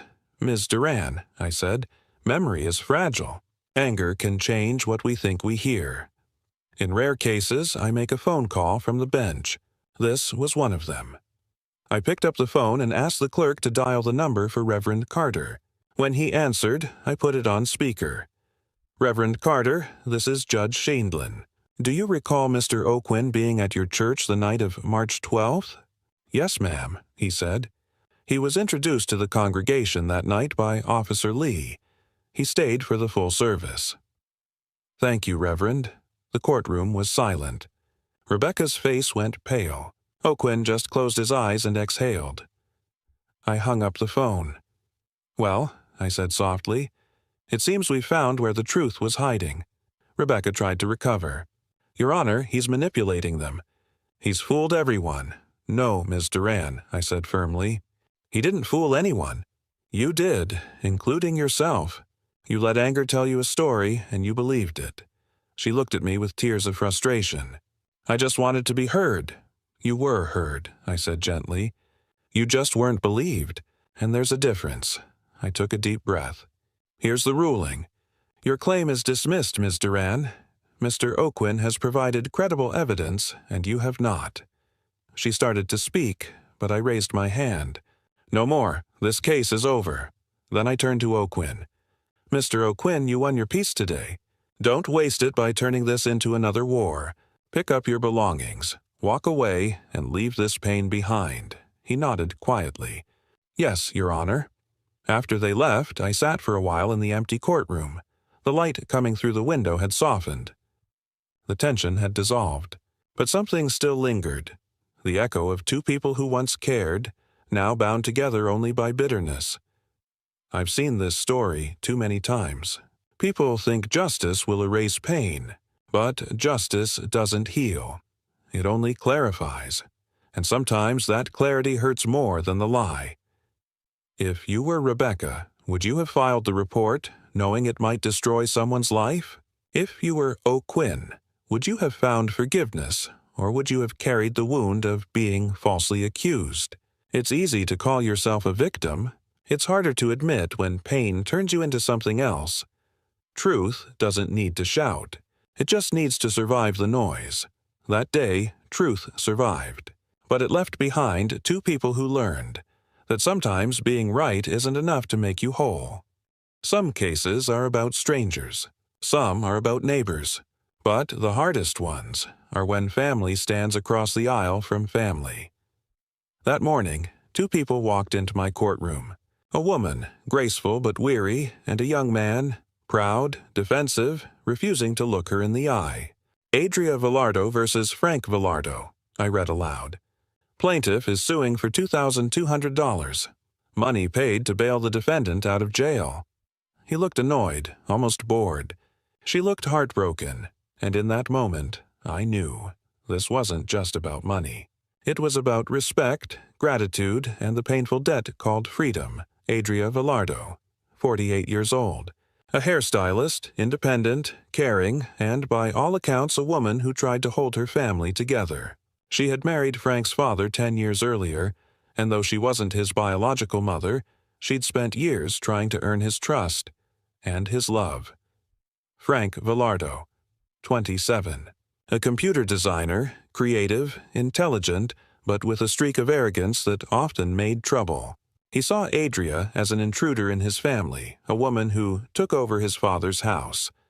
But family ties are strange things, because when Frank was arrested, it wasn't his father who answered the call. It was Adria. Frank had been arrested for shoplifting and driving with a suspended license. A stupid mistake, but one that could cost him his job and reputation. In that cold-holding cell, he called the one person he thought would help, not because he loved her, but because he knew she would. "I need your help," he said quietly. "I'm in jail." Adria didn't hesitate. She borrowed money from a friend, drove to the courthouse, and paid $2,200 to the bail bondsman. That night, he walked out free. He said thank you, and then he disappeared. When they entered my courtroom, you could almost see the distance between them, not measured in feet, but in years of unspoken resentment. "Mrs. Villardo," I began. "Tell me why you're suing Mr. Villardo." She kept her voice steady. "He's my husband's son. He was in jail. I paid $2,200 to get him out. He promised to pay me back when he got his paycheck. It's been a year." I turned to him. "Mr. Villardo, is that true?" He leaned back, arms crossed. "I didn't ask her to pay. She did it on her own. If she wanted to help, that's on her." I tilted my head slightly. "So you didn't want to get out of jail?" He paused. "I mean, I did, but I would have gotten out anyway. My stepmother rushed into it. Did you tell her not to?" "No. Did you tell her you'd pay her back?" I said maybe, but I didn't mean I owed her. And that was it. The sentence that told me everything I needed to know. "Mr. Villardo," I said calmly, "do you understand how bail works?" He shrugged. "I guess so. She pays, I get out." "Right, she pays. You get out. You enjoy freedom while she carries the debt. That doesn't sound right, does it?" He smirked. "She didn't have to. Neither did your mother when she fed you as a child, but I assume you still ate the food." He stopped smiling. "Sir, the law doesn't punish kindness. It enforces fairness. And fairness says you repay the person who paid for your freedom." I asked Adria a question. "Why did you help him?" She looked at him with sad eyes. "Because he's family. Because his father loves him. And because no one else answered the phone." Her voice broke slightly. "I didn't do it for gratitude. I did it so he wouldn't rot in a cell." He looked away. I caught a glimpse of something on his face. Not guilt exactly, but discomfort. A flicker of shame fighting with pride. "Did you ever thank her?" I asked. He muttered, "Yeah." "Did you mean it?" He didn't answer. "Mr. Villardo," I said, "you said if she hadn't paid, someone else would have." "Who exactly?" He hesitated. "My mom, or my girlfriend." "Did either of them show up that day?" "No." "So, in reality, she was the only person willing to help you." He nodded, reluctantly. "And you think that makes her foolish?" He tried to answer, but I didn't let him. "You're wrong. It makes her loyal. Something you clearly don't understand." I picked up the papers and looked directly at him. "Here's what's going to happen, Mr. Villardo. You will repay Mrs. Villardo the full $2,200. Not because she forced you. Not because you like her, but because you owe it, morally and legally. He shifted, visibly frustrated. I continued, "You can stand there and pretend pride, but the truth is simple. Freedom isn't free. Someone paid for yours, and today, that bill comes due." I struck the gavel. Judgment for the plaintiff. After they left, I sat for a moment watching the door close behind them. I've seen families fight over inheritance, over lies, over love, but nothing stings like fighting over gratitude. Because gratitude, once it's gone, takes love with it. Adria walked away from that courtroom with $2,200, but what she really won was peace. She no longer owed him anything. Not money, not patience, not another ounce of belief. If you were Adria, would you have answered that phone call? Would you have paid the bail for someone who treated you like a stranger in your own family? And if you were Frank, would you have had the decency to say thank you? Or would pride have cost you your honor? Family isn't about blood. It's about character. That day, I didn't just enforce a debt. I restored a little bit of balance to a woman who had spent too long giving and never being repaid. And maybe, just maybe, I reminded a young man that gratitude is the cheapest debt to pay, and the most expensive one to forget. Some accidents happen in seconds, but the lessons they leave behind can last a lifetime. That morning, the courtroom was quiet. 2 people stood before me, both claiming to be the victim of the same mistake. Lori Rotar versus Paul Settle, I read aloud. Plaintiff is suing for damages caused by a traffic collision. A young woman, barely 19, stood straight and calm. Across from her, a man twice her age shifted nervously, his face carrying the kind of pride that only appears when someone refuses to admit fault. What they brought into my courtroom wasn't just a case about a cracked windshield. It was a collision between youth and ego, responsibility and excuse. Lori Rotar, 19 years old, a college freshman working part-time at a cafe, saving money to buy her first car, a small blue sedan she loved like freedom itself. Paul Settle, 46, a warehouse supervisor, father of 2, divorced. He'd spent his life giving orders, but that morning he'd have to learn how to listen. They didn't know each other. They met by accident, literally, on a quiet street that became a courtroom lesson in common sense. It happened on a Thursday evening. Lori was driving home from class. The sky was clear, the light fading. That fragile hour between day and night when mistakes hide in shadows. Paul was crossing the street. Not at the crosswalk, but in the middle of the block. He saw her car but thought he could make it. He couldn't. Lori hit the brakes. He hit her hood. Her windshield cracked like a spider web. The police came. No one was seriously injured. But the crack in that glass would soon become a crack between 2 versions of the truth. "Miss Rotar," I began, "tell me what happened." She took a breath. "I was driving home, maybe 25 miles an hour. He ran across the street out of nowhere. I hit the brakes, but he hit my windshield. It scared me half to death." I turned to Paul. "Mr. Settle." He adjusted his jacket, clearing his throat. She was going too fast. I was halfway across when she came flying down the street. If she'd been paying attention, she could have stopped sooner. I raised an eyebrow. "Were you in a crosswalk?" He hesitated. "No." "So you were jaywalking?" "I guess so. And yet you blame her?" He smirked slightly. "I'm just saying, she could have been more careful." That's when I knew. This wasn't about an accident anymore. It was about accountability. "Mr. Settle," I said, "you're 46 years old. You've been walking for 45 of them. You know where crosswalks are, don't you?" "Yes, ma'am." "And you know you're supposed to use them?" "Yes. So why didn't you?" He shrugged. "I was in a hurry. I dropped my wallet across the street. So your wallet was worth risking your life. And hers." He didn't answer. The silence said enough. I turned to Lori. "Ms. Rotar, how fast were you going?" "About 25, maybe 30. "And the speed limit?" 25. So maybe you were a little over." She nodded. "Yes, I probably could have slowed down sooner." I appreciated her honesty.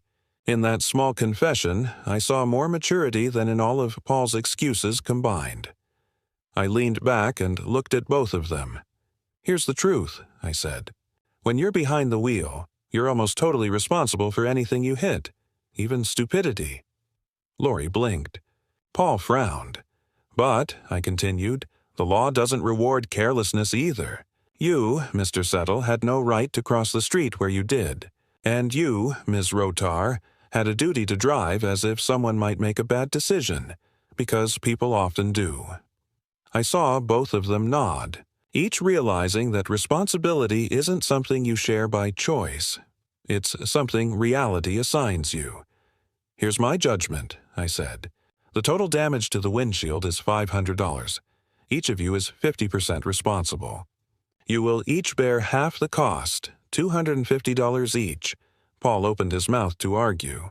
"Your Honor, that's not fair." "Stop," I interrupted. "You want fairness? Fairness would be you paying for her entire windshield. This is mercy." He closed his mouth. Lori gave a small, grateful smile. After they left, I sat for a while thinking about how often people confuse being right with being careful. Lori had youth on her, sighed. But youth isn't an excuse to be reckless.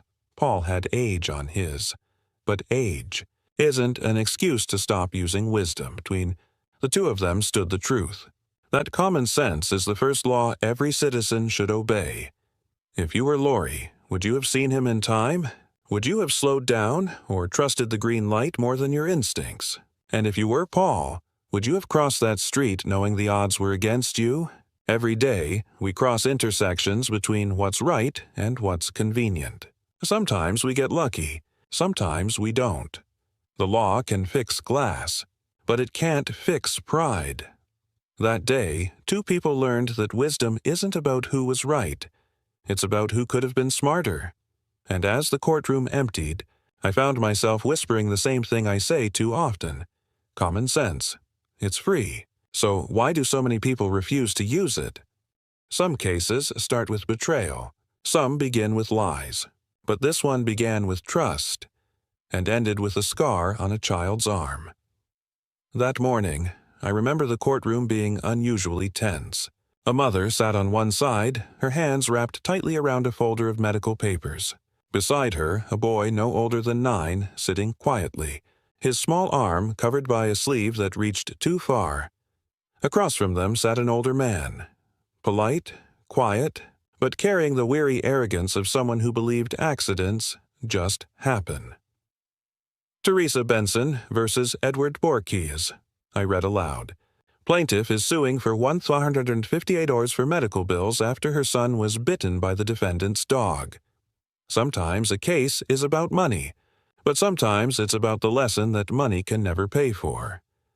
Teresa Benson, 32, a mother of 2, recently divorced, raising her kids mostly on her own. She worked nights as a hospital clerk, and on weekends her children would visit their father, Aaron, her son, 9 years old. Quiet, polite, the kind of child who still believes adults will always protect him. Edward Borkes, 69, a retired handyman, and the father of Teresa's ex-husband's new girlfriend. He lived just a few blocks away. He owned a house, a yard, and a dog named Rex. When Teresa's ex-husband took Aaron over to visit, she assumed he'd be safe, because that's what adults do, right? They keep children safe, until one day, one didn't. It was a Sunday afternoon. Aaron went to visit his dad. While there, he was sent to return a tool to Mr. Borkes's house. The boy stepped through the open gate, called out a greeting, and then it happened. A blur of brown fur. A bark, a scream. Rex lunged and bit Aaron on the arm. The skin broke. The boy cried and ran. His shirt was torn, his arm bleeding. Edward came out, panicked. He washed the wound, poured peroxide, and told him, "It's just a scratch. Don't tell your mother." But mothers always know. When Teresa saw the bite mark that night, her face turned pale. She took him straight to the hospital. The bill came to $149. The fear, much more. When she told me what happened, her voice trembled. "He's only 9. He trusted that man, and instead of calling me, he told my son to hide it. I looked at Edward. "Mr. Borges, is that true?" He sighed. I told him not to worry. "The dog's vaccinated. It wasn't serious. Did you tell the mother?" "No, I didn't think it was necessary." "Necessary?" I repeated. "A child was bleeding on your porch and you decided you'd be his doctor, his lawyer, and his parent, all at once." He said quietly, "It wasn't that bad." I turned to Aaron. He was nervous but brave. "Aaron, what happened when the dog bit you?" His small voice filled the courtroom. I tried to pet him. He jumped and bit me. It hurt. I cried. "And what did Mr. Borges say?" "He said not to tell Mom. He said it would make her mad." That silence that followed was heavier than any gavel I could strike. I looked at Edward again. "Mr. Borges, you're a grown man. You've lived long enough to know better. You don't decide for another parent what's serious and what's not. You had a duty to tell her immediately." He shook his head. "It was an accident. Of course it was. But responsibility doesn't end where accidents begin." He tried to argue, "She's on welfare. The state pays for her bills anyway."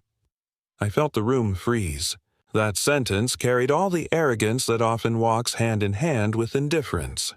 "Mr. Borges," I said firmly, "it doesn't matter if she's rich or poor. What matters is your dog bit her child, and that makes you responsible."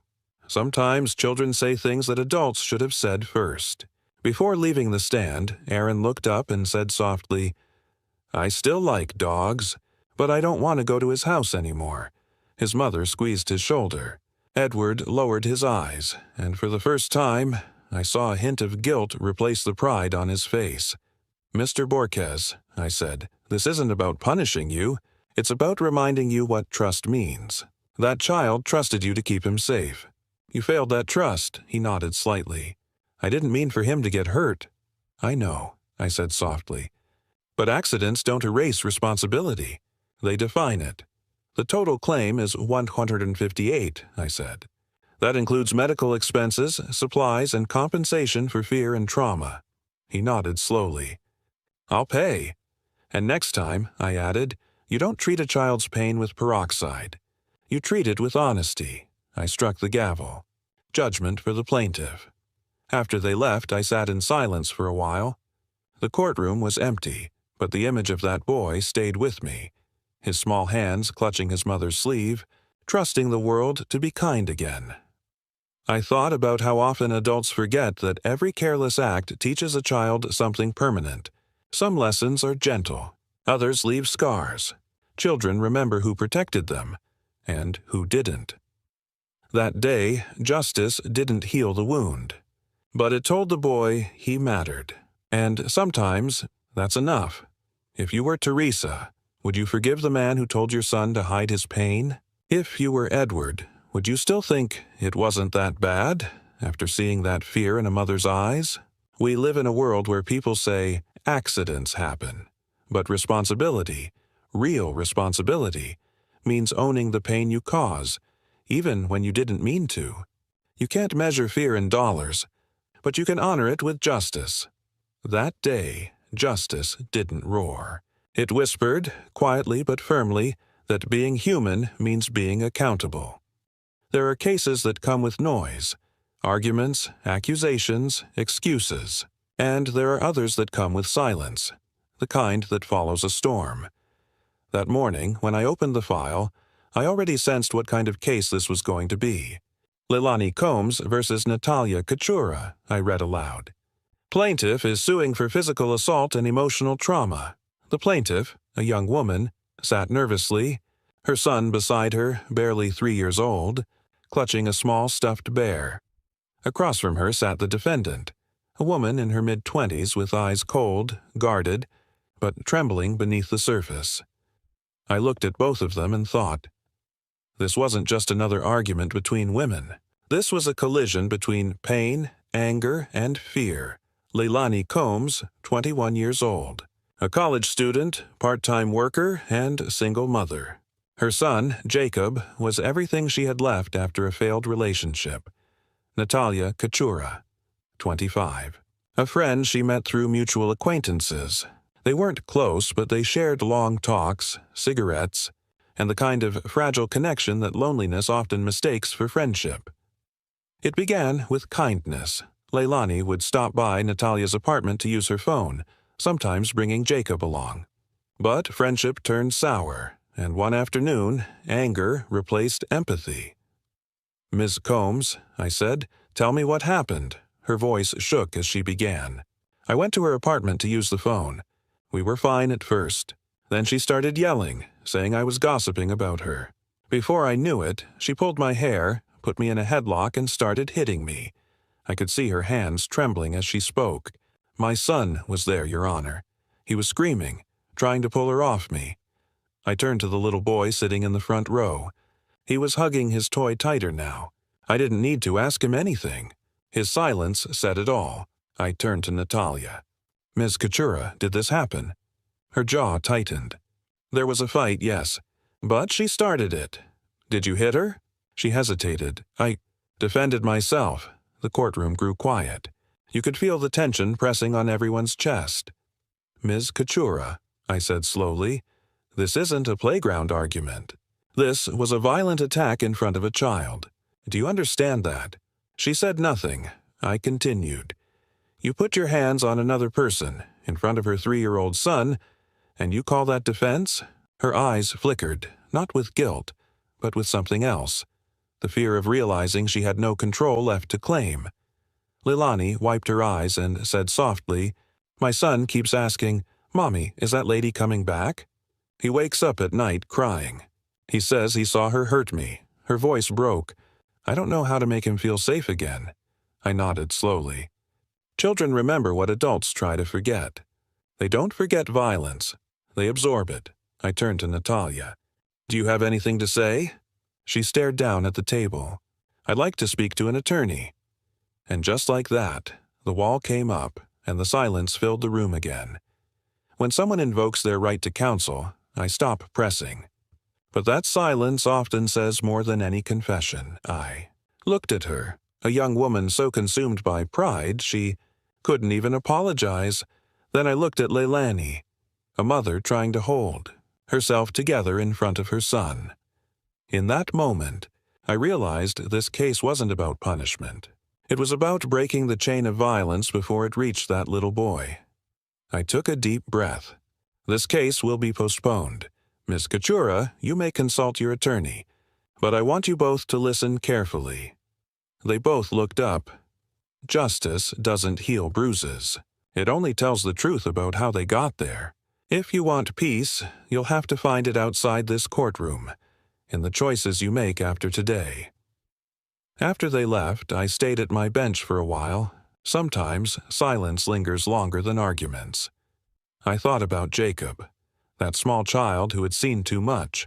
He didn't understand what assault meant. He just knew his mother was hurt, and the world wasn't as safe as he thought. I thought about Natalia, too, and how anger, once unleashed, rarely stops where it's meant to. People think violence ends when the hitting stops. It doesn't. It echoes, in the silence of those who witnessed it. If you were Leilani, would you ever trust again? Would you let your child see the world as kind when you've seen how cruel it can be? And if you were Natalia, could you look at that child's face and still call what you did self-defense? Anger doesn't make you strong. It makes you small. Apology makes you human. That day, I didn't hand out a punishment. I handed out a pause. A moment for two women to hear themselves in the silence they'd created. And maybe, just maybe, someone in that room understood that sometimes the loudest lesson is the one that isn't shouted. Violence never starts with fists. It starts with words, with resentment, with a silence that turns sharp. But when it ends, it leaves behind something harder than bruises, the fear of it happening again. That's the real damage, and no court in the world can undo it. When anger raises its voice, wisdom leaves the room. That day, justice wasn't about guilt or innocence. It was about breaking the echo of a cycle that had already reached the next generation. There are cases that come with noise, arguments, accusations, excuses, and there are others that come with silence, the kind that follows a storm. That morning, when I opened the file, I already sensed what kind of case this was going to be. Leilani Combs versus Natalia Kachura, I read aloud. Plaintiff is suing for physical assault and emotional trauma. The plaintiff, a young woman, sat nervously, her son beside her, barely 3 years old. Clutching a small stuffed bear, across from her sat the defendant, a woman in her mid-20s with eyes cold, guarded, but trembling beneath the surface. I looked at both of them and thought, this wasn't just another argument between women. This was a collision between pain, anger, and fear. Leilani Combs, 21 years old, a college student, part-time worker, and single mother. Her son, Jacob, was everything she had left after a failed relationship. Natalia Kachura, 25, a friend she met through mutual acquaintances. They weren't close, but they shared long talks, cigarettes, and the kind of fragile connection that loneliness often mistakes for friendship. It began with kindness. Leilani would stop by Natalia's apartment to use her phone, sometimes bringing Jacob along. But friendship turned sour, and one afternoon, anger replaced empathy. "Ms. Combs," I said, "tell me what happened." Her voice shook as she began. I went to her apartment to use the phone. We were fine at first. Then she started yelling, saying I was gossiping about her. Before I knew it, she pulled my hair, put me in a headlock, and started hitting me. I could see her hands trembling as she spoke. My son was there, Your Honor. He was screaming, trying to pull her off me. I turned to the little boy sitting in the front row. He was hugging his toy tighter now. I didn't need to ask him anything. His silence said it all. I turned to Natalia. "Miss Kachura, did this happen?" Her jaw tightened. "There was a fight, yes. But she started it. Did you hit her?" She hesitated. I defended myself. The courtroom grew quiet. You could feel the tension pressing on everyone's chest. "Miss Kachura," I said slowly, "this isn't a playground argument. This was a violent attack in front of a child. Do you understand that?" She said nothing. I continued. "You put your hands on another person, in front of her 3-year-old son, and you call that defense?" Her eyes flickered, not with guilt, but with something else. The fear of realizing she had no control left to claim. Leilani wiped her eyes and said softly, "My son keeps asking, 'Mommy, is that lady coming back?' He wakes up at night crying. He says he saw her hurt me." Her voice broke. "I don't know how to make him feel safe again." I nodded slowly. Children remember what adults try to forget. They don't forget violence. They absorb it. I turned to Natalia. "Do you have anything to say?" She stared down at the table. "I'd like to speak to an attorney." And just like that, the wall came up and the silence filled the room again. When someone invokes their right to counsel, I stop pressing. But that silence often says more than any confession. Looked at her, a young woman so consumed by pride she couldn't even apologize. Then I looked at Leilani, a mother trying to hold herself together in front of her son. In that moment, I realized this case wasn't about punishment. It was about breaking the chain of violence before it reached that little boy. I took a deep breath. "This case will be postponed. Ms. Kachura, you may consult your attorney. But I want you both to listen carefully." They both looked up. Justice doesn't heal bruises. It only tells the truth about how they got there. If you want peace, you'll have to find it outside this courtroom, in the choices you make after today. After they left, I stayed at my bench for a while. Sometimes silence lingers longer than arguments. I thought about Jacob, that small child who had seen too much. He didn't understand what assault meant. He just knew his mother was hurt and the world wasn't as safe as he thought. I thought about Natalia, too, and how anger, once unleashed, rarely stops where it's meant to. People think violence ends when the hitting stops. It doesn't. It echoes in the silence of those who witnessed it. If you were Leilani, would you ever trust again? Would you let your child see the world as kind when you've seen how cruel it can be? And if you were Natalia, could you look at that child's face and still call what you did self-defense? Anger doesn't make you strong. It makes you small. Apology makes you human. That day, I didn't hand out a punishment. I handed out a pause, a moment for two women to hear themselves in the silence they'd created. And maybe, just maybe, someone in that room understood that sometimes the loudest lesson is the one that isn't shouted. Violence never starts with fists. It starts with words, with resentment, with a silence that turns sharp, but when it ends, it leaves behind something harder than bruises, the fear of it happening again. That's the real damage, and no court in the world can undo it. When anger raises its voice, wisdom leaves the room. That day, justice wasn't about guilt or innocence. It was about breaking the echo of a cycle that had already reached the next generation. Some cases begin with betrayal. Some begin with lies. But this one began with friendship. That morning, when the bailiff called the case, two young people walked into my courtroom. They looked too familiar to be strangers, but too bitter to still be friends. Melanie Baker versus David Penny, I read aloud. Plaintiff is suing for $600. Money loaned to help the defendant avoid eviction. She stood straight, her jaw tight. The kind of strength that comes from disappointment, not confidence. He slouched, smirking slightly, the kind of smirk I've seen from people who think charm can rewrite truth. This wasn't about $600. It was about respect and how easily people mistake kindness for weakness. Melanie Baker, 23, an insurance clerk, hardworking, independent, the kind of woman who believed in helping people because she wanted to be helped once, too. David Penny, 25, a bartender, charming, quick-witted, and allergic to responsibility. He had an easy laugh and a short memory, especially when money was involved. They'd been friends for a couple of years. Not lovers, but close. Close enough that she'd answer his call at midnight. Close enough to believe him when he said, "I'll pay you back. I promise." But promises, as I've learned, are cheap when spoken by people who've never paid a debt in their lives. It was a Tuesday night when he called her. She was home eating takeout, half watching TV, when the phone rang. "Mel, it's me. Listen, I need a favor. Just for a few days. I'm behind on rent. My landlord's threatening to evict me. I swear I'll pay you back next paycheck." She hesitated.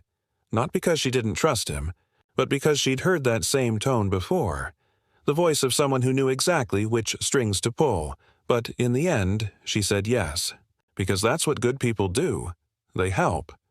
She took $600 from her savings, handed it to him the next morning, and said, "Don't make me regret this." He smiled, hugged her, and said, "You won't. I'm good for it." He wasn't. Weeks passed. No repayment. No calls returned. Then one night Melanie saw David at the bar where he worked, laughing, buying drinks for others. She confronted him. He shrugged. "I'll get you your money." "Chill out." A week later, she learned he had started dating her best friend. When she asked again about the money, he snapped, "You're just mad because I didn't choose you." That was the moment friendship ended, and the lawsuit began. "Ms. Baker," I began, "tell me why you're suing Mr. Penny." She held her ground. "I lent him $600 so he wouldn't be evicted. He promised to pay me back. It's been 6 months." I turned to David. "Mr. Penny, is that true?" He leaned back, smirking. "She's exaggerating. She said she wanted to help. It wasn't a loan. It was a gift." "A gift?" I repeated. "Yes, we were close. She told me not to worry about it." Melanie's voice rose. "That's not true. He said he'd pay me back. He even wrote it down." She handed me a slip of paper, a note dated and signed. I read it aloud.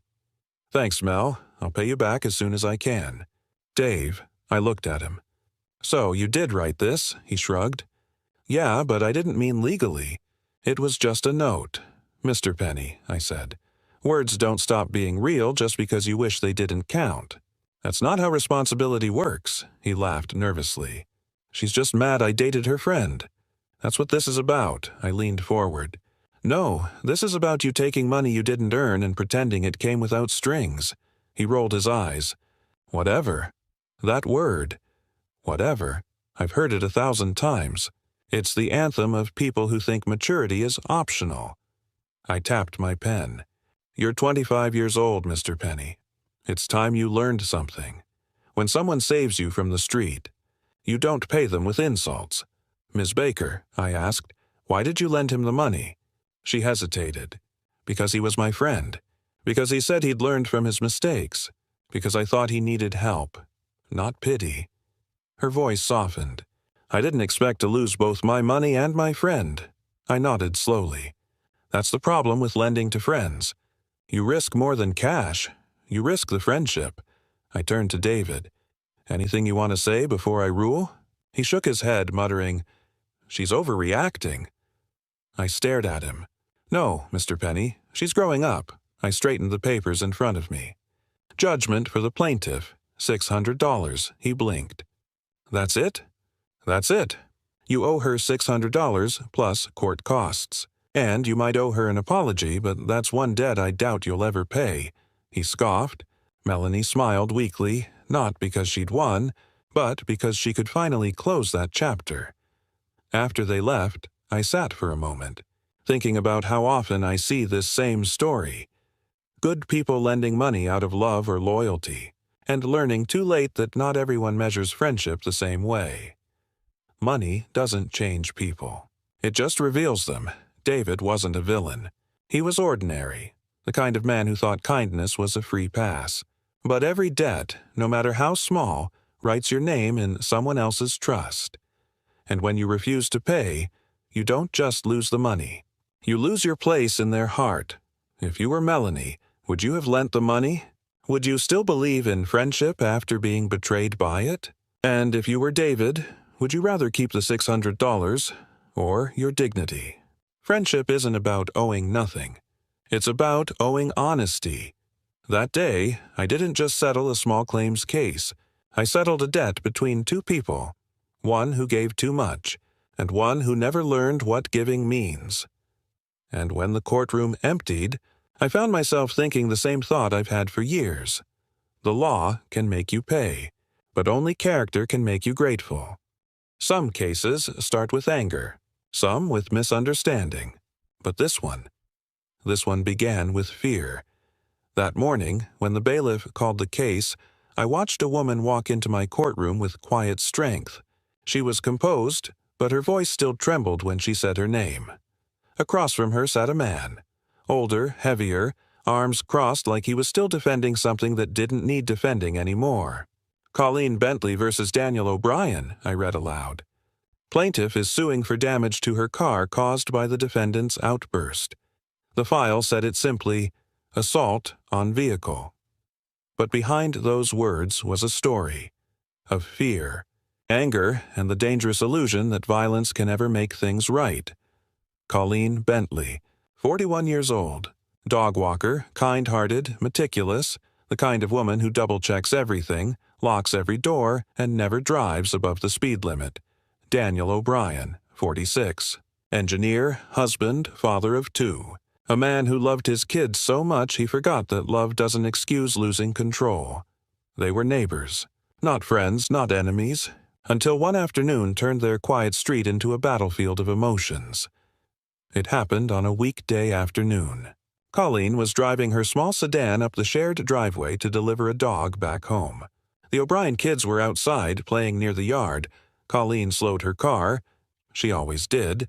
She waved, smiled, but before she could even park, she heard shouting. Daniel's wife ran out yelling, "You almost hit my kids." Colleen froze. "I wasn't close," she said. "I was driving 5 miles an hour, but the shouting didn't stop." She parked, got out, and before she could speak, Daniel himself came running. Face red, fists clenched. He slammed his hand onto the hood of her car. Twice. The second hit left a dent. "You could have killed them," he shouted. "I was careful," she cried back, but anger doesn't listen. It only echoes itself. When I read the police report, I already knew how this story would go.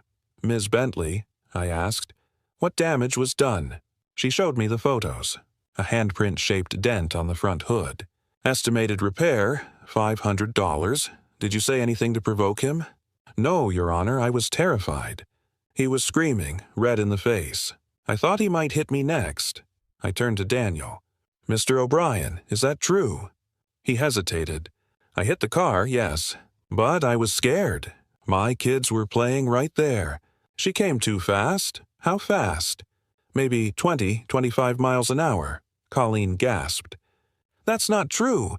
There's a stop sign at the corner. I slowed down. I looked at Daniel. 25 miles an hour isn't speeding in most places. It's slower than my patient's right now. He tried to smile. It didn't work. Mr. O'Brien, I said firmly, I understand fear. Fear makes people do strange things. But fear is not a license to destroy property. He started to protest. I was protecting my kids. I cut him off. You protect your kids by teaching them safety, not by breaking things when you panic. He lowered his eyes. And for the first time, I saw not anger, but shame. I asked him, Did your wife ever tell you to calm down? He nodded. She tried. I didn't listen. Why not? He sighed. I thought I was right. There it was. The real truth. Not fear, not protection. Pride. Fear often comes with love. Pride comes with ego. And when they meet, they make people justify anything, even violence. I turned to Colleen. You didn't fight back? No, Your Honor. I got back in my car and called the police. That answer, quiet as it was, carried more strength than Daniel's fists ever could. She continued. I wasn't angry. I was disappointed. I walk his dog sometimes. I thought he knew me. Her voice cracked. He scared me, and he didn't even apologize. Daniel looked down again. You could feel his regret crawling up through the silence. I looked at both of them, and for a moment, I imagined what his children must have seen. Their father shouting, hitting, teaching them that anger is louder than patience. Then I said quietly, Mr. O'Brien, your fear might have been genuine, but your reaction was not justified. Your children were never in danger from Ms. Bentley, but they were in danger of learning from you. He swallowed hard. Judgment for the plaintiff. $500. Then I added, and Mr. O'Brien, pay her the money. But, more importantly, apologize. Not because I said so, but because your kids need to see what accountability looks like. He turned to Colleen and whispered, I'm sorry. She nodded once, and for the first time, the courtroom felt lighter. After they left, I sat for a while, thinking about how easily fear turns into fury. Fear is supposed to protect us, but when it goes unchecked, it becomes the very danger it meant to prevent. Daniel wasn't a bad man. He was just a man who'd let his emotions drive faster than his judgment. And Colleen, she reminded me that courage doesn't always shout. Sometimes it simply stands still and refuses to break. If you were Daniel, would you have done the same? Would you have let fear take the wheel? And if you were Colleen, would you have found forgiveness for the man who turned his panic into pain? Anger feels righteous until you see what it breaks. That day, I didn't just see a dent in a car. I saw a dent in a man's pride, and maybe, just maybe, the start of his redemption. Sometimes, justice isn't about punishment. It's about reflection, and the quiet hope that people will do better once they've seen themselves clearly.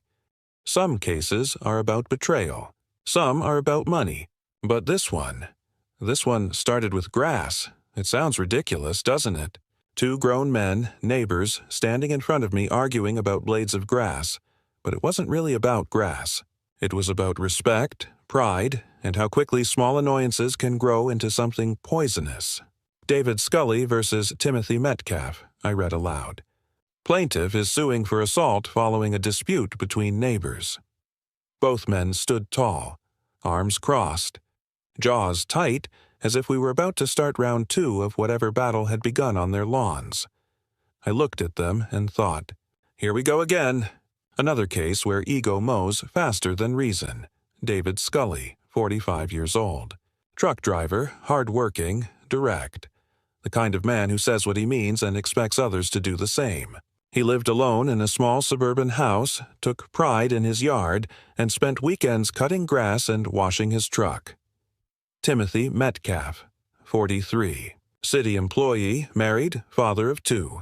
He prided himself on order, his driveway clean, his bushes trimmed, his world neat. Until one day, someone's grass clippings blew into that world and neatness turned into chaos. It started like this. David mowed his lawn on a windy afternoon. Some grass blew onto Timothy's driveway. That's it. That's all it took. Timothy came storming out. "Hey, you're blowing grass all over my property." David turned off the mower. "Relax, Tim. It's just a few clippings. I'll clean it up later." But pride doesn't wait for later. Timothy's wife came out, grabbed a broom and started sweeping angrily while muttering under her breath. David chuckled, and that right there was the spark. "What's funny?" Timothy snapped. "Nothing," David said. "She just looks like she's mad at the grass." And just like that, reason left and temper took over. Timothy marched across the yard.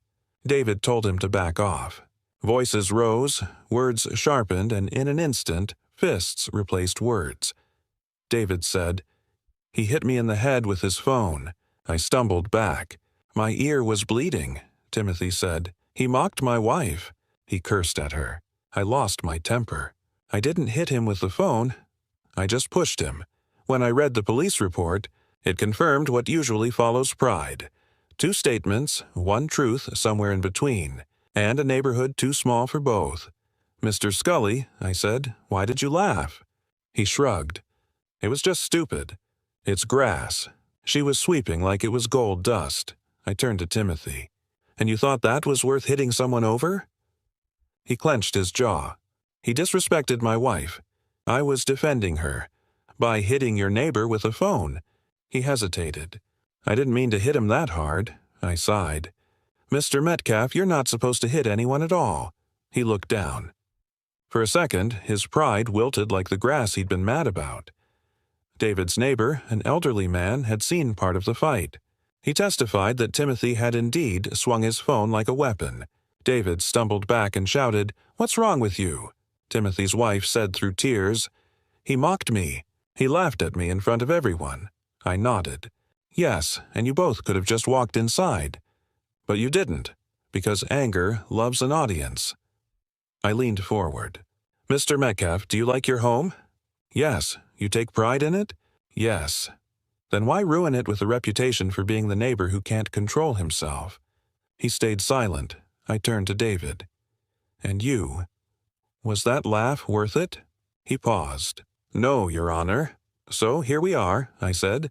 2 grown men, 2 bruised egos, and 1 very unnecessary police report, because neither of you could walk away from some grass. I looked between them. "Mr. Metcalf, you hit him. You admit it. You say it wasn't hard, but the law doesn't measure pain by how soft the blow was. It measures it by the choice you made to throw it." He nodded, finally. "I'm sorry," I turned to David. "Good, because you're paying for it. Judgment for the plaintiff, $500. Then I added, "And gentlemen, let this be the last time you fight about something that can be swept away with a broom."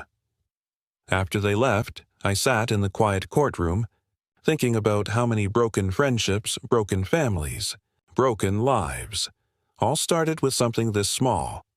A laugh, a word, a misunderstanding. Pride is like dry grass. It doesn't take much to set it on fire.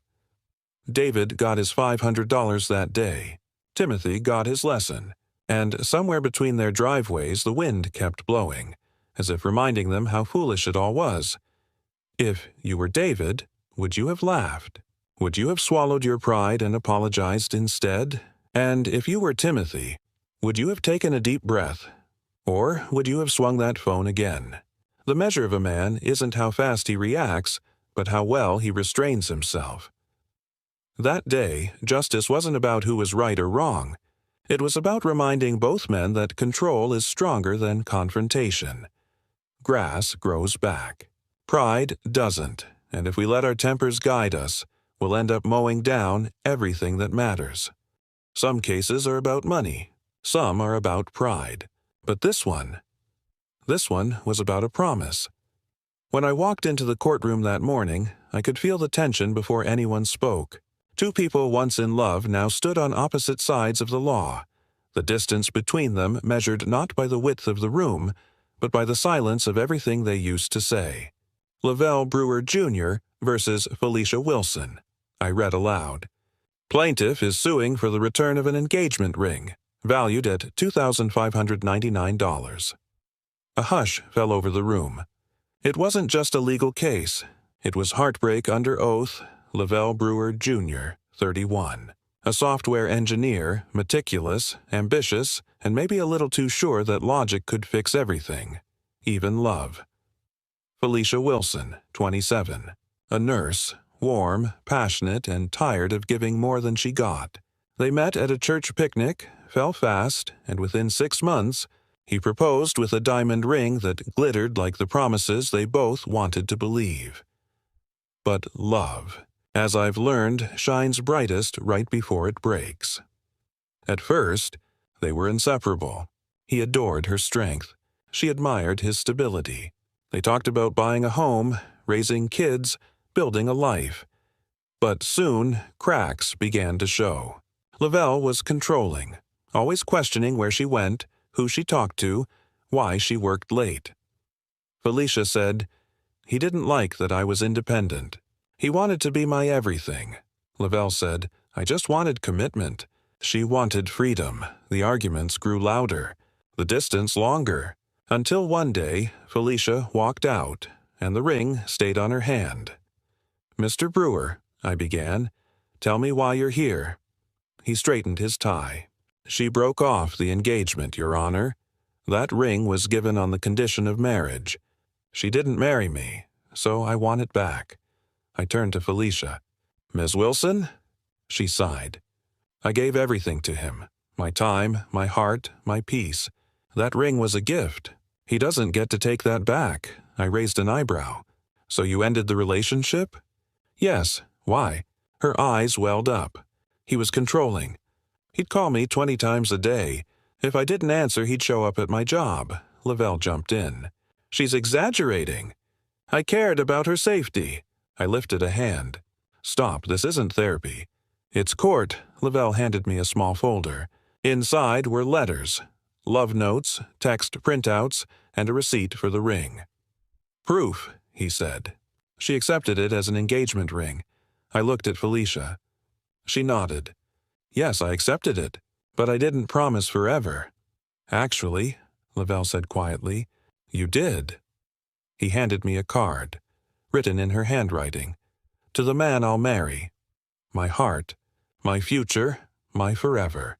The courtroom fell silent. Felicia closed her eyes. I looked at her gently. "Ms. Wilson, that's a beautiful note. But promises like that don't survive courtrooms.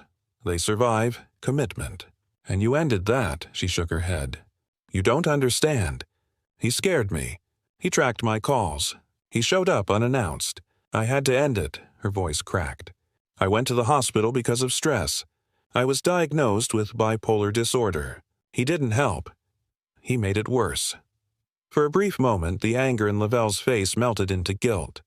"Ms. Wilson," I said softly, "I'm sorry for what you've been through. But this case isn't about feelings. It's about ownership. You ended the engagement, and under the law, the ring returns to the giver." She whispered, "So even after everything, I still have to give it back?" "Yes," I said gently, "because the ring isn't a reward for love. It's a contract for marriage. And when that contract ends, so does the right to keep it." Her tears fell quietly. He looked at her. And for a moment, both of them seemed to forget the courtroom. They were just two people watching the ghost of what could have been. I took a breath. Judgment for the plaintiff. Mr. Brewer will receive $2,599, the value of the engagement ring. I paused, then added softly, "But Mr. Brewer, take this advice. You can get your ring back, but if you don't learn from this, you'll lose something far more valuable next time. Yourself." He nodded. Felicia wiped her tears, and in that fragile silence, justice and heartbreak stood side by side, two things that never truly balance, but must coexist nonetheless. After they left, I sat alone. staring at the empty seats. It's never easy, watching two people who once said forever stand in front of me like strangers. The law is clear. An engagement ring is a conditional gift, given in contemplation of marriage. If that marriage doesn't happen, it must be returned.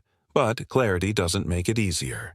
Because behind every diamond is a story that once sparkled just as brightly, until someone forgot to take care of it. If you were Lavelle, would you fight for the ring or for closure? And if you were Felicia, would you return it easily or hold on to it as the last piece of what was once love? The law can return a ring, but it can't return what was lost between two people. That day, I didn't just settle a lawsuit. I closed a chapter for two people still standing in the ruins of what they once built together. And as I left the bench, I thought to myself, the heart may break in private, but in my courtroom, it still has to tell the truth. Some cases are about betrayal. Some are about greed. But this one was about a board game, a toy, a piece of cardboard and plastic worth $375. And yet, by the time this case reached my courtroom, that toy had destroyed a friendship that neither side could ever play back again. Marcy James versus Ben Morgan, I read aloud. Plaintiff is suing for the return of a collectible board game and damages for emotional distress. The plaintiff, young, focused, with the intense calm of someone trying hard not to explode. The defendant, casual, dismissive, smirking as if this was beneath him. But the thing about small cases is this. They often reveal truths far bigger than the claim. Marcy James, 24 years old, a vintage toy collector, not rich but passionate about preserving memories. Every game she owned told a story, and one of her favorites was a 1971 Brady Bunch board game, a rare piece from her late mother's collection. Ben Morgan, 24, a film student, creative, charming, and careless. He was the kind of man who could talk his way out of trouble but not think his way out of responsibility. They were friends, not close enough to fall in love, but close enough to trust each other with the things that mattered. Or so she thought. It started at a party. Ben hosted a film night at his apartment, and Marcy brought her prized Brady Bunch board game for fun. Just something light, nostalgic. The night was loud, messy, and like most things involving too much wine and too little caution, it ended in chaos. When Marcy left, she forgot the game. When she came back to get it, Ben said, "Relax, I've got it. It's safe here. Safe." That word would soon feel like a joke.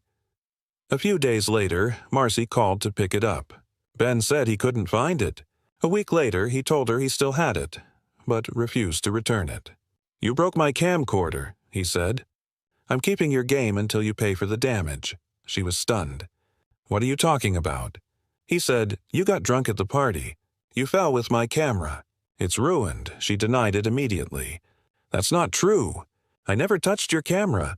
But Ben was firm. "You broke it. You owe me $400. Your game covers it." When the case came to me, the tension between them was thicker than the air. "Ms. James," I said, "why are you suing?" She answered simply, "He took my board game and refuses to give it back. It's worth $375. He claims I owe him for a broken camera that I never touched." I turned to Ben. "Mr. Morgan?" He smiled. "She did break it. I saw it on tape." I leaned back. "On tape? You have video evidence?" He hesitated. "Well, not exactly. The footage is gone. The tape broke when the camera fell." "Then how do you know she did it?" "She was the only one near it." Marcy interjected, "There were 20 people in that room." He shrugged. "And you were the drunkest." I looked at him unimpressed. "So, Mr. Morgan, your claim is that she broke your camera, but you have no proof, no witnesses, and no tape?" He nodded. "Yes, ma'am." I turned to Marcy. "Did you damage his property?" "No, Your Honor," I nodded. "Good, then this is simple." Ben smirked. "You're just going to take her word over mine?" I smiled faintly. "Absolutely, because her story is consistent, and yours sounds like it was written by someone who thinks common sense is optional." He rolled his eyes. "Whatever. That word again. The anthem of irresponsibility. Mr. Morgan, I said, you don't get to keep someone's property just because you think they owe you something. This isn't the Wild West. We have laws. He tried to argue. But it's not fair. I leaned forward. Fair? Fair would have been you returning her game the moment she asked. What you did wasn't fairness, it was punishment. And you don't get to punish people just because you feel wronged. He sat back, sulking. I turned to Marcy. What's so special about this game? Her eyes softened. It belonged to my mom. She died when I was 16. We used to play it together every Friday night. The room went still. Ben's smirk faded. She continued. It's not about money. It's about the only thing I have left from her that still feels alive. For the first time, Ben looked ashamed. I took a deep breath. Here's my judgment. Mr. Morgan, you will return the Brady Bunch board game to Ms. James immediately. If it's damaged or missing, you will pay her the appraised value, $375. He opened his mouth. I stopped him. And before you say anything, remember this. Being right is not the same as being righteous. You owe her respect, not revenge. Marcy nodded quietly, and for the first time that day, her expression softened. Justice doesn't always heal, but it helps you breathe again. After they left, I sat for a moment, staring at the photo of the board game in the file. A silly little thing, colorful, old, almost childish, and yet, that game had done something extraordinary. It revealed who was mature, and who was just pretending to be. People often say, it's just stuff. But it's never just stuff. It's what those things represent. Trust, care, memory. If you were Marcy, would you forgive a friend who turned your loss into leverage? And if you were Ben, would you realize that sometimes the most expensive thing you can lose isn't money? It's the way people see you? Possession may be 9/10 of the law, but decency is the other 10th that keeps us human. That day, I didn't just return a game. I returned dignity to a young woman who refused to let someone else cheapen her memories.